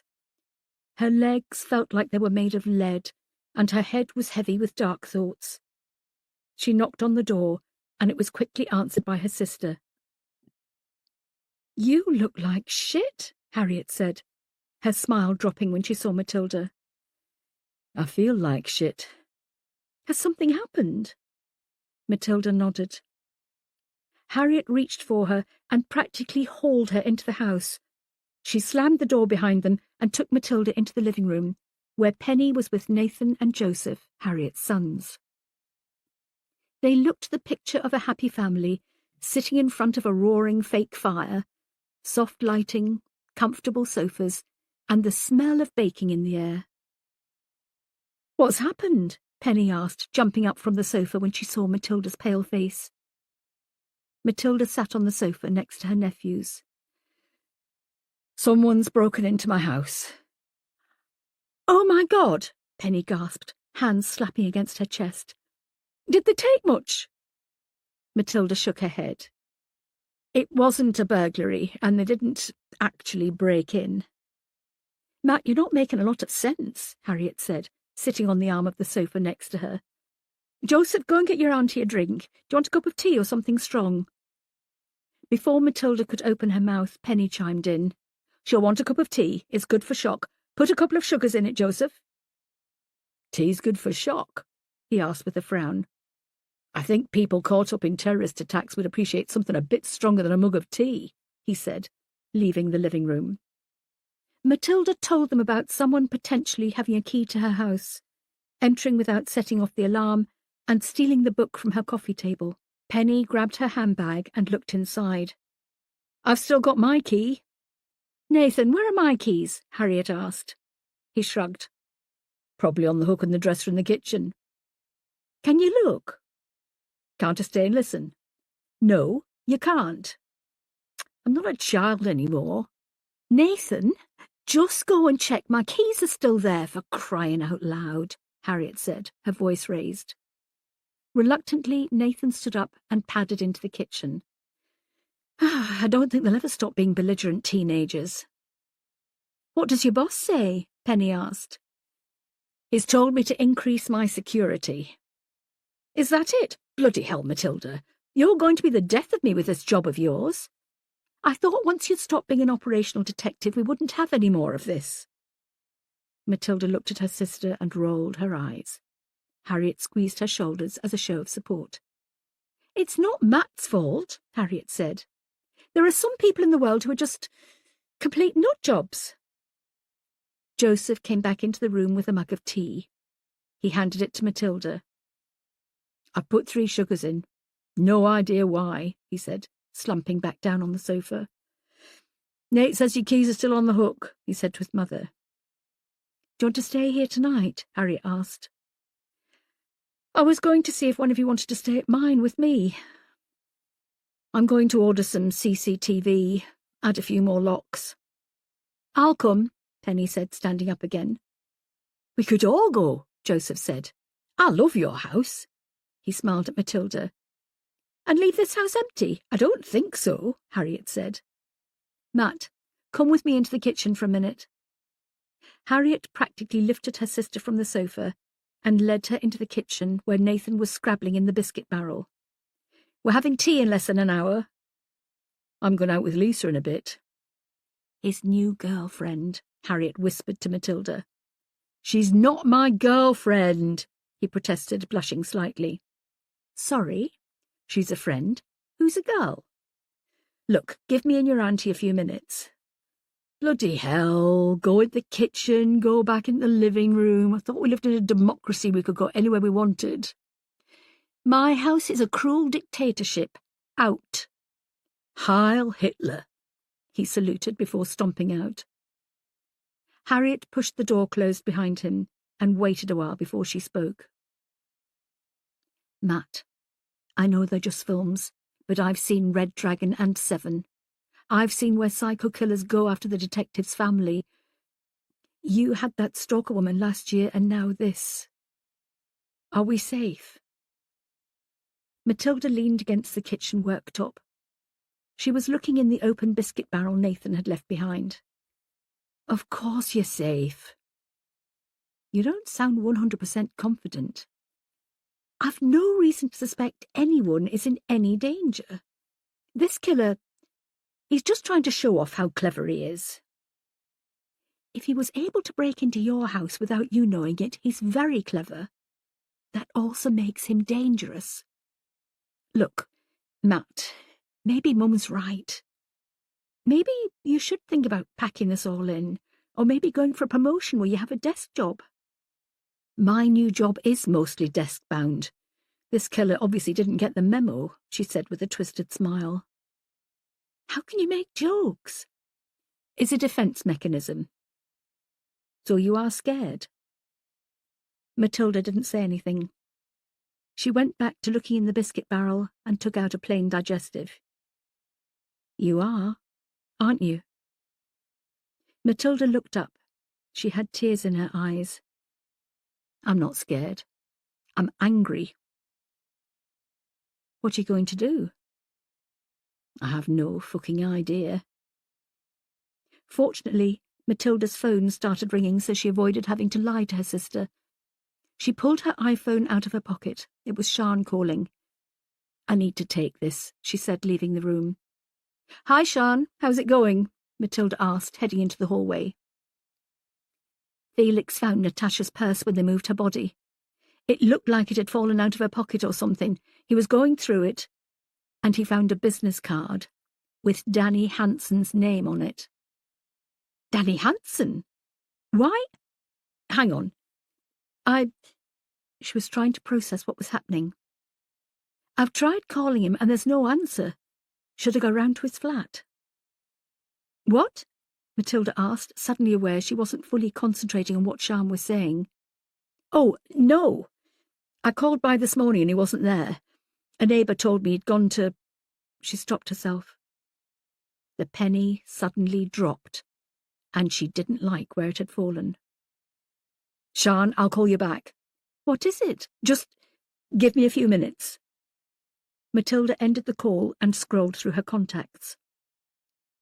Not long after the shooting in January 2019, when Steve Harrison's involvement was discovered, Matilda was worried that Steve would somehow launch another attack. He seemed to have a fixation on her, and she was petrified he'd tried something on a larger scale and more people would die. She began calling a member of staff she became friendly with at Wakefield Prison to keep a long-distance eye on Steve and what he was up to. She hadn't called for a while. She hadn't needed to. But discovering Danny Hansen was visiting Wakefield this morning could only mean one thing. Gray Saunders was a chief officer on the Supermax wing at Wakefield Prison, where Steve Harrison was living. It was also the wing in which Stuart Mills was currently residing. If Danny Hansen was visiting Wakefield today, Matilda could only assume it was to pay a visit to Stuart. The simple explanation was that he was visiting friends, but Matilda doubted a parasitic leech like Hansen would have many friends. And surely the good people of Wakefield had better taste. Gray answered the phone on the third ring. Hello, Matilda. Long time no chat. How are things with you? Fine, thanks, Gray, she lied. It sounded genuine, as she was so used to lying when people asked how she was. Good-o. Now, what can I do for you? Well, actually, I was wondering if you could check to see if Stuart Mills has had any visitors lately. I don't need to check, I know the answer already. Stuart hasn't had any visitors for a very long time, until today. You must be psychotic. The word is psychic, but I'll let that one pass. Just this once, Matilda said. She took a breath. Who visited him? That bloke who used to be on the telly, Danny Hansen. Said he's writing a book about him. Jumping on the bandwagon, I see. Matilda squeezed her eyes shut. The bastard lied to me. Why am I not surprised? You know what these journalists are like, Gray. They can't have an original thought. That's true. Look, I'm going to have to go. My shift ends in half an hour. OK, look after yourself. You too. Matilda ended the call. She chewed her bottom lip, chomping down hard until she could taste blood. Danny had told her he wasn't writing a book about Stuart Mills, yet he had visited him in prison today. She could get her head around the fact he'd lied to her. He was a journalist, lying was in his DNA, but that didn't answer the question of what his business card was doing in Natasha Klein's purse, unless Danny Hansen is the fucking killer, Matilda said out loud.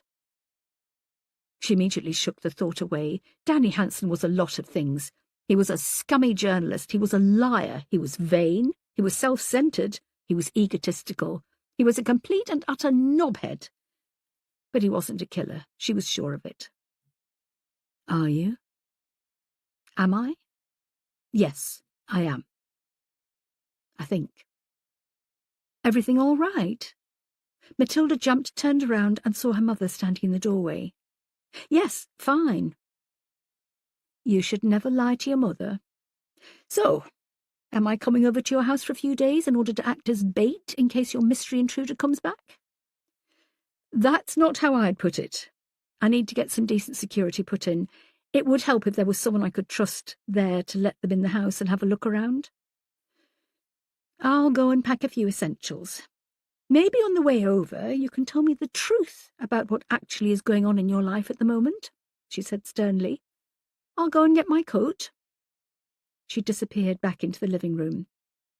Matilda was about to make another call when her phone burst into life, making her jump.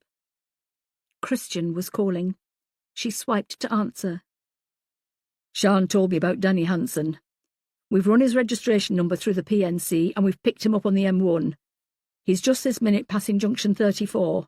It looks like he's heading for home. Do you want me to bring him in? Shit. Matilda wanted to interview Danny herself. Actually, what she wanted to do was grab Danny by the throat and squeeze the life out of him.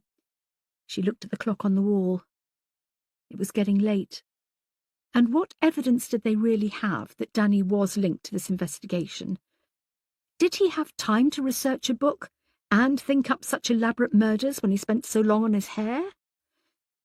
We'll wait until tomorrow, Matilda said. Tom's telling Natasha's mum right now that we've found a body. The public's going to learn about it soon enough. If Danny is behind this and finds out what's happened, he could do a runner. He won't. As far as he knows, we don't know it's him. All he'll do is send me another email. Look, put eyes on him. Have an unmarked car parked outside his flat and we'll pick him up first thing in the morning. The chief constable's going to love you with all that overtime. Christian, when it comes to counting the pennies, I couldn't give a tiny rat's arse. She ended the call. Matilda went to the living room and stood in the doorway. Penny, Harriet, Nathan, and Joseph were chatting. They were her family. They were all she had left. She made a decision right there. She would see this case to a conclusion, then she would reconsider her future. She would take a leaf out of Adele's book and put herself first rather than her work. And if that meant giving up the job, so be it. There were more important things in life. Chapter 51. Tom and Sian were sitting on the sofa in the living room of Cara Klein's home in Broomhill. Cara was sitting in an armchair, wearing jeans and a creased jumper. She had grown much thinner since the last time Tom had been here.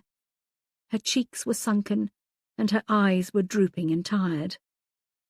The entire house was silent, the atmosphere heavy. A little over a month ago, this was a normal family home. Now, only Cara stalked its rooms, alone, in a house far too big for one person. Cara, Tom began. We were called out to woods in Wigtwizzle early this morning. We found a body, and I'm afraid we've matched the DNA to Natasha's. I really am so sorry. Cara stared at Tom. Her blank expression didn't change. Eventually, a single tear rolled down her cheek. Slowly, she began to nod. She tried to speak. She opened her mouth a few times, but nothing came out. Eventually, she managed to say, I suppose I should be thankful that at least she's been found. I can bring her home. What happened? What did he do to her? We don't know yet, Tom said. There needs to be a post-mortem. Can I see her? Tom and Sian exchanged a glance. Kara, we've matched DNA we took from Natasha's hairbrush. There's no denying that it's her. It's up to you, of course, but I wouldn't recommend you viewing the body. It's always best to remember people as they were when they were alive. Are you saying she's been disfigured? Jesus Christ, what did that bastard do to her? She seethed, her emotions taking over. No, Tom quickly answered. But she has been outdoors for over a month. Decomposition is not a pretty sight. Sian leaned forward. Kara, as one mother to another, I really don't think you should view the body. Natasha was a beautiful young woman. You need to remember her as she was in life, not how she is in death. It won't help you at all. Perhaps you're right. I keep thinking of the last thing I said to her when she left for college that morning, and I can't remember. It was just a normal day. If I'd known it was going to be the last time I saw her alive, I'd have said something more profound. But it was just a regular morning. I don't even remember saying goodbye to her. Maybe that's how it should be, Tom said. Everything was normal, and you and Natasha didn't need to say anything profound because you were close. You knew what you wanted to say to each other without actually saying it. Kara smiled at Tom through the tears. I like that. Thank you. Kara, Sian said, changing her tone. Does your family know Danny Hansen? She looked at her and frowned. The name sounds familiar. He's a journalist. He used to read the news occasionally on the BBC. Oh, yes, I know who you mean. No. We don't know him. Why? Natasha had his business card in her purse. We were just wondering if there was a connection between them. She had his card. Why would she be talking to a journalist? We don't know. Natasha wanted to work in the media. Maybe she contacted him for advice on how to get started, Kara guessed. It's possible.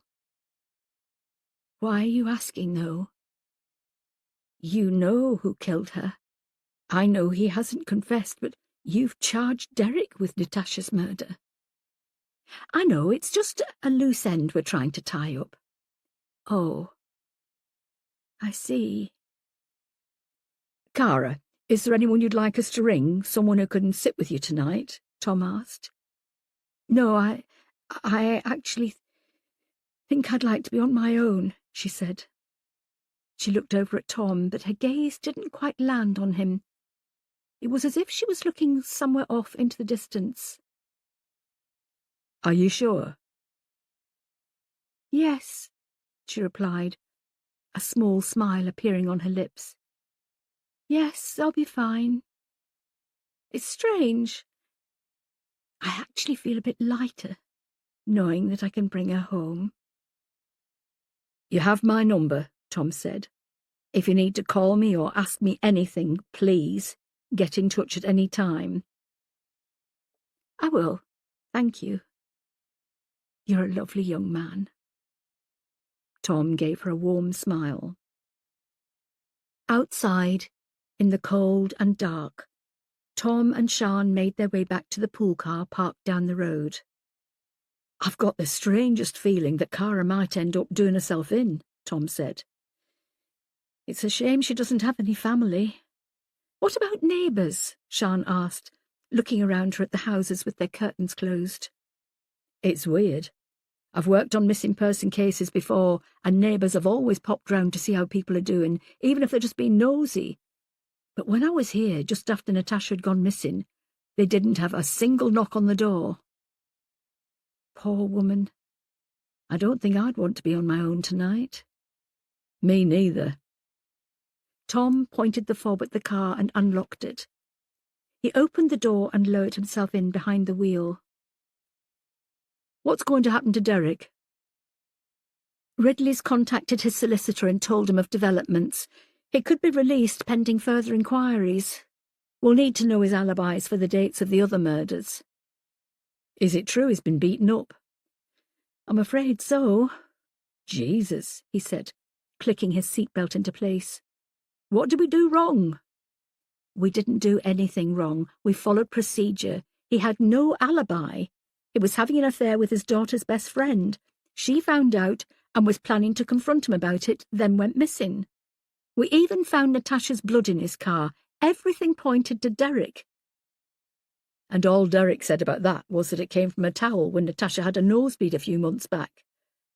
Which could possibly be true, but we've nobody to corroborate that. Tom didn't say anything. Are you planning to start the car, or are we staying here all night? Oh, yes, sorry. He started the engine, but didn't set off. Tom? Are you all right? He turned to her.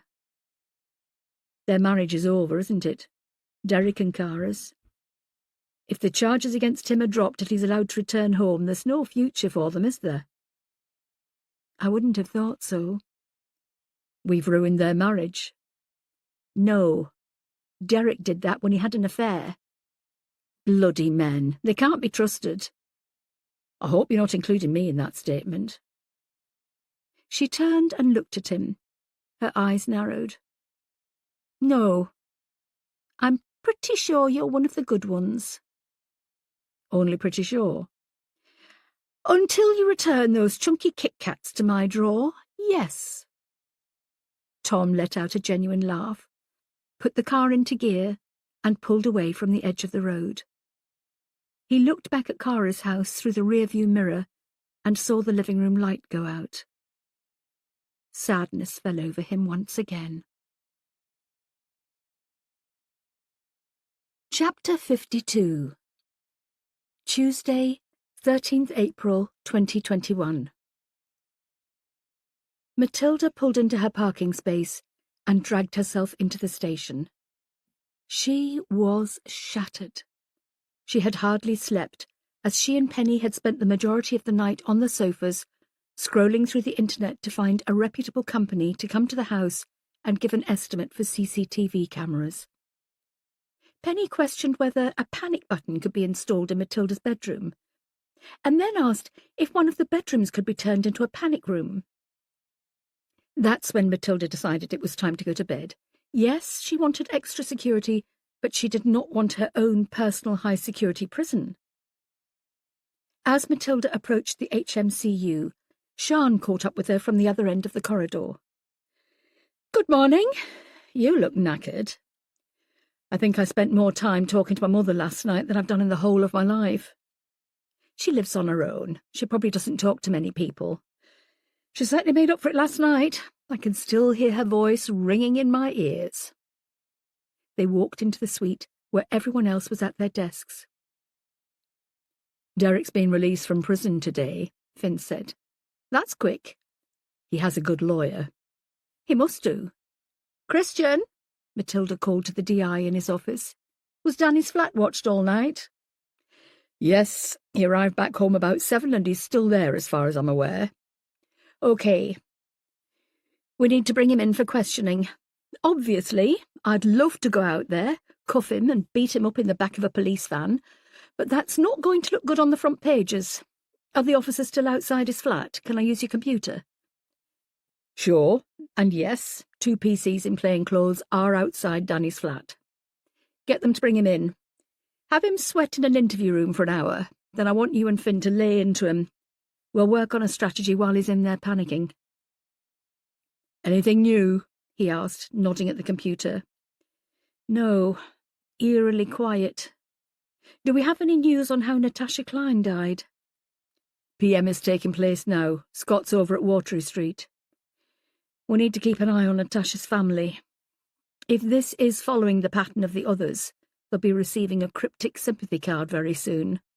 Tom needs to go back out there. I don't understand this, though. How did he find Natasha? Why hide her away to die such a slow death like that? The others could have seemed natural, or suicide in the case of Liam Walsh, but this is out-and-out murder. She was tied up and gagged, for goodness sake. What's he playing at? Matilda frowned and shook her head as she thought. "Finn," she called out. Finn sighed. "I've been thinking the same thing myself. The only thing I can come up with is that he's up in his game. When you put together the crimes of a serial killer, you see how they've mutated, evolved over time. What this guy is doing here is using someone's illness against them. In the case of Liam Walsh, he was severely depressed. Josie Pettifer had severe allergies. Audrey Wildgoose had dementia. And Natasha Cline had diabetes. He turned that to his advantage. Now, either researching new victims is a long and arduous process and he simply doesn't have time for it, or he daren't risk getting caught in playing the long game. Don't forget, Josie was incredibly careful about her food. She must have really trusted this killer to allow him to cook for her. All that takes planning and time. I think he's seen how much he's got away with and it's excited him, so he's gone to the next level." "Which is?" Christian asked. "Taking people at random. Natasha had been missing for 5 weeks. I wouldn't be surprised if the PM doesn't reveal she's been dead for most of that time. He probably spent 5 weeks just to get Josie Pettifer to invite him round to her flat." "So he's growing impatient," Christian said. "Not impatient as such," Finn said with a heavy frown on his brow. "He's finding new ways of killing people without getting his hands dirty, without us finding any evidence. He's worked out how to choose a victim without immersing himself in their life. The victims mean nothing to him. It's about killing and getting away with it." "So, Danny Hanson's card found in her purse?" Matilda asked. "Danny Hanson isn't the killer," Finn said confidently. "How can you be so sure?" "If Danny killed someone, he'd leave his DNA all over the scene. He'd panic. He doesn't have the brain power to come up with all of this." "Who does?" "Someone with a great deal of time on their hands.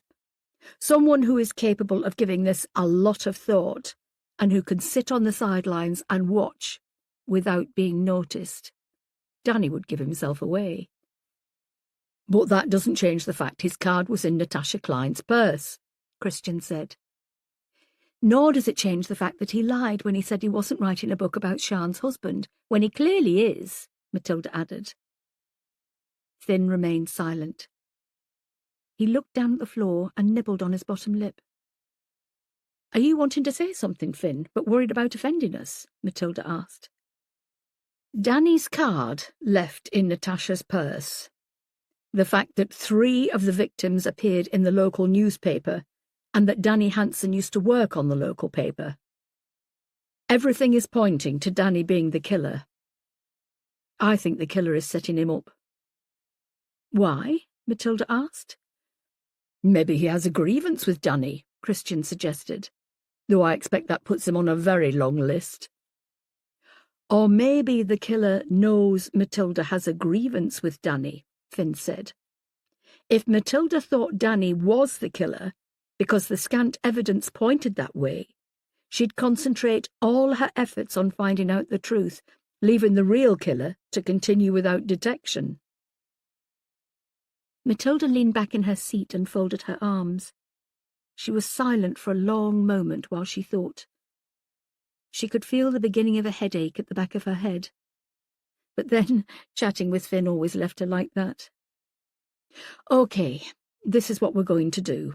We interview Danny. We find out if he knew Natasha Cline.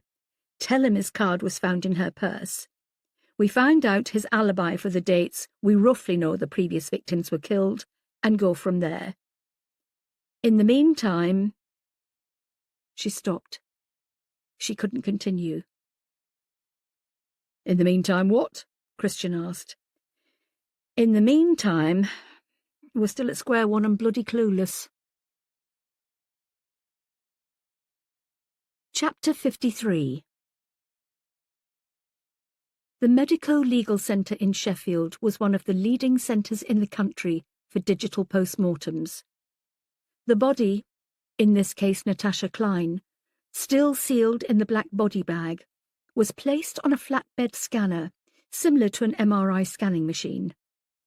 The body was scanned in a spiral, like a slinky moving around the body from top to toe.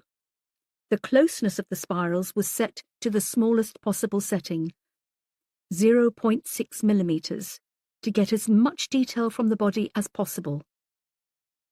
The computer was operated by radiographer Claire Alexander, who was sitting behind a bank of 3 large monitors.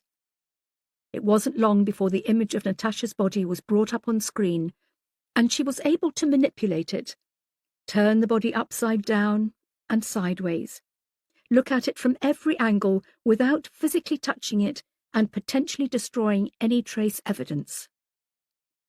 She changed the image from photographic to X-ray.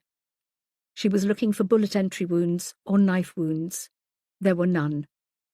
Natasha's death was not caused by bullet or blade. Odell Zimmerman would have to perform a full invasive post-mortem to establish cause of death. By the time Natasha's body was wheeled into the PM suite, everyone was scrubbed up and ready for the procedure to start. A uniformed officer was in the exhibits room, which ran alongside, to note any relevant information or take anything that might be found in or on the body. Scott was hoping there would have been nobody free, so he could have taken on that role. Unfortunately, he'd been told to scrub up, and he stood at the back of the room, dreading the Y incision, and the stench of decomposition and death stinging his nostrils. He looked over at his soon-to-be husband, Donal, and could only see his eyes, which seemed to be permanently smiling. Donal winked at him. He couldn't bring himself to wink back. It was nice for them to meet during the day, but most couples would meet for a chat over a meal deal from Boots, not over the rotting corpse of a 19-year-old. Natasha was taken out of the body bag and gently transferred to a gurney, where she was then carefully cut out of her clothes, which were bagged and handed to the PC in the exhibits room. There is certainly evidence of the hide and die syndrome, Odell said as he studied Natasha's fingers. What's that? Scott asked.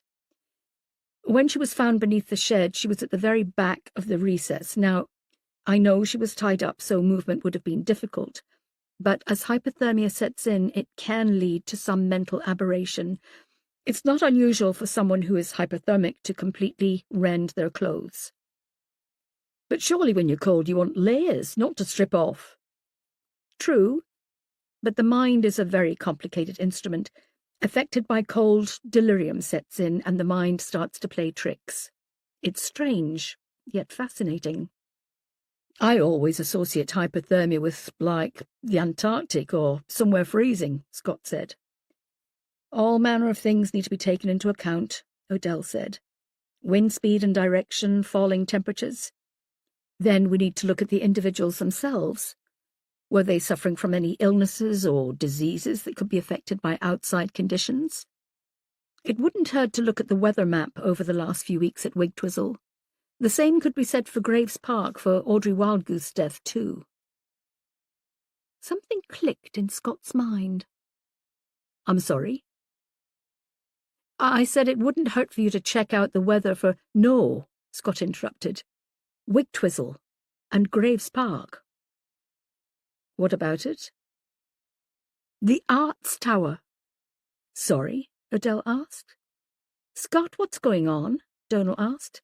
I have to go, Scott said, charging for the door. Scott? Donal called out. I'll call you later, he said over his shoulder. Once in the corridor, he pulled off his mask and hood and tore at the scrubs. He fumbled in his pocket for his mobile and scrolled through the contacts to get to Matilda's number. "Matt, please tell me you're sitting down," he said, in place of a greeting. "Oh, God, what's happened? Are you on your own?" "No, Christian and Sian are with me." "Can you put me on speakerphone, please?" There was a shuffling noise from the other end. "OK, you're on speakerphone and we're all gathered. What's going on?" "I've just been in the post-mortem suite with Odell, and he believes Natasha died from hypothermia. He mentioned getting a weather report for Wigtwizzle over the last couple of weeks just to see what conditions were like. He then said I should do the same for Audrey Wildgoose and Graves Park." He paused, waiting for a reaction. "OK. Is that it?" Matilda asked. "I thought you were going to reveal something huge." "I haven't finished." "Then why did you stop?" "Dramatic license," Sian said. There was a smile in her voice. "I wanted to make sure you were keeping up when you'd done being sarky." "Sorry, go on," Matilda prompted. "As soon as Odell said Wigtwizzle and Graves Park, something fell into place, and I immediately thought of Liam Walsh throwing himself off the top of the Arts Tower." "Right. Can you stop with the silences, Scott?" "Haven't you worked it out yet?" Scott almost shouted. "Worked what out? What do Wigtwizzle, Graves Park and the Arts Tower all have in common?" "I've no idea," Matilda called out. "I have," Christian said. "Lucy Dorman was found at Wigtwizzle. Carl Meagan went missing from Graves Park. Lawrence Dodds jumped from the Arts Tower. They're the scenes of some of our biggest crimes in the past few years." "Precisely," Scott said. "Thank you, Christian." "What about Josie Pettifer?" Sian asked. "Well, I hadn't actually worked that one out yet," Scott said. Matilda gasped. "Oh, my God." "What is it?" "Bradfield Road, where Josie lived. It's where Faith Easter lived. It's just come to me," Matilda said. "I don't know why I didn't think of it before. Why didn't I realise?" "It's all right, Matt. None of us got it either," Christian said. "Scott, can you get back here as soon as possible?" Matilda asked. "I'm on my way," he said, ending the call. Matilda pulled out the chair at Scott's desk and sat down. She had a painful, pensive look etched on her face. "Well?" Christian asked. "It's a theory. The best we've had so far. If that's the case, we're looking at people who have known us or the cases we worked on for the past 11 years, since this team was first created." "Oh, just someone who knows his way around Google," Christian said. "Let's face it, Matt, in recent years, you've had Danny Hanson following you like a faithful puppy itching to report on your cases, and he's succeeding in making you front-page news. It wouldn't take much for someone to become obsessed with you." "Why are you making this all about me suddenly?" "Faith Easter died in the line of duty. You tried to save her, but couldn't. Carl Meagan, well, that case almost destroyed you. Lucy Dorman was the technical assistant to Adele, your best friend. Lawrence Dodds jumped from the Arts Tower after a standoff with you. The killer is emailing you. The killer broke into your house, stole a book you were reading, and posted it to you with a message inside written in blood." "Christian, go and interview Danny Hanson," Matilda said. Her voice was low and calm, but she quickly sat on her hands to hide the fact they were shaking. "Tear him apart, break him until we get the truth out of him." He saw the seriousness, the fear and the horror in her eyes. He didn't say anything. He nodded, turned on his heel and left the room. No longer having an office of her own in this suite, Matilda went into Christian's. Before her kidnapping, she would have closed the door and pulled the blinds. But that wasn't happening now. Even just facing the wall and with a slight breeze on her back from an open window in the suite, she could feel the grip of claustrophobia. She took a deep breath. She closed her eyes and pictured David Tennant's sodding train coming into the station. It didn't stop. It continued going into the tunnel and out of sight. She opened her eyes. Her breathing was still laboured. The weight of the investigation, the realisation that 4 people had lost their lives because of her, was pushing her down. She felt sick. She couldn't breathe. She wanted to open her mouth and scream, but that would be highly inappropriate. There was a tap on the door. She looked up and saw Finn on the other side of the glass. "No offence, Finn, but if you've come up with any more of your theories, I'd rather not hear them right now. I'm loving your insight, but you're actually scaring me to death." "Oh," he said, looking crestfallen. "No, it's... Chief Constable Ridley wants a word. He's on the phone for you." "Oh, thanks," she said, picking up Christian's phone.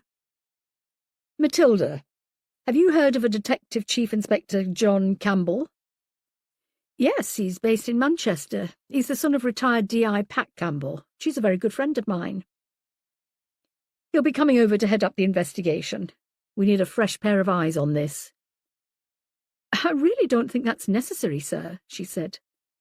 Matilda always called him sir when she wanted to get on the right side of him. "And I do. You have no suspects, not even a person of interest. Yet you have 4 victims, and we've both been at this game long enough to know the death toll will rise. DCI Campbell will be coming over next Monday. If you can't solve this thing by the end of this week, he'll be taking over." "If you say so?"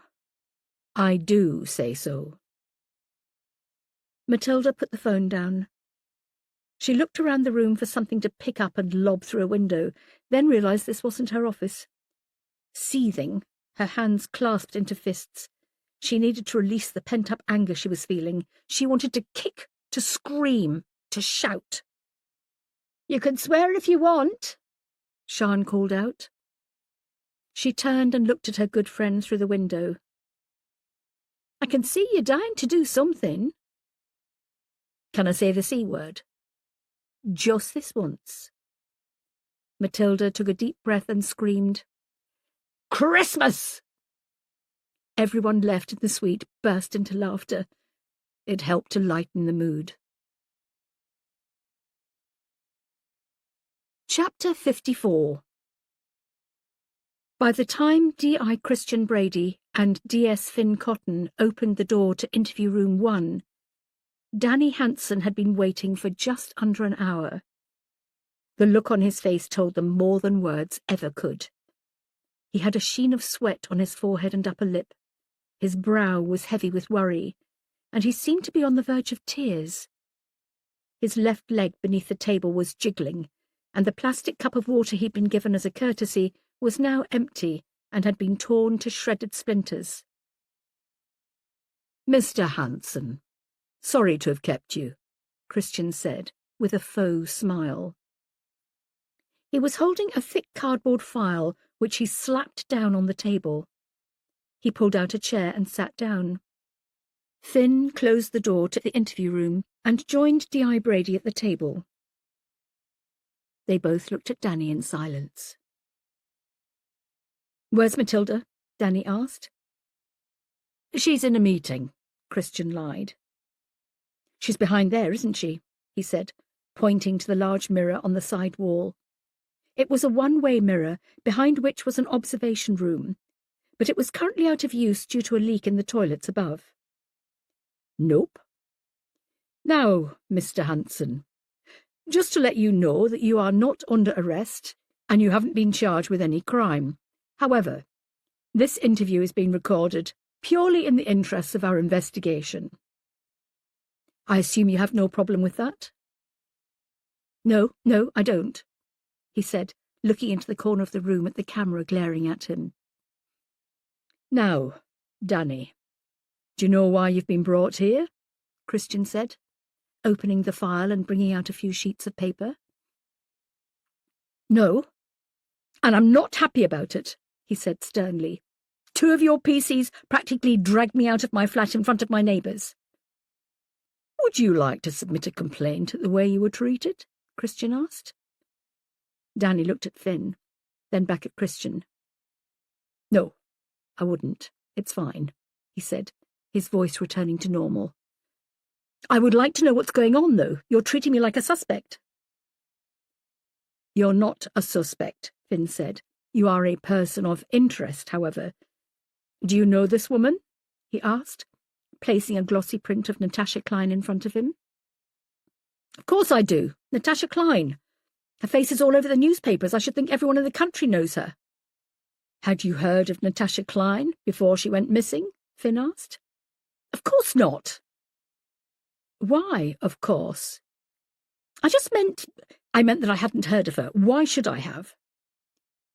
For the benefit of the recording, I am showing Mr. Hanson item DZ121, Finn said, taking an evidence bag out of the folder with Danny's creased business card inside and pushing it across the table to him. Do you recognise this? Yes, it's my card. Who would have one? I give them to people who I'm working with when I'm working on a story for them to contact me. Interviewees. Why? He asked, looking up, suddenly worried. This card was found inside Natasha Klein's purse. Her purse was found on her person when she was discovered dead yesterday.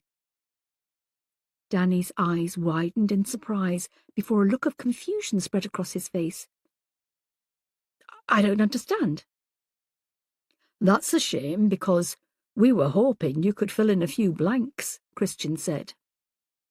Why would Natasha Klein have your business card, Danny? I don't know. She was studying media studies and psychology at the Sheffield College.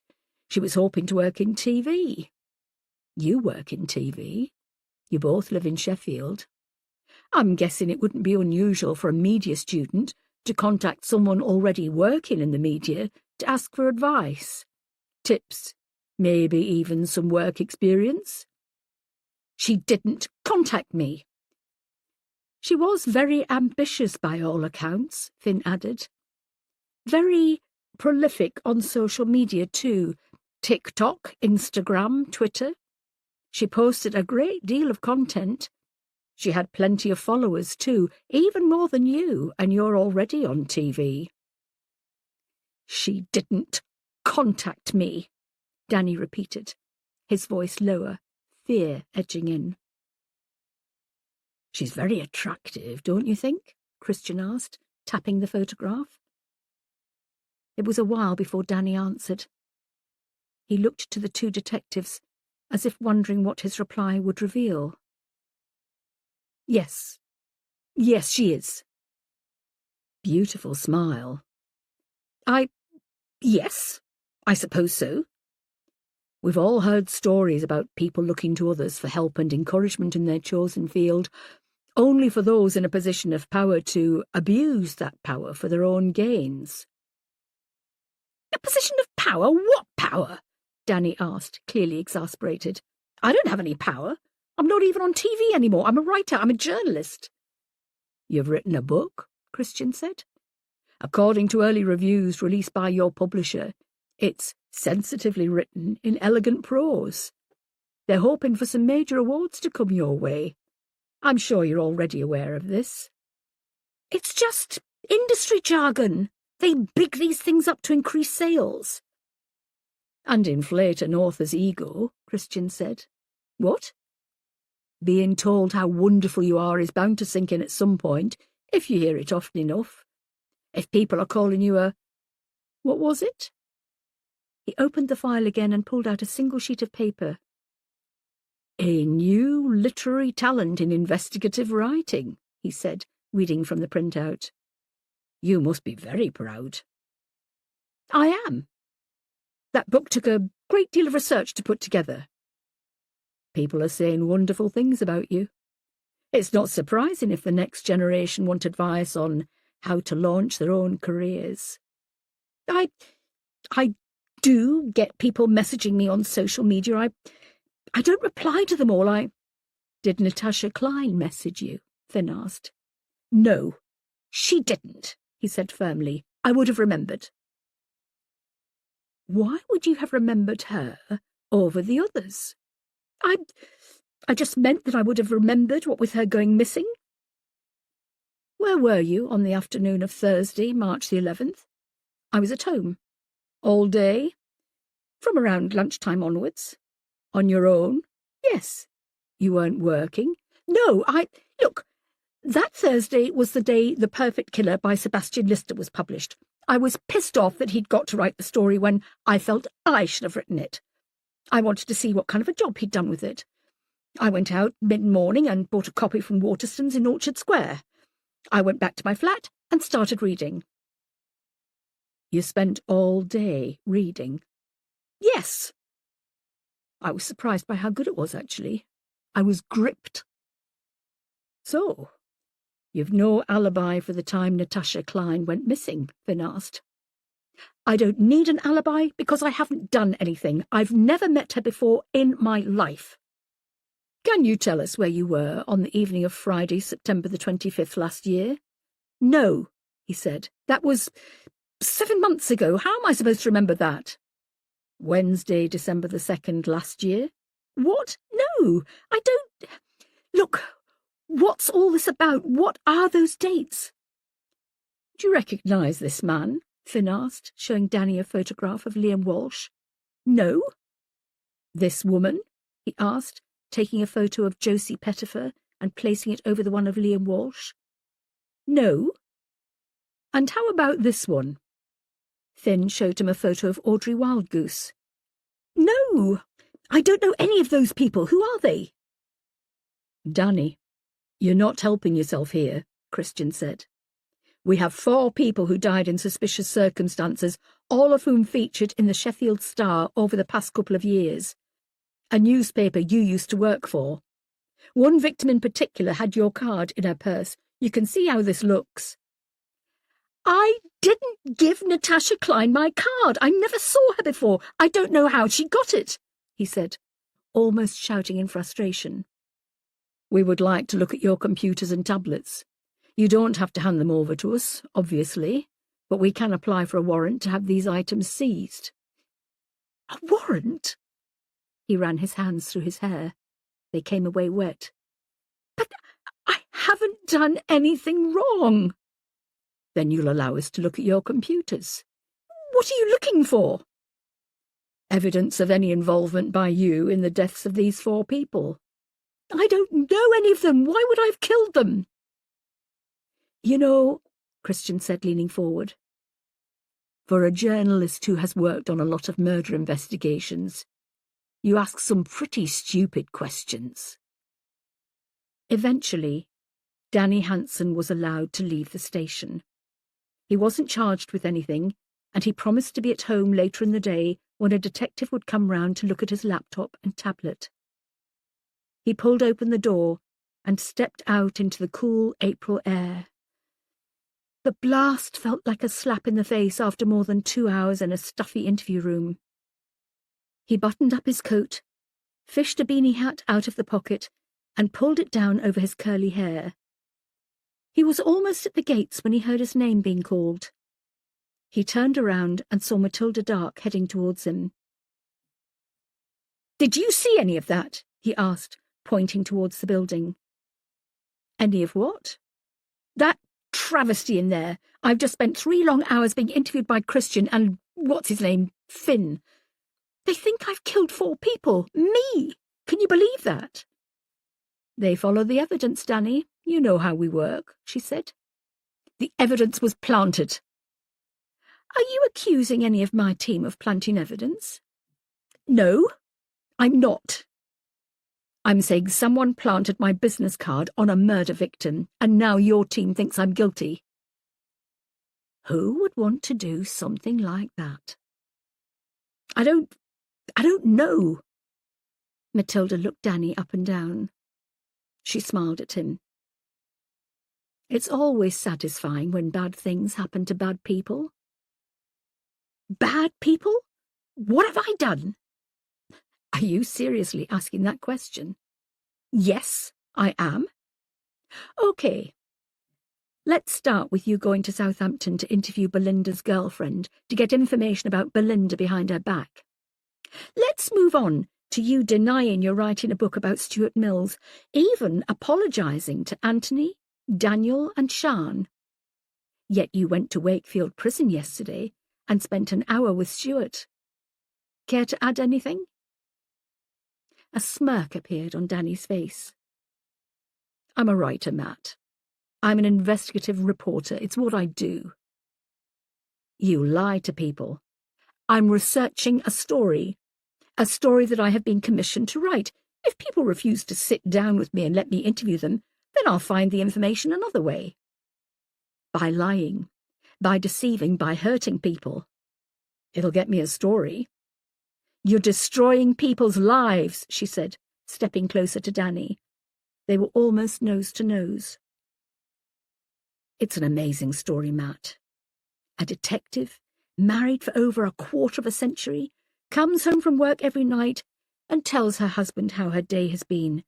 And he's storing it all up here, he said, tapping the side of his head. When he starts killing, he has the mind of a detective. He knows what to do to evade capture, and it works. He kills without appearing on your radar, and the fallout... Wow! The fallout is just perfection. It would make a great movie.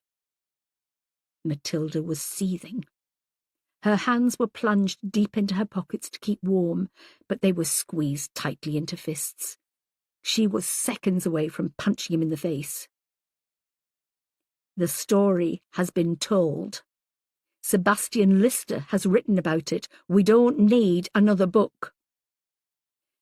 We've had this conversation before, Matt. How many books are there about Jack the Ripper? How many books have been written about the Zodiac Killer? People love this shit. You're a parasite, Danny. You go ahead with this and you will be banned from this station. You'll not be invited to any press conferences. I will make sure you're blacklisted. Matilda, I'm getting 6 figures for this book. My book about Magnolia House that comes out in the autumn has already been sold abroad and is getting translated into 8 different languages. So far? You've given me so much over the years. I can write several books about you alone. Ben Hales, Carl Megan, Steve Harrison. And we all know what really happened on the roof of the Arts Tower with Lawrence Dodds. Oh, I can almost hear the money landing in my account. He winked at her. See you later, Matt. He turned and walked away. There was a spring in his step, and his head was held high. A marked difference to how he had felt leaving the station just a few minutes earlier. Matilda watched as he walked away. She could feel her blood boiling in her veins. Her eyes widened. Danny had mentioned Jack the Ripper and the Zodiac Killer. The sender of the emails had signed them using their signatures. Why had Danny Hansen chosen those 2 killers in his examples? Unless he was involved in all this. She shook her head, mostly in frustration. Danny was many things. Every swear word invented could be used as an adjective to describe him. But she had never thought he could be a murderer. It didn't fit. Then again, the killer wasn't physically murdering his victims. He was manipulating them. And Danny was proving he was very good at that. Could Danny Hansen really be a murderer? Chapter 55. I can't see it, Scott said. Danny Hansen isn't a killer. I could find him standing over a dead body with a knife in his bloodied hand, and I still wouldn't think him capable of doing it. He's just too... I don't know. Matilda, Christian, Finn and Scott were sitting in the open-plan office of the HMCU. Everyone else had gone home for the day. They were still no closer to discovering who had killed Natasha Klein and the others. And their only suspect so far was a reporter, who neither of them could imagine coming up with such clever ways to kill his victims. Everything's pointing to Danny, though, Matilda said. She was sitting at Sian's desk. She had a mug of tea in hand and was rummaging through the jam-packed snack drawer, looking for something she fancied. The Maltesers had already gone. She selected a topic. He doesn't have an alibi for any of the killings, Christian said. Forensics are going through his laptop. Fingers crossed they can find something. Maybe even a trace that he sent the emails to you, Matt. He could have a second laptop he's hidden away somewhere, Matilda said. He's an intelligent bloke, there's no denying that. But is he a criminal mastermind? He could be right when he said someone is fitting him up, Finn said. Maybe the card was planted in Natasha's purse. I thought we said the link to all the victims was this unit and me, Matilda said. The Arts Tower, Wigtwizzle, Hillsborough, Graves Park. 1 minute we say it's all pointing to me, the next we're saying Danny's being fitted up. Surely both can't be right. She slumped back in the seat in frustration. Maybe Ridley's right. Maybe it is a good idea he's bringing in a fresh pair of eyes to look at the case. I feel like we're in touching distance of solving this, Finn said. He broke off another finger of Kit Kat and nibbled at it. It's like I've got all the pieces in front of me, but I can't work out how they go together. This bloke has got a fixation on you, Matilda. He's emailing you. He's stolen a book from your house. On the other hand, we've got Danny Hansen being lined up as a killer. Yet I think it's safe to say we all know it's not him. So, what links Matilda Dark and Danny Hansen? If we can answer that question, I feel we'll be closer to finding the killer. What links the two of them is all the investigations Danny's reported on, Scott said. Outside of work, there is no connection. He hounded you about Carl Megan's disappearance, Christian began, counting the cases on his fingers. He was there at Starling House. He was all over us when the Mercers were killed in Dore. The Magnolia House investigation. Steve Harrison. The shooting. Stuart Mills. He's always been there in the background. So has someone else, Finn said. There is somebody out there who feels Matilda Dark and Danny Hansen are to blame for something that has either happened to them or to someone they care for. Maybe we've arrested someone and they're currently in prison and they've left behind a relative whose life has gone downhill since it happened and blames the lead detective and whoever reported on the incident. Makes sense, Scott said. I keep going back to Magnolia House, Matilda said. Danny was heavily involved in that, and we used him, too, to get more victims of abuse to come forward. He's even got the book coming out in the autumn. The killer could be trying to discredit Danny, set him up for murder so either this book gets pulped before it hits the shelves, or it will be seen as a load of bollocks because there's a suspicion of murder hanging over the author's head. There have been plenty of arrests following the sex abuse scandal, Christian said. The fallout is still being felt.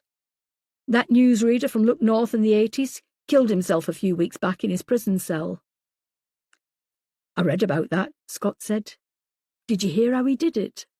He pulled a face and shuddered. It must have been a slow death. That radio DJ was stabbed to death in prison too, Finn said. He didn't have anything to do with Magnolia House, but his accusers came forward following the story breaking.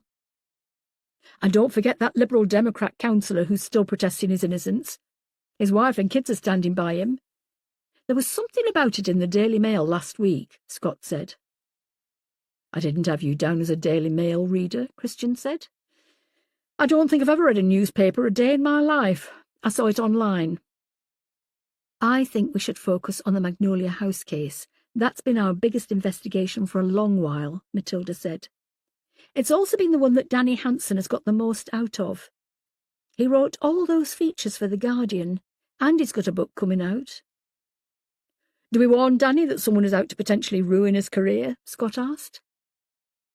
It didn't take long for Matilda to reach a decision on that one. No. He's plotting to ruin Sian and her children's lives with a book about Stuart. Let him suffer for a bit longer.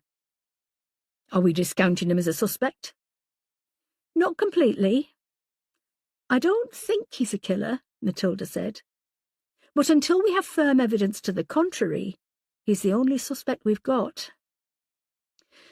Right then, everyone go home. Tomorrow we get the files out of storage regarding Magnolia House. We look at everyone who came onto our radar as an abuser and then look into their family and next of kin. Sounds like it's going to be a long day, Finn said. Can I go part-time like Sophia too? Scott asked. Absolutely not, Matilda replied. Pull a stunt like that and I'll have you marshalling Sheffield Wednesday home matches. Scott and Finn left the suite, leaving Matilda and Christian behind. Are you all right? Christian asked. I feel like that's all you've been asking me lately. I'm worried about you. I know you are. Thank you, she said. I'm actually fine. I know that's my stock answer, but I am. If I've got something to focus on and the right people around me, then I really am fine. Good to know. Listen, Matt. Have you given any more thought to who you're going to recommend for redundancy? Matilda sighed. I've tried not to think about it, but it keeps popping to the front of my mind. This case isn't helping either. They're all working flat out to try and help me. How can I turn around and say, thanks for your help, now piss off? Have you thought about it much? Plenty. And? I can't choose between them. I feel sick every time I do. Maybe we should make a list of their good and bad points like Ross did with Rachel and Friends, Matilda suggested. I don't think you can make someone redundant for having chubby ankles, Christian said.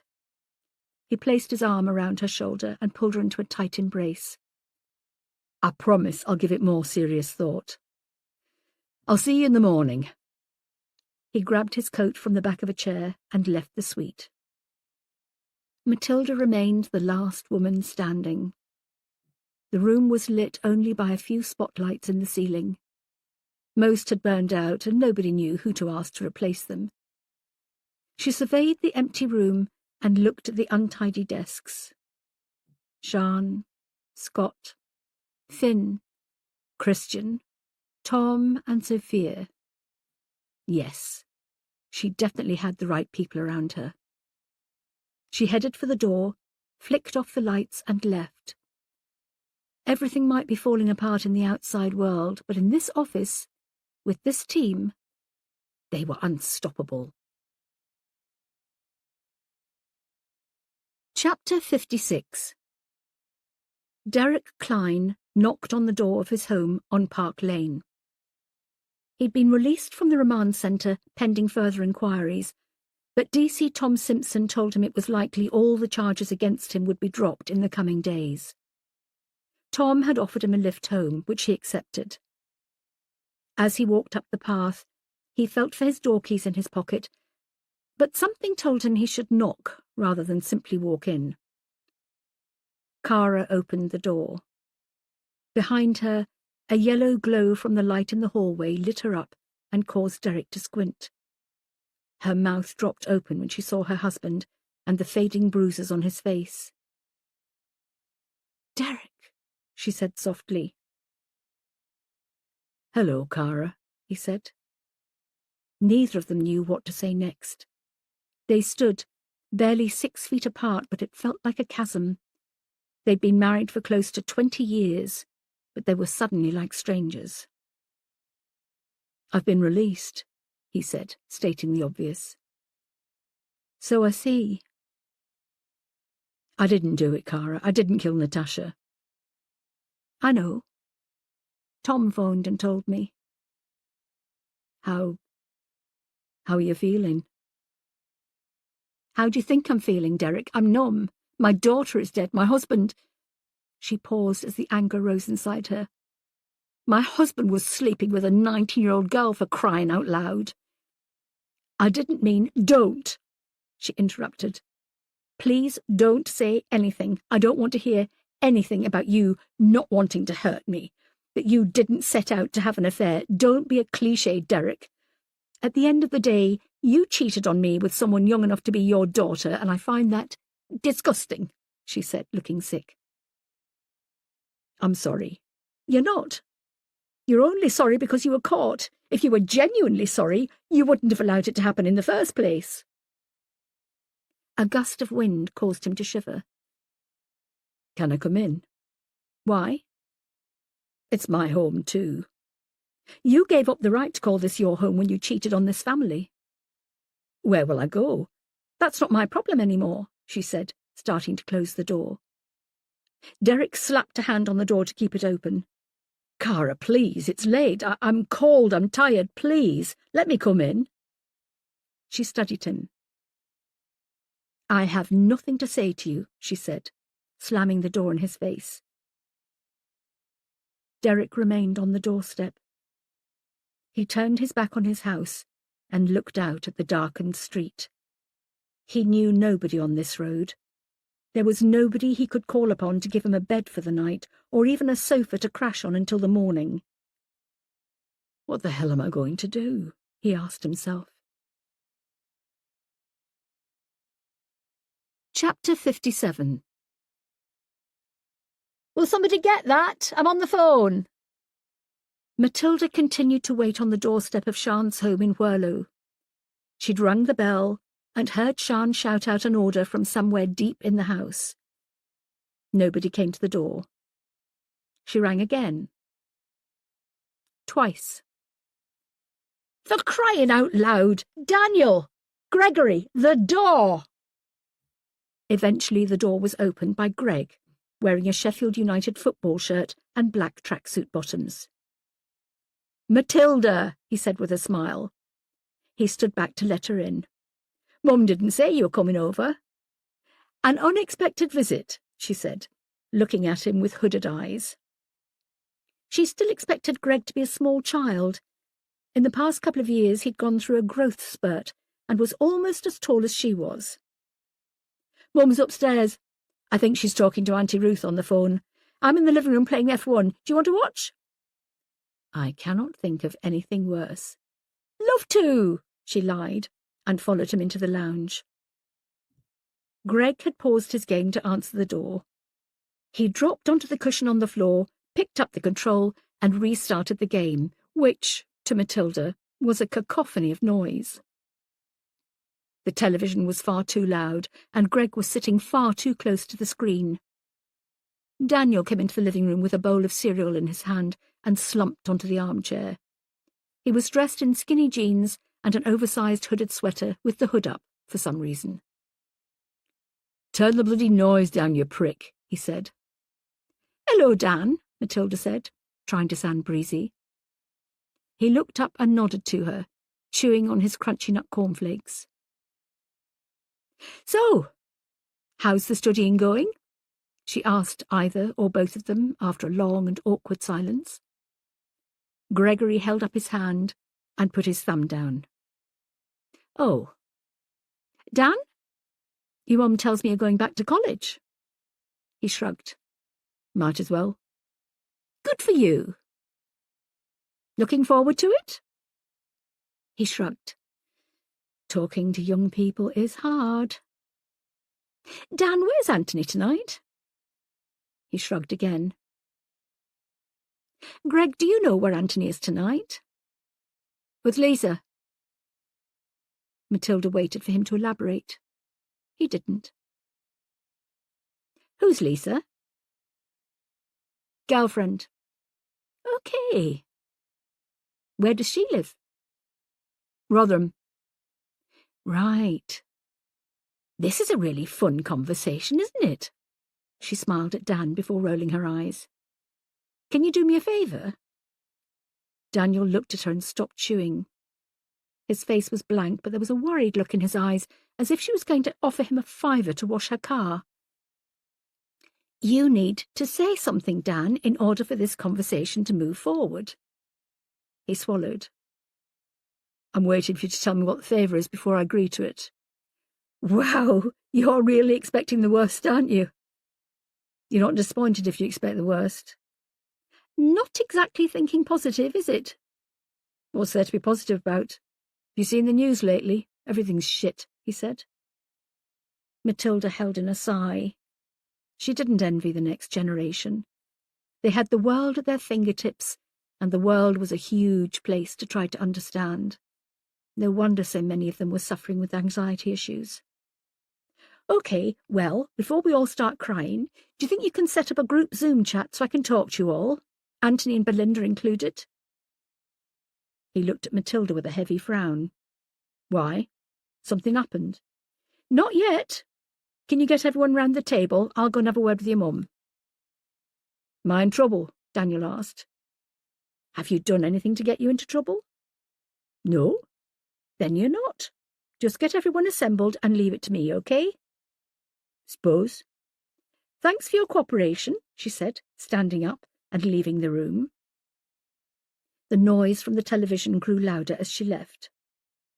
Sian was just coming down the stairs as Matilda entered the hallway, blowing out her cheeks with exhaustion. Matt, this is a lovely surprise. I didn't expect you, she said, hidden behind an overflowing laundry basket. I was just on the phone to Ruth. How is she? Matilda asked. Ruth was Stuart's sister, making her Sian's sister-in-law. She had a breakdown after Stuart's crimes were exposed and spent time in hospital. Following her discharge, she left Sheffield for good and escaped to Scotland, where she changed her name and opened a bed and breakfast, mostly for hikers and ramblers on holiday. Fine. She settled into a new home in Inverness. Well, it's not quite Inverness, but it's the closest city. She sounds a lot happier. I'm glad, Matilda said, following Sian into the utility room. Sian, I need to have a word with you. OK, she said, as she began separating colours from whites. I need to have a word with all of you, actually. I've asked Daniel to set up a Zoom call so I can talk to Anthony and Belinda at the same time. Sian stopped what she was doing and looked at Matilda with concern. What's happened?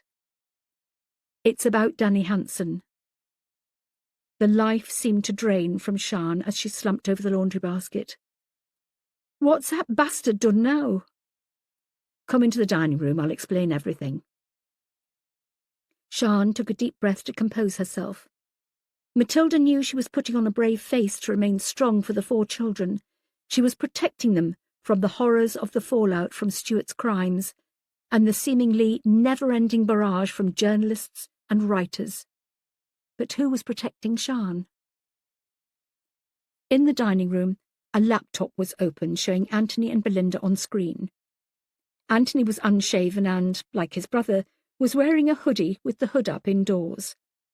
Belinda was all smiles and seemed to be ready for a night out with her hair up and panda eyes. Sian sat in the middle of Daniel and Gregory to one side of the laptop, while Matilda sat centre stage so everyone could see her. Have you called us all together to name the murderer, Miss Marple? Anthony asked. I have indeed, Anthony, and if you look out of the window behind you, you'll see a police car waiting. Curiosity got the better of him, and he turned around to look out of the window, which made everyone laugh. I need to talk to you all, well, warn you all really, about Danny Hansen. I know he said that he was no longer writing the book about your father, but I saw him earlier today and he admitted that he's still working on it. In fact, he was at Wakefield Prison yesterday and spent an hour with your dad. Bastard, Anthony seethed. I tried to tell him that he would be upsetting a lot of people. I even threatened to cut him off from receiving the station's press releases. But it didn't work. He's been offered a sizable advance for the book and he intends to see it through. The little shit! After everything we've been through, Sian said. Do we have to talk to him? Gregory asked. Definitely not, Sian said, putting her arm around her son. I can't stop any of you talking to him, obviously. But when he said he wasn't writing the book, I think he was using that to get on good terms with you. And then he'd ask you about your dad in a friendly way when he was really fishing for information. He's not our dad, Daniel said, barely audibly. Did he say what kind of book he'd be writing? Belinda asked. It's going to be from his point of view. He was a reporter at the time of the killing, so he's writing it from the investigative angle. However, he wants to go one better than Sebastian Lister. The only way he can do that, I can see, is if he puts more personal information into it about all of you, about how you reacted and coped with the fallout. The only way he can do that is if he talks to you. Or he makes it up, Anthony said. If he does that, you can sue him. We're never going to be free of this, are we? Belinda asked, a catch in her throat. Belinda, I wish there was something I could do to stop him writing it. Can't we get an injunction against him to stop him writing about us? Anthony asked. I wouldn't have thought so.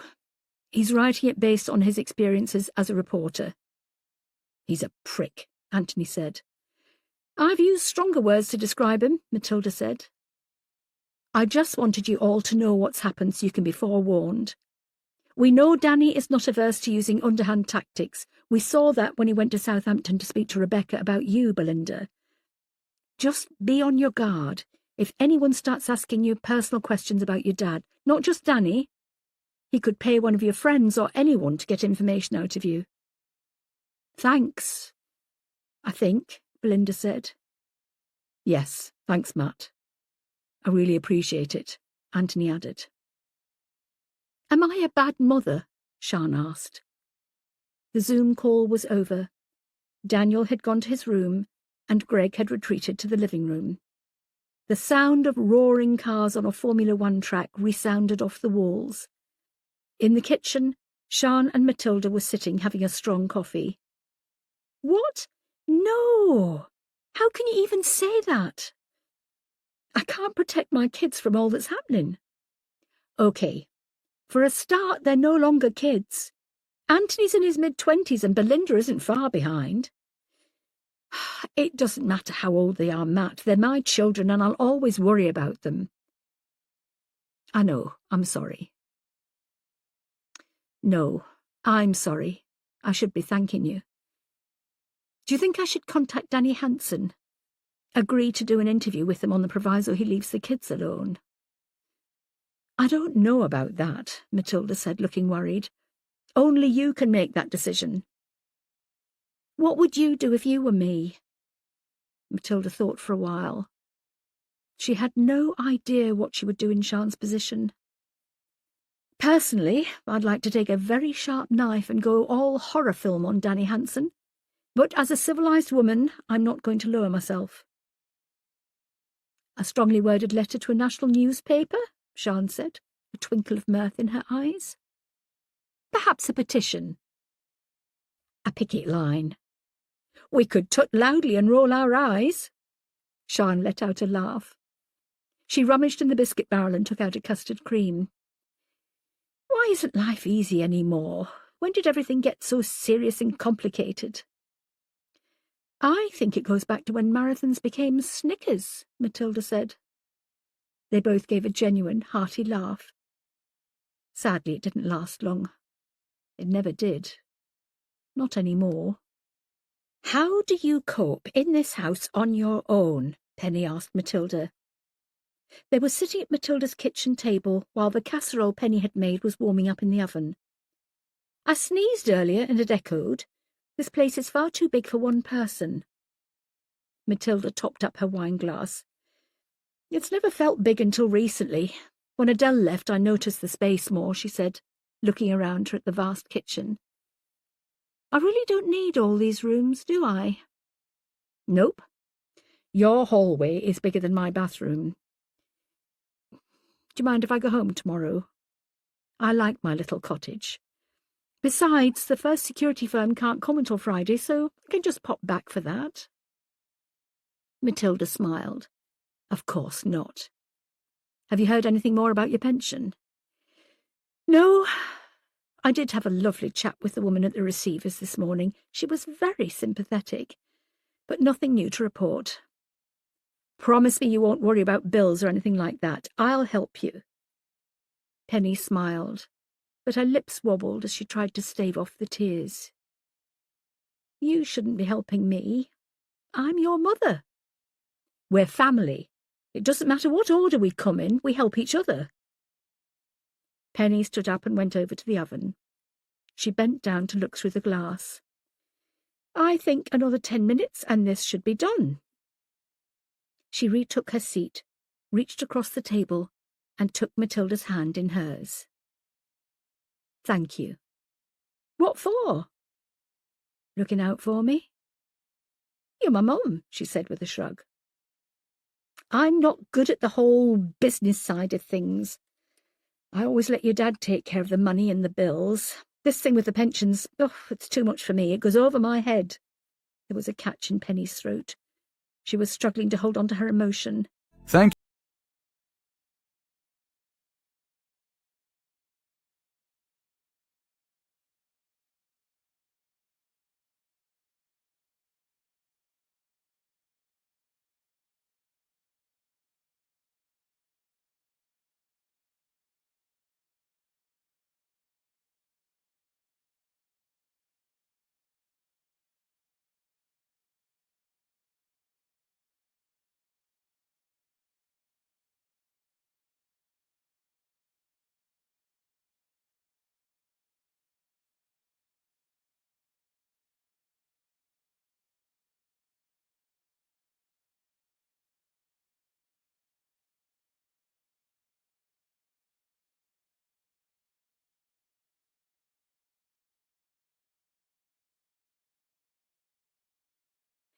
I think they make it complicated so we don't ask too many questions. Penny squeezed Matilda's hand harder. I don't know what I'd do without you, Matt. Matilda put her glass down and put her other hand around her mother's. Promise me you'll tell me everything. I can help, but I need to know. Penny nodded. I promise. Shall we have a bottle of wine with this? Sounds good to me. Penny stood up and went to the fridge. On the way she paused, bent down, and wrapped her arms around Matilda, hugging her tight. Your father would be so proud of you, she said quietly. Now it was Matilda's turn to swallow her emotion. I'm proud of you too, Penny added. The floodgates opened and Matilda started to cry.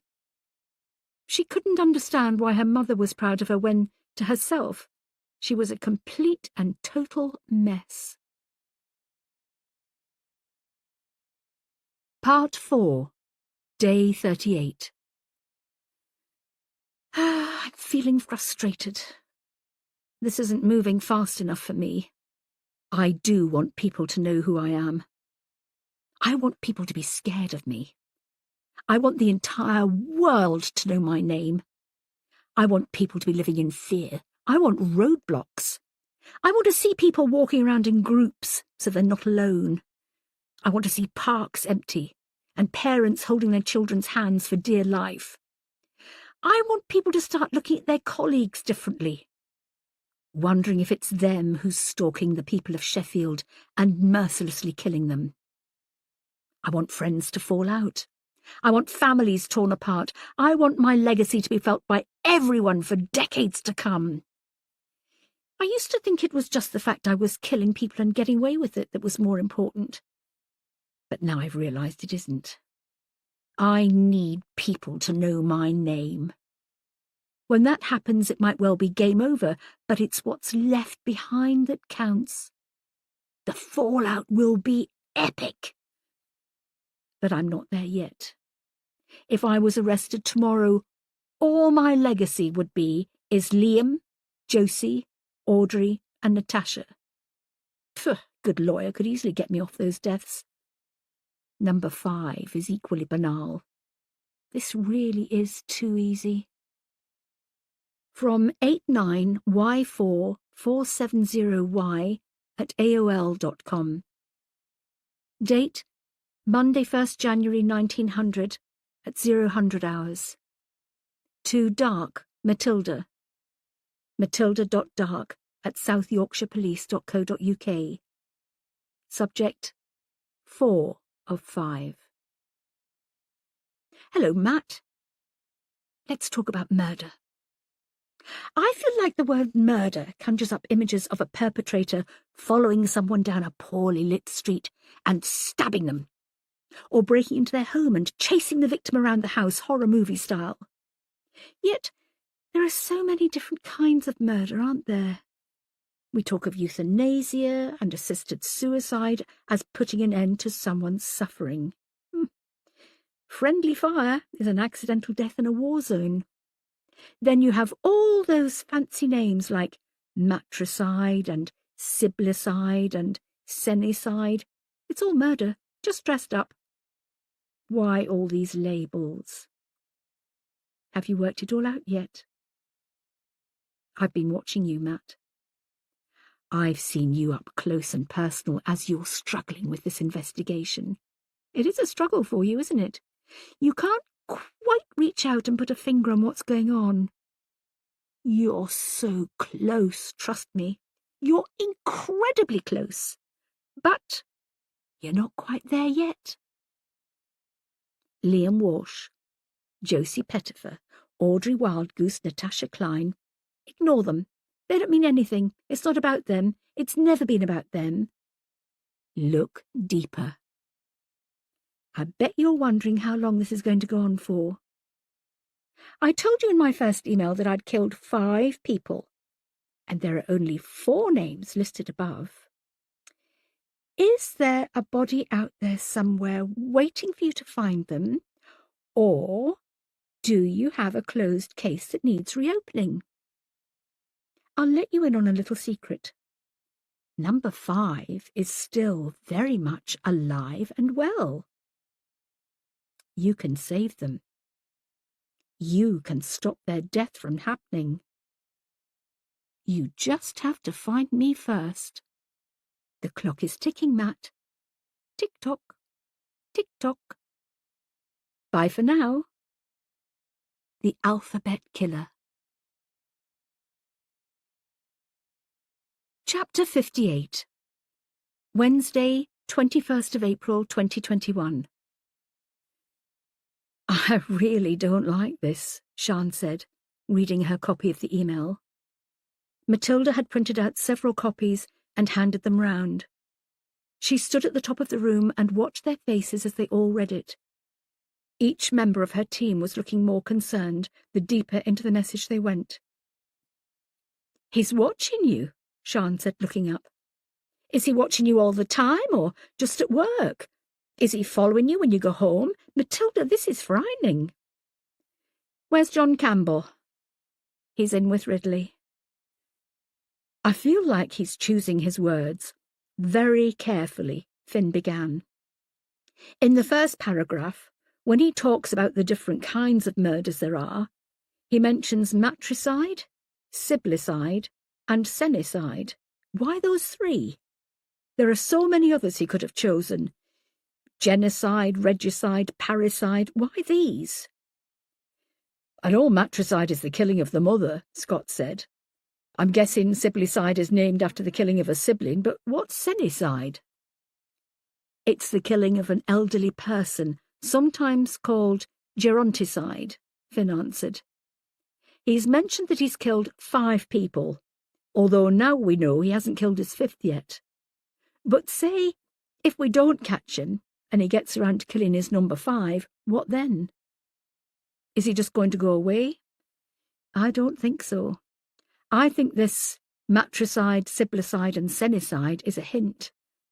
Either who victim number 5 is, or who he's going to go for afterwards. You think he's going to kill his mother, a sibling or an elderly person? Scott asked. We know he's got a slight obsession with his mother, as he mentioned mother unnecessarily in the first 2 emails. I think he'd really like to kill his mother. But we can't save her if we don't know who he is, Tom said. No trace on the email, Sophia said, almost nonchalantly. Nobody expected there to be. I've also Googled the Alphabet Killer, and he was a murderer in New York City in the early 1970s. They called him that because his 3 victims all had names beginning with the same letter. There were a few persons of interest, but he was never caught. He's telling us to ignore the victims and look deeper, Finn said. I think he's actually telling us something there. Look deeper. Look deeper into what? Into the cases we've worked on, perhaps? Sian guessed. Maybe look deeper into ourselves, Sophia suggested. What does that mean? Tom asked. I don't know, it's just... Ever since we looked into Felix Larego and his team, I've been thinking that maybe this is someone we know. It could be a uniformed officer, someone from CID. She trailed off. Felix suggested that to me, Christian said. I've been looking into people's backgrounds lately. I'm not finding anything. A huge part of me is relieved by that. There was a knock on the door. Matilda looked up and beckoned the civilian staff member to come in. She held up a few letters and handed them to Matilda before leaving. This email reads slightly differently from the others, Finn said. He's told us that his fifth victim is still alive, that we've a chance to save them. It could be possible that he wants us to catch him. Maybe he's not enjoying what he's turning into. Unless it's just part of his sick game, Sian added. He's keeping an eye on us so he knows how close or far we are from knowing who he is. What's to stop him, when we discover who he is, from suddenly striking his final blow with victim number 5? It does all seem like he's got it perfectly planned out, Finn said. I think... He stopped when he saw Matilda's face. What is it? I've received a sympathy card. What? Everyone jumped up out of their seats. Scott grabbed a pair of latex gloves and an evidence bag from his desk. He struggled to put the gloves on in the rush. What's the picture of? Sophia asked. It's of all of us. Matilda held up the card and showed them the front. It was the team when they were in Graves Park, searching for Audrey Wildgoose. What does the message say? Tom asked. Matilda swallowed hard. It says, thinking of you, it's important to be around family at a time like this. What does that mean? Tom asked. I don't know. Scott took the card from Matilda and placed it in the evidence bag. We need to get this tested. Hang on, Christian said, getting his phone out of his pocket. Let me take a photo of the front and message first. It's important to be around family at a time like this, Scott said. Are we the family you're supposed to be around? Or should you be around your actual family? I really don't know, Matilda said, falling into a nearby chair. Sian ran over to her and put a comforting arm around her. Someone I know is going to die, aren't they? Matilda asked. We don't know that, Christian said. Then why send me the card? Because he's a sick fucker who's enjoying watching you suffer, Scott said. If he sees you panicking, he's won. He's right, Sian said. This is a game to him. It's a sick game. We just need to find him.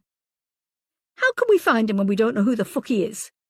Christian, get Danny Hansen back in here. Question him. Tear him apart. Ask him about his mother. Matt, you don't believe it's Danny Hansen any more than I do, Sian said. Matilda shrugged herself out of Sian's hold, jumped up and went over to the window. I can't just sit here and do nothing. We have to be proactive. Why haven't we got anything? This has been going on for more than a month. We've got 4 victims and not one shred of evidence, not one suspect. Matt, we're going through every case this unit has investigated, Christian said. We've got people interviewing relatives of suspects and victims from Magnolia House. That's a bloody big list. It's going to take time. Then we need to work faster, Matilda said, almost shouting. He sent me this card as a threat. He's going to kill someone I know and make it look like an accidental death. Matilda, Christian began. No, she said. She grabbed her coat from the back of the chair and headed for the door. Where are you going? Sian asked. I don't know. I'm not sitting around here waiting for my phone to ring to be informed someone I know has died. I'm ending this. How?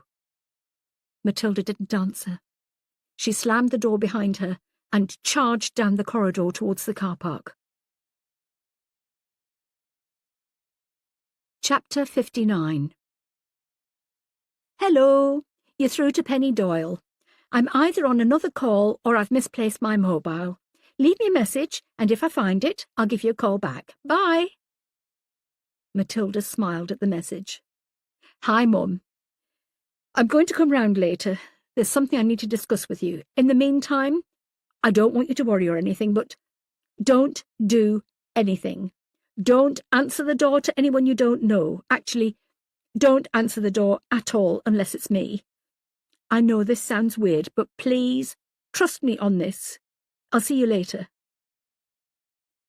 Matilda ended the call and shook her head, knowing full well her mother would be panicking and reaching for the wine the moment she heard that message. She selected her sister's number and called. Hi, this is Harriet Doyle. I'm not available to take your call at the moment. Leave a short message and your number, and I'll call you back as soon as I can. Bye for now. She sounded very breezy in her message. Harriet, it's me. Listen, where are you? Mum said you were coming back from Scotland today, but I really need to speak to you, and it's quite urgent. Can you give me a ring the second you get this message? Also, it might be better if you're on your own when you ring me. I'll try you again later. Bye. Matilda ended the call. Why is nobody answering their bloody phones? She threw her mobile onto the front passenger seat, started the Porsche, drove out of the car park, and headed for Watery Street. It didn't take long to drive from South Yorkshire Police HQ to the Medico-Legal Centre, but all the way there, Matilda had a dark sense of foreboding. Something was going to happen. She could feel it. The killer was obviously watching her. Was he watching her right now? Was he following her? She looked in the rearview mirror. There was a silver Audi behind her, practically up her bumper, but that was typical of an Audi driver in her opinion. She couldn't make out the car behind that. Surely the killer wouldn't make themselves so obvious that Matilda could spot them following her. At the traffic lights, the Audi indicated left and put his foot down the moment the lights turned to amber. Prick, she muttered to herself. It was quiet in the mortuary suite, without the loud Irish brogue of Donal Youngblood resounding off the walls. He's off this afternoon, O'Dell said, when Matilda inquired about him. He's got his final exams coming up, so he's taking a few hours off here and there to revise. How's he getting on? Will he pass? Absolutely. He knows his stuff. Adele taught him well. She's an excellent teacher, Matilda said. She was hovering, looking about her at the sterile environment, the clean stainless steel gurneys, the shining instruments, glinting beneath the harsh strip lighting. How's it going here? Keeping busy? O'Dell looked at her, his brow furrowed. You've come all this way to see if I'm busy? No, She released a heavy sigh. Has something happened? Yes. No. You're in one of your decisive moods, I see. The double doors opened, and 2 technical assistants came into the suite, carrying boxes from a delivery. Come in here. O'Dell took her by the elbow and led her into his office. He closed the door behind them. Matilda took a deep breath. This room was smaller than her own office. She suddenly felt penned in. She sat down on the only seat while O'Dell perched on the desk and folded his arms across his chest. Whoever is doing all this, sending me emails, saying he's committed the perfect murder, he's been sending mock sympathy cards to relatives of the victims. That's sick. I know. This morning, in the post, I received a card too. You received a sympathy card? She nodded. But you haven't lost anyone. I know. I think he's stepping up his game. I think this time the sympathy card has come first to prepare to warn me. That he's going to kill someone I know, someone close to me. Jesus. Is there anything you can do? She shook her head. She felt on the verge of tears. We don't have a clue who he is. We've no evidence, no witnesses, nothing. We're blind and... She stopped as the tears came. Odell jumped up, grabbed Matilda and pulled her to her feet. He wrapped his arms around her and squeezed her tight, her head on his chest. This is a game to him. It's a sick fucking game, and he's going to kill someone I love. I know he is. Can't the police offer your family any kind of protection? She pulled away, grabbed a tissue from the box on the desk and wiped her eyes. It's not just my family. Christian, Sian, Scott, Finn, Tom, Zafir, they're all very important to me. Then there's Christian's family and his 2 young kids. There's Sian's 4. There's Donal. There's... You? She looked up at him and quickly looked away. Me? I'd be lying if I said I didn't have deep feelings for you, Adele. Matilda, she interrupted him. When James died, I thought that was it for me. He was the love of my life. I hurt very badly when he died. I swore I wouldn't put myself through that again. I did see someone else for a while, but that was just a casual thing. When I met you, it was different. I had the same feelings as when I first met James. It was electric.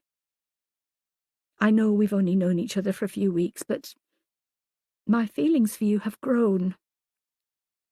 She swallowed hard. Her mouth was dry. I'm not saying this very well, am I? Odell took a single step towards her. He raised her head to face him. They made eye contact. He was smiling at her. He didn't say anything. He didn't need to. He leaned down and kissed her softly on the lips. When they pulled apart, Matilda sat back down. It felt as if her legs were about to give way. She felt warm and comforted. Yet there was an icy fear gripping her. She couldn't lose anyone else. She couldn't lose Odell. It would be better to break things off with him right here, right now, before it developed any further, to save them both agony later on. But something kept her in her seat. She genuinely felt safe here in Odell's company. She didn't want to go anywhere. Odell crouched, took Matilda's hands in his, and squeezed them tight. I know things are very difficult right now. I know this case is a nightmare. But you're not on your own. You have your team around you to share the burden with. And you've got me. She looked up into his eyes. Have I? If you want me, you've got me, he said, and smiled at her. Matilda found herself smiling back. I do want you, she said.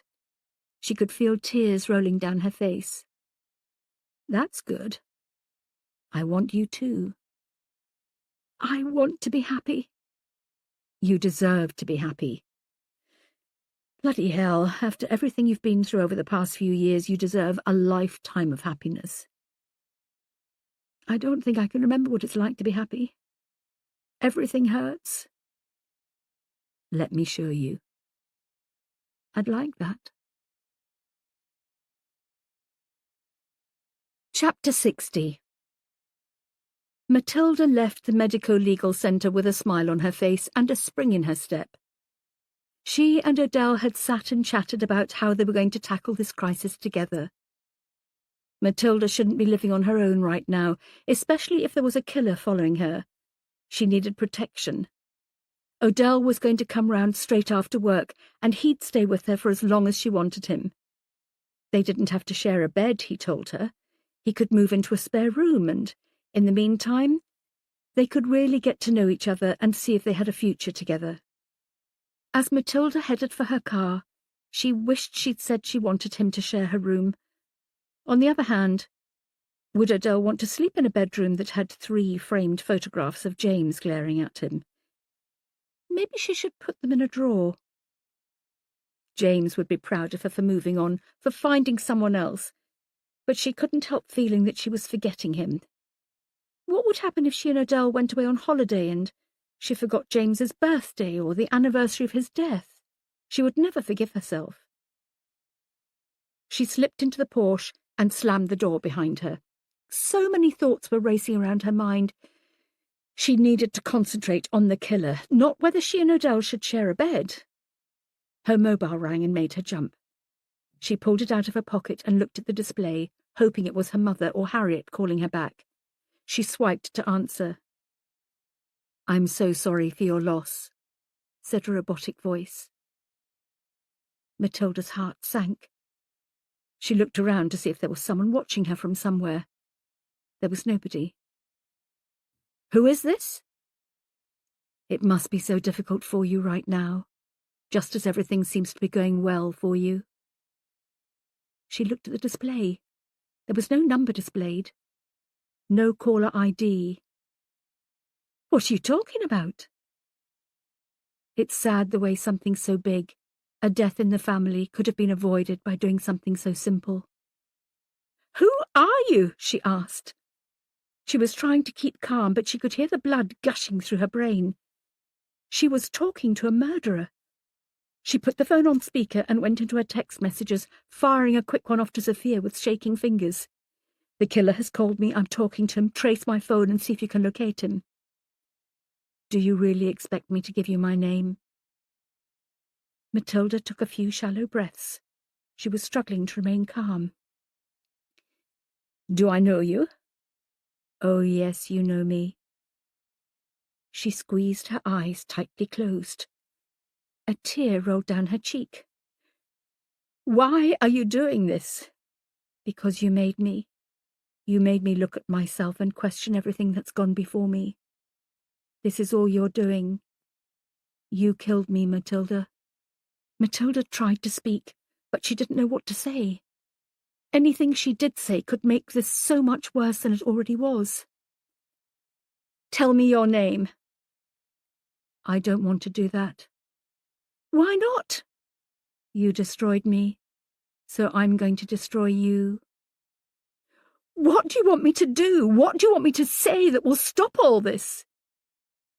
"There is nothing you can do or say. It's too late." "No, it's not." "It is." "I don't know what you mean," Matilda said. "Oh, Matt, it's strange, isn't it? How the little things we put off tend to have the biggest consequences." Matilda frowned. "What are you talking about?" "If only you'd arranged to have your mother's fire fixed before now." Matilda's mouth fell open. She froze. She tried to speak, but she couldn't find the words. "What have you done?" she eventually asked. The line went dead. "Hello? Hello? Fuck!" she screamed. She started the engine and reversed out of the parking space. Once she was on the road, she slammed her foot down on the accelerator and tried to steer with one hand while working her phone with the other. She scrolled through her contacts for Christian's number. It took a while before he answered. "Shit! Get out of the fucking way!" she screamed at a pedestrian on a zebra crossing. "Matilda?" Christian asked, concerned. "Christian, I've just had a call from the killer. He knows about my mother's fire not working," she said. She wiped the tears from her eyes. "He told me he was sorry for my loss, and if only I'd arranged to have my mother's fire repaired sooner, she'd be fine. He's done something to my mum, Christian." She was barely audible through the tears. "Jesus, where are you?" "Where do you think I am? I'm going to my mum's house." "I'll get a unit to go there now. Matilda, whatever happens, don't go in there. If it's a crime scene, you could damage any evidence." "There won't be any evidence. He doesn't leave any behind." "Matilda, do not go into your mother's house. Do you understand me?" She ended the call and was scrolling through her contacts when it started ringing. Harriet's face flashed up on the screen. "Harriet!" Matilda called out. "Matt, what's going on? Your message sounded weird. Everything all right?" "No, it's not all right. Where are you?" "I'm on Woodseats right now. I'm headed for Mum's house. Why?" "Shit! Harriet, don't go into Mum's house. Wait for me to get there. What are you talking about? I think something might have happened. I need you to trust me on this. Promise me you won't go into Mum's house, Matilda screamed down the phone as she drove straight through a red light. Matt, you're scaring me. Why shouldn't I go into Mum's house? Nathan and Joseph are in there. What? Matilda turned away from the windscreen. She had to slam on the brakes when she saw a car stop ahead. She banged her fist against the horn. Move out of the fucking way! Harriet, what do you mean Nathan and Joseph are there? They were staying with Mum while me and Patrick were in Scotland. Panic was rising in Harriet's voice. What's happened, Matt? Jesus, Matilda said under her breath. Harriet, I'm about 10 minutes away. Promise me you won't go into that house. What am I going to find in there? Harriet, please, I'll explain when I get there. Matilda, has something happened to my boys? She cried. I don't know. Harriet, look, I need to get off the phone. I'm going to end up crashing here. Do not go into Mum's house. Promise me, Harriet. Harriet didn't say anything. All Matilda could hear through the phone was the sound of her younger sister struggling to breathe through the tears. Harriet! The phone went dead. Shit! Matilda screamed. Harriet was on Woodseats. With little traffic, she would be at her mother's house in less than 5 minutes. Matilda was still on Ecclesall Road South, battling with traffic that wouldn't move out of the way for her. She saw the turn-off for Abbey Lane and took it without slowing down or indicating. Behind her several cars beeped, but she paid no attention. She concentrated on the road ahead, and what could possibly be waiting for her at Grenell. Harriet, driving a silver Ford Focus, struggled up the steep incline of Bocking Lane in the wrong gear. The gears crunched as she tried to find the right one. She could barely see through the tears blurring her vision. Her hands were shaking, and the steering wheel was slipping through her fingers. She should pull over. She should wait for her sister to call her back and tell her everything was fine, but she couldn't. She needed to know what was happening. She needed to know her mother, her sons were okay. Shit, shit, shit, she muttered to herself as she put the car into the correct gear and slowly began making her way up the hill. Call Mum! Harriet called out to the voice command on her phone. Nothing happened. For fuck's sake, she said under her breath. Call Mum! She screamed. Still nothing happened. She grabbed the phone and scrolled through the contacts. But her fingers were shaking and she could barely hold on. Hello, you're through to Penny Doyle. I'm either on another call. Harriet ended the call as the voicemail kicked in. She scrolled down to Nathan's number, but in her panic she dropped her phone. Oh no, oh Jesus fucking Christ, she cried. Harriet had put her own happiness first. For the first time in her life she had put her own needs before those of her children. She'd found someone she could develop some kind of a future with. She had strong feelings for Patrick.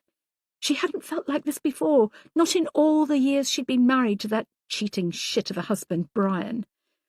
Now the boys were in their late teens, independent and able to care for themselves. Harriet thought it was time she concentrated on herself.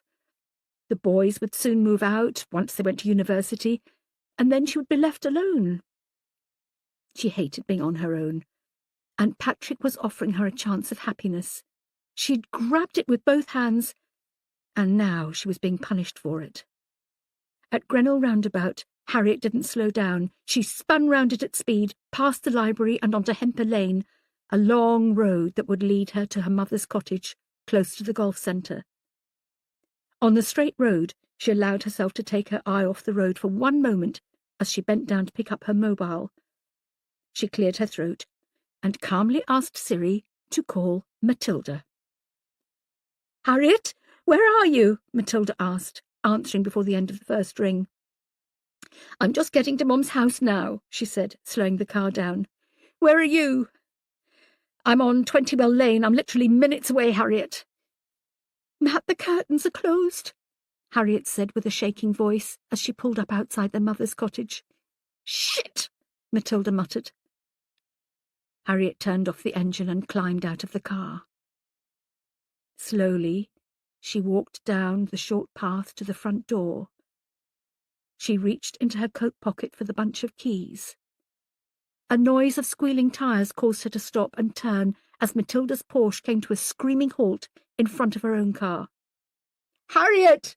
Matilda screamed as she jumped out of the car and ran towards her sister. Harriet's face was white with horror. Tears were streaming down her face. "What the hell is going on?" she asked, her words strangled by emotion.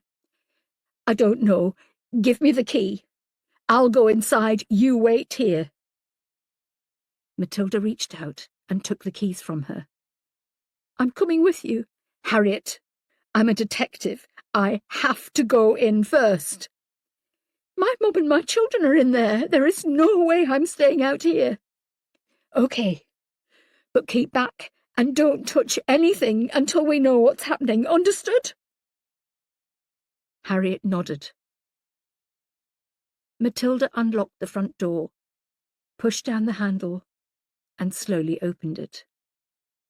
The hallway was dark and cold. She stepped inside. "Mom!" she called out. She waited, but there was no answer. No sounds were coming from any of the rooms. There were 3 doors leading off from the hallway, all of them ajar. Harriet pushed past Matilda and went straight into the living room. "Joseph! Nate!" Matilda followed Harriet into the living room. It was in darkness. The curtains were drawn at both windows. Her eyes fell on the fireplace. Matilda moved towards the kitchen. She pushed the door open. That too was in darkness, as was the small dining room. "Mom!" she called out again. "Where are they?" Harriet cried, coming out into the hall. "I'll go upstairs and look. You wait here." "No way!" "Jesus, Harriet!" Matilda tentatively took the stairs one at a time. She could feel her sister's hot breath on the back of her neck.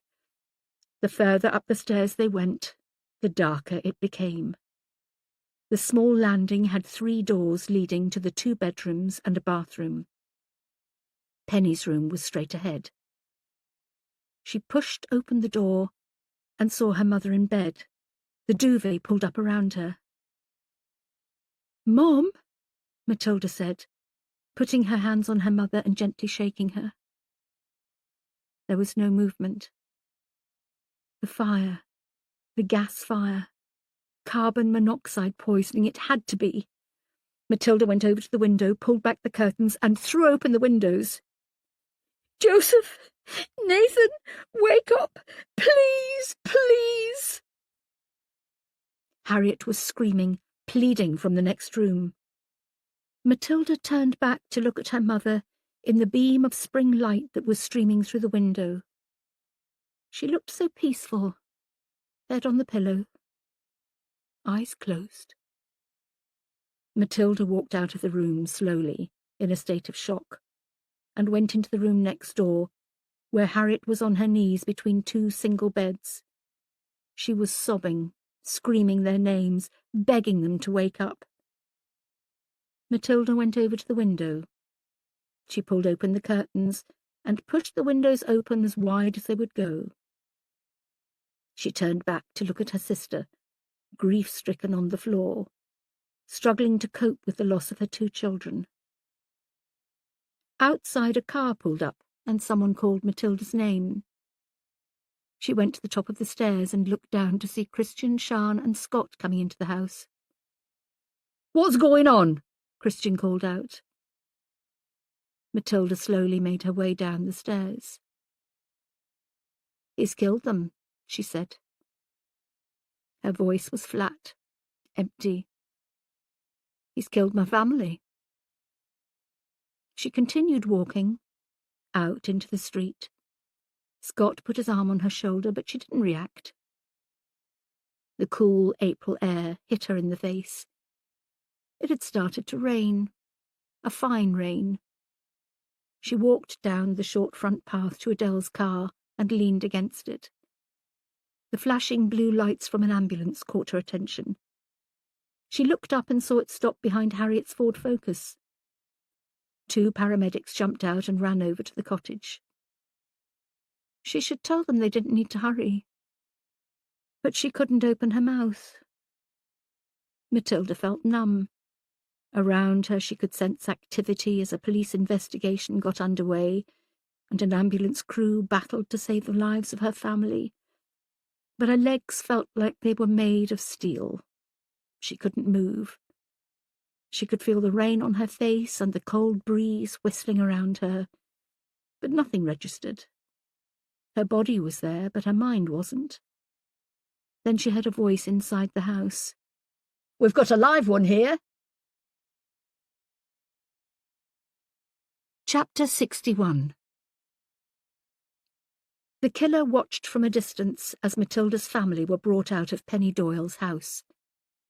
He saw Harriet being sedated and taken away to hospital, a red blanket wrapped around her. Matilda climbed inside the ambulance with her for support. In the aftermath, Matilda's team set to work.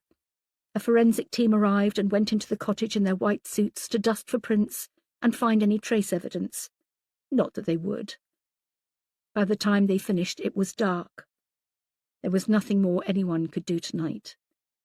The detectives, their faces sullen, returned to their vehicles and headed for home. He should be going home too.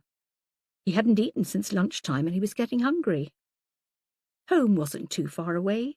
He could walk it from here, and the cool fresh air would help to clear his mind.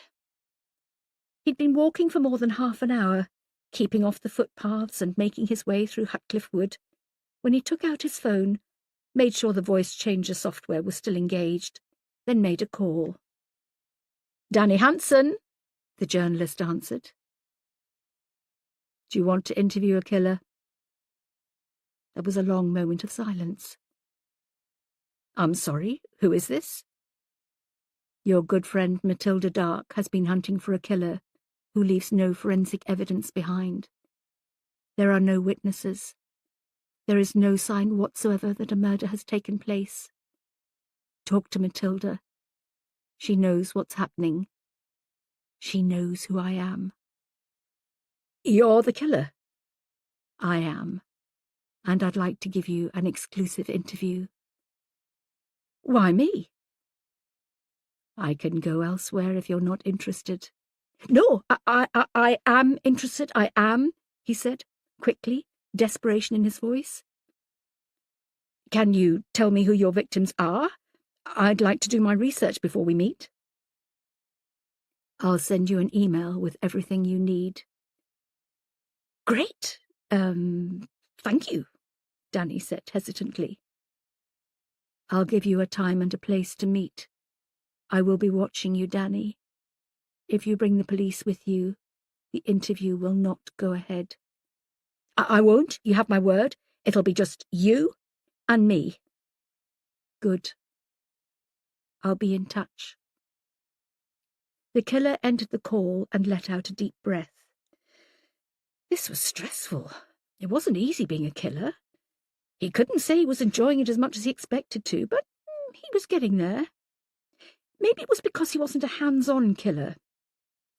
Maybe if he kicked things up a notch and really got to grips with what it actually meant to be a murderer, he would feel differently. The killer reached his front door. It was completely dark now, and the fine rain had soaked him through. It was also bloody freezing. He stepped into the warm house and felt the glow of a happy home envelop him. He took off his shoes and coat and inhaled the smells coming from the kitchen.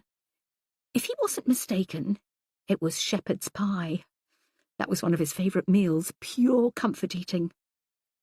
He walked into the kitchen to find his mother sitting at the table, her head in her hands. She looked as if she'd been crying. His older brother was at the cooker, spooning out the vegetables onto 4 plates. "What's happened?" he asked.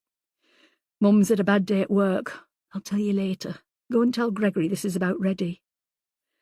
"Okay." He popped his head into the living room, where his younger brother was playing Formula 1 on the PlayStation. "Tea's ready." "Just coming." Daniel went back into the kitchen. Anthony had put the full plates on the table. It was indeed shepherd's pie, a huge helping with lots of veg. Gregory rushed past him and sat down at the table. Daniel pulled out a chair and sat next to his mother. He looked at Sian, took in the red eyes and the tear stains on her face. "You all right?" he asked. She gave him a painful smile. "I'm fine. Just a bad day at work. You're in late. Where have you been?" "Just been out walking," he said. Sian reached over and placed a hand on top of his. "It's not like you to go walking without being forced. Everything all right?" He looked his mother in the eye. "Everything is absolutely fine," he said with a smile. From GQW47890T 5HW@outlook.com. Date Monday, 1st January 1900 at 0000 hours. To Dark Matilda. matilda.dark@southyorkshire.police.co.uk. Subject 5 of 5. "Hello, Matt. I've committed the perfect murders. That's me done. It's been an absolute pleasure. Goodbye. The Steel City Slaughterer." That was Last One Left Alive by Michael Wood, read by Stephanie Beattie. Production and post-production by RNIB Talking Book Studios.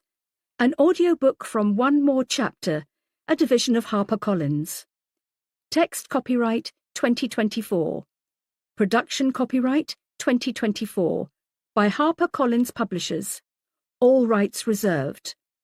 Michael Wood asserts the moral right to be identified as the author of this work.